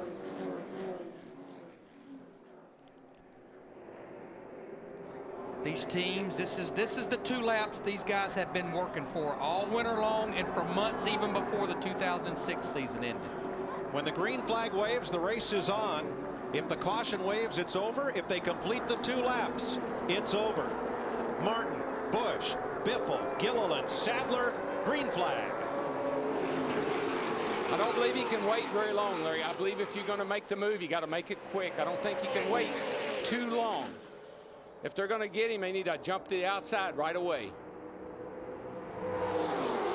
Watch your bottom there. You know he's not going to give up the bottom, so you got to go to the outside. Still. And look at the outside line. Jeff Gordon in that 24 car with his teammate Casey Mears, but Casey leaves him out there. Now, 1 back. All single file behind you. He's coming hard, about half back now. Now, when these guys on the outside, when they get side by side with these other cars, they're done. We're coming to the white flag. It's up to the 5 of Kyle Busch. How long can he wait if he's going to go? Still single file. White flag, 1 lap to go. To the white man. Coming to the white, single file behind you. Front four, single file. Here they go. They got to go. They got to get Mark moved. They got to move him somehow. He gets back to that yellow line right around the bottom, all the way through turn 1 and 2. Mark Martin is driving the race of his life. And there's nobody that's better at holding people off at Daytona. And Kyle Busch lagged back a little bit. Is he going to get help? Is he going to come? He's looking. Back behind you. He almost squeezed Harvick into the wall, and here comes Harvick, the 29, with Matt Kenseth. Oh, Mark got loose. Mark got loose. And Harvick's getting a run off turn 4. It's going to be a drag race all the way back to the start-finish line. No caution. They're side by side, right to the line. Big crash. Here they come. Checkered flag. Harvick. Kevin Harvick wins the Daytona 500. We got one car on his roof coming across the start-finish line. Still wrecking. They're wrecking everywhere. Boyer's on fire. Jeff Gordon's wrecked. And they are still wrecking. Montoya, Stremme, Kenseth, Biffle, Marlin, Carl Edwards, Casey Mears all crashed on the final lap. Have you ever? Well, a couple of times. I'm going to repeat what I heard a few years ago. No, I have never.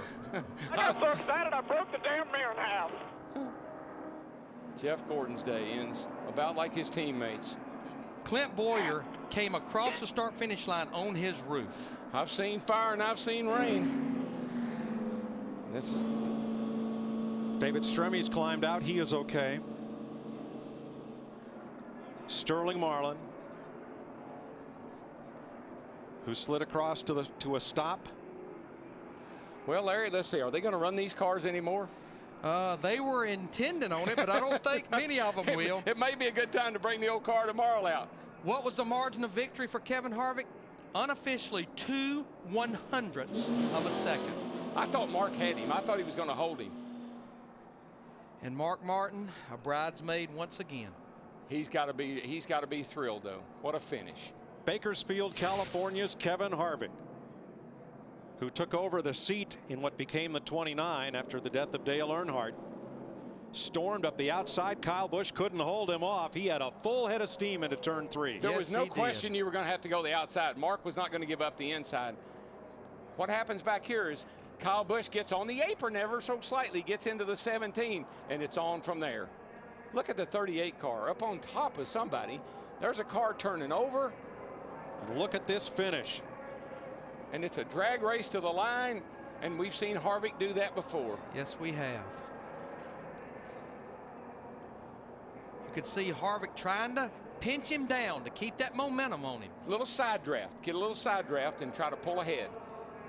Now, unofficially, Jeff Burton will finish 3rd. Mike Wallace will finish 4th. And the top finishing Roush car, rookie David Reagan in the 6th. Unbelievable. Kevin Harvick was doing donuts in the grass, and he may have toasted the number 29. I think he broke another transmission. Congratulations to Chevy driver Kevin Harvick, winner of the Daytona 500 from Chevy on American Revolution. What a weekend he's had. Busch race yesterday. And Mark Martin having a tremendous Daytona 500. We were ahead, man. I was waiting for them to throw the yellow. I agree, Mark. I thought they were going to. I thought maybe they would throw the yellow before they got here, but they didn't. 3rd place, Jeff Burton congratulates Harvick. And where's the other RCR car? Watch the 07. It'll come in here from the right in the bottom lane. Clint Bowyer gets slid sideways. Whammo.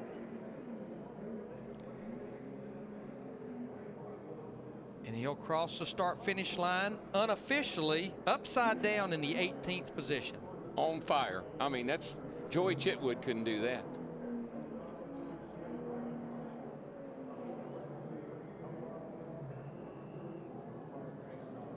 Bowyer making a hasty exit through a small window opening. That's one of the things that's going to be addressed by the car of tomorrow. Yeah, I'm just glad he's landed back on his wheels with that fire, because he didn't want to be trapped down in there. NASCAR does such a great job.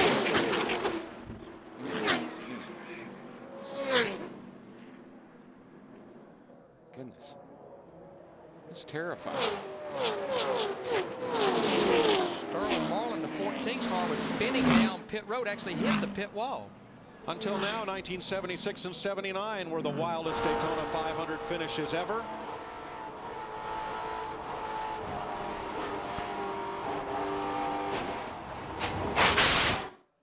New one for the record books. Matt is with Mark Martin. And he's climbed from the car. You can see the disappointment on he and his crew members' faces. Mark, first off, take us on that last lap. It looked like basically you had the 5 covered. And then out of nowhere comes the 29. Well, we saw him up there, and we just doing everything we could. You know, it was a Daytona 500, man. I just want to thank Bobby Ginn and everybody at Ginn Racing, and especially the U.S. Army team. I'm so proud to be a part of this team. They gave me a chance at a Daytona 500. That's all I ever asked. I really hate I let them down. I gave it what I could, but I didn't get it done. I really thought they were going to throw the caution. I was still ahead, and they were wrecking behind, and if they would have just thrown the yellow, it was in our fingers, but they waited and they waited and they waited, and I didn't have any pusher at the end, you know, and he was in the, you know, in the preferred spot for sucking back forward. But just want to thank everybody for all their support. I wanted to win that thing. They were going to have to pry it out of my fingers, man. And I was looking back to see if we had any help, but I didn't see any back there, and it's just short. You always try to compartmentalize everything, but did you let yourself begin to think maybe this is the year, looking at the situation? Hey, this is green-white checkered in the Daytona 500. I knew we had, I knew the race was on, and man, we got so far down the line. I saw him get that run. I tried to block it, and then I got back down, and, you know, minus the wreck and everybody coming through there good with a good pusher, we still had it done. I really still thought, you know, as we entered turn 3, that we were going to get it done, and then they started wrecking, and we were still ahead of him. But, you know, just wasn't meant to be. I didn't get the job done. Mark Martin finishes second in the Daytona 500. But boy, he did a whale of a job. You see Kevin Harvick's car sitting in Gatorade Victory Lane. He took the checker under green to decide the winner of the race. The caution immediately followed, so officially the race ends under caution. So now let's go down to Dick Berggren with the GM winning interview. And Kevin Harvick on his way out. Confetti. Soda. Oh, man, what a mess down here.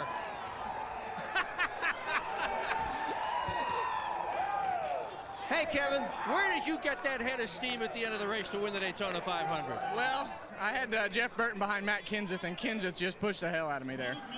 This Shell Pennzoil Chevrolet got a little hot. We had to come in and take some tape off. We had a hole in the nose, and man, my go-kart experience over the winter paid off because I didn't let off the floor, and we just kept hitting things in the wall and just bouncing off everything. But man, this is a Daytona 500. Can you believe it? That was just. Do you believe it? I can't believe it. I mean, we were 30-something there with 15 laps to go, and we came up through there. But just got to thank Richard and Todd Berry and all these guys just for an awesome race car. Congratulations to Thank you. you. Well done, Mike. Protege of Rick Corelli, the Bakersfield, California racer. Wife Delana embracing him. Today, the Daytona 500 has changed the life of Kevin Harvick forever. Dadgum, it makes me, you know, Daytona puts tears in the eyes. I don't care whether you're down there or up here. It's what an accomplishment. They are crying in celebration, and others will be crying in frustration. Let's have a look at what happened here on the final lap. Look where Harvick is, coming down the back. But look at this run he got. He called it, Matt Kenseth, in that 17 car. You see Kyle Busch tried to go up and block, but he had such a head of steam it was too late. Yeah, I think all that moving around is probably what got Kyle. It messed his entry up into turn 3, and then I think it might have just upset his car a little bit, and he gets loose right there under a Kenseth 17 car, and it's on from there. And at the wire, Harvick, because of that push down the backstretch, got out front of Mark Martin. Mark comes back and comes oh so close. But you know what? I'm glad NASCAR let them finish the race. Yes, There's definitely. no reason that the cars are wrecking behind them, not in front of them. It was not going to change a thing. Not a thing. For the 4th time, the winner of the Busch race on Saturday wins the Daytona 500. Dale Jr. 2004, Darrell Waltrip in '89, Bobby Allison in 1988 won Saturday and Sunday. Krista? Well, Jeff Burton finishes third, but I got to ask, you had your current teammate racing your former teammate. I know a lot of loyalties, a lot of emotions for you. A great day for you. What about the 1-2 finish for Kevin and Mark? Well, I had a great seat for it. I came off turn 4 and it got really wild. And the last 40 laps were just crazy, insane. And I'm a huge Mark Martin fan, one of the best people in our sport. I hated to see him lose. I'm a huge Kevin Harvick fan and an RCR fan, obviously, and love to see him win. So mixed emotions there. Mark Martin's a deserving champion. He's one of the greatest drivers our sport's ever seen and one of the greatest people our sport's ever seen. Kevin's a hard-nosed driver and one of the greatest people too. So they both deserve it, and I'm glad we came out on top. It's big for RCR, and it's big for us to finish third. We were in about 5 wrecks, and never hit anything hard enough to knock us out, and we just kept digging. The competition is what makes the sport and this race, Mike Joy, so exciting. Thank you, Krista. Kevin Harvick is the 31st driver to win the Daytona 500 as Chevrolet sweeps the first 4 finishing positions. David Reagan, the first Ford, is 5th. Elliott Sadler, the first Dodge, is 6th. More from Daytona after this.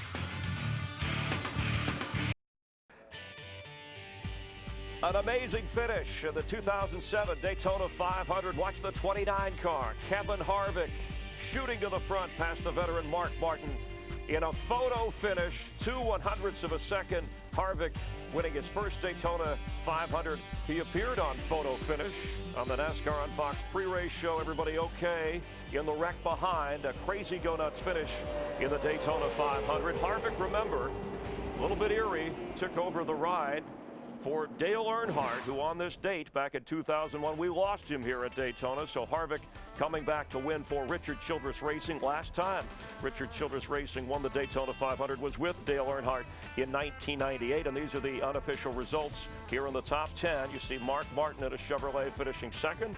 And the remaining group, Toyota, Dale Jarrett at 23rd, the highest finishing Toyota. The rookie Juan Pablo Montoya transferring over from F1, winding up 19th and avoiding numerous wrecks in the closing moments. Again, these the unofficial results. 5 drivers without their regular crew chiefs. Elliott Sadler finishing 6th, and Tony Stewart with Kurt Busch, 2 of the stronger cars, involved in a wreck just a little bit earlier as Happy Harvick celebrates. And what a story for him. First restrictor plate victory in his Cup career with Jeff Hammond, Chris Myers, and thanks for being with us for NASCAR on Fox. And was it the right call, NASCAR not throwing the caution? You heard Mark Martin's words. You saw the great finish. I saw the great finish, Chris, and the thing is right now, we started this Speed Weeks off with controversy, and I'm sure we're going to end this Speed Weeks with somebody saying, well, why didn't they throw the caution? Mark had it. We don't know until you go back and really check everything over. It was NASCAR's decision, but it was a fantastic finish no matter how you cut it. Early on, you tipped us off. Jeff Burton, who was last year's pole sitter with Richard Childress Racing, about those 2 cars. Harvick was 7th when we had the restart with the 2 laps to go. And really, it's the Daytona 505 because we had to go overtime, as Mike Joy pointed out, because of the green-white checker. So how was Harvick able to maintain that position and make it up at the last moment? I think everybody was so concentrating on the bottom of the racetrack, trying to protect the bottom. They left the outside wide open. He was able to get a push where he needed it. And basically, he threw caution to the wind. We kept talking about it all day long. When you get down to the end of this race, there's no friends out there, and you're not going to win it unless you take a chance. He took the chance. He was able to thread the needle, and in the end, he was able to come off with one whale of a victory. Talk about the bottom of the racetrack. Kevin Harvick got top of the world, and on top of his car, at least his car flipping over on top, was Clint Boyer in the 07 in flames at the back half of that finish, and he's standing by with our Steve Burns. Yeah, thank you, Chris. As Kevin Harvick celebrates, Clint Boyer's car is an absolute mess. What happened coming off turn 4, Clint? Man, I tell you, I saw the 5 get turned sideways, and I thought I cleared him. Thought I was out of the deal, and he got out of it unscathed, and somebody just clipped us in the right rear, and away she went. But it's just unfortunate. I made a mistake there coming on the pit road, and you know, it cost us a lap there, and we got it back, and the guys never gave up. Had good pit stops and everything we needed. You know, I really thought we ended up better than 18th. Need to look into that a little bit, because I really thought we ended up a little better than that. If we're going to end up on our lid, we better end up better than that, huh? All right, we'll see you in California. Thanks, Clint. Mike?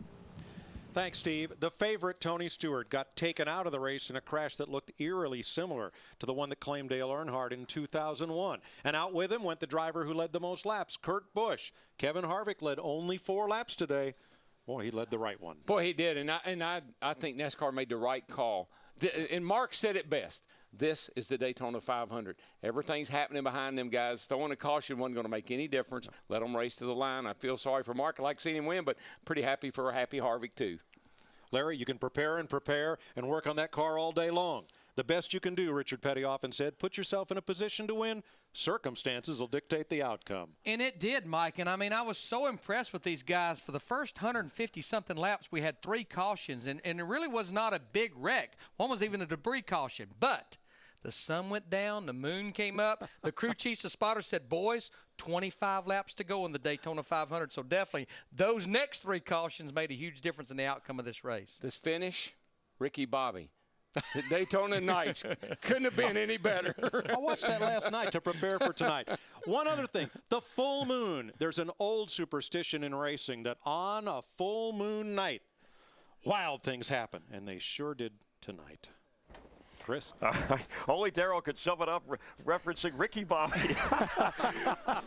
Everybody take a deep breath. It was a great finish. What are we going to see next week? Next Sunday, NASCAR and Fox heading to California. Matt Kenseth took home the checkered flag. Remember, engine troubles kept Tony Stewart and Greg Biffle from winning that race. So tune in to find out the Auto Club 500 presented by Q next Sunday. That's at 3 Eastern, noon Pacific in high definition right here on Fox. And if we come back into our studio, the Harley J. Earl Trophy, named after the automobile designer that you just saw Kevin Harvick holding. This one next year will be the 50th running of the Daytona 500. Jeff Hammond, of course, NASCAR on Fox. The next 7 Daytona 500s will be right here. I think I'm going to take this home and just kind of keep it with me till next year. No, we have secure anything gold you can't hold on to.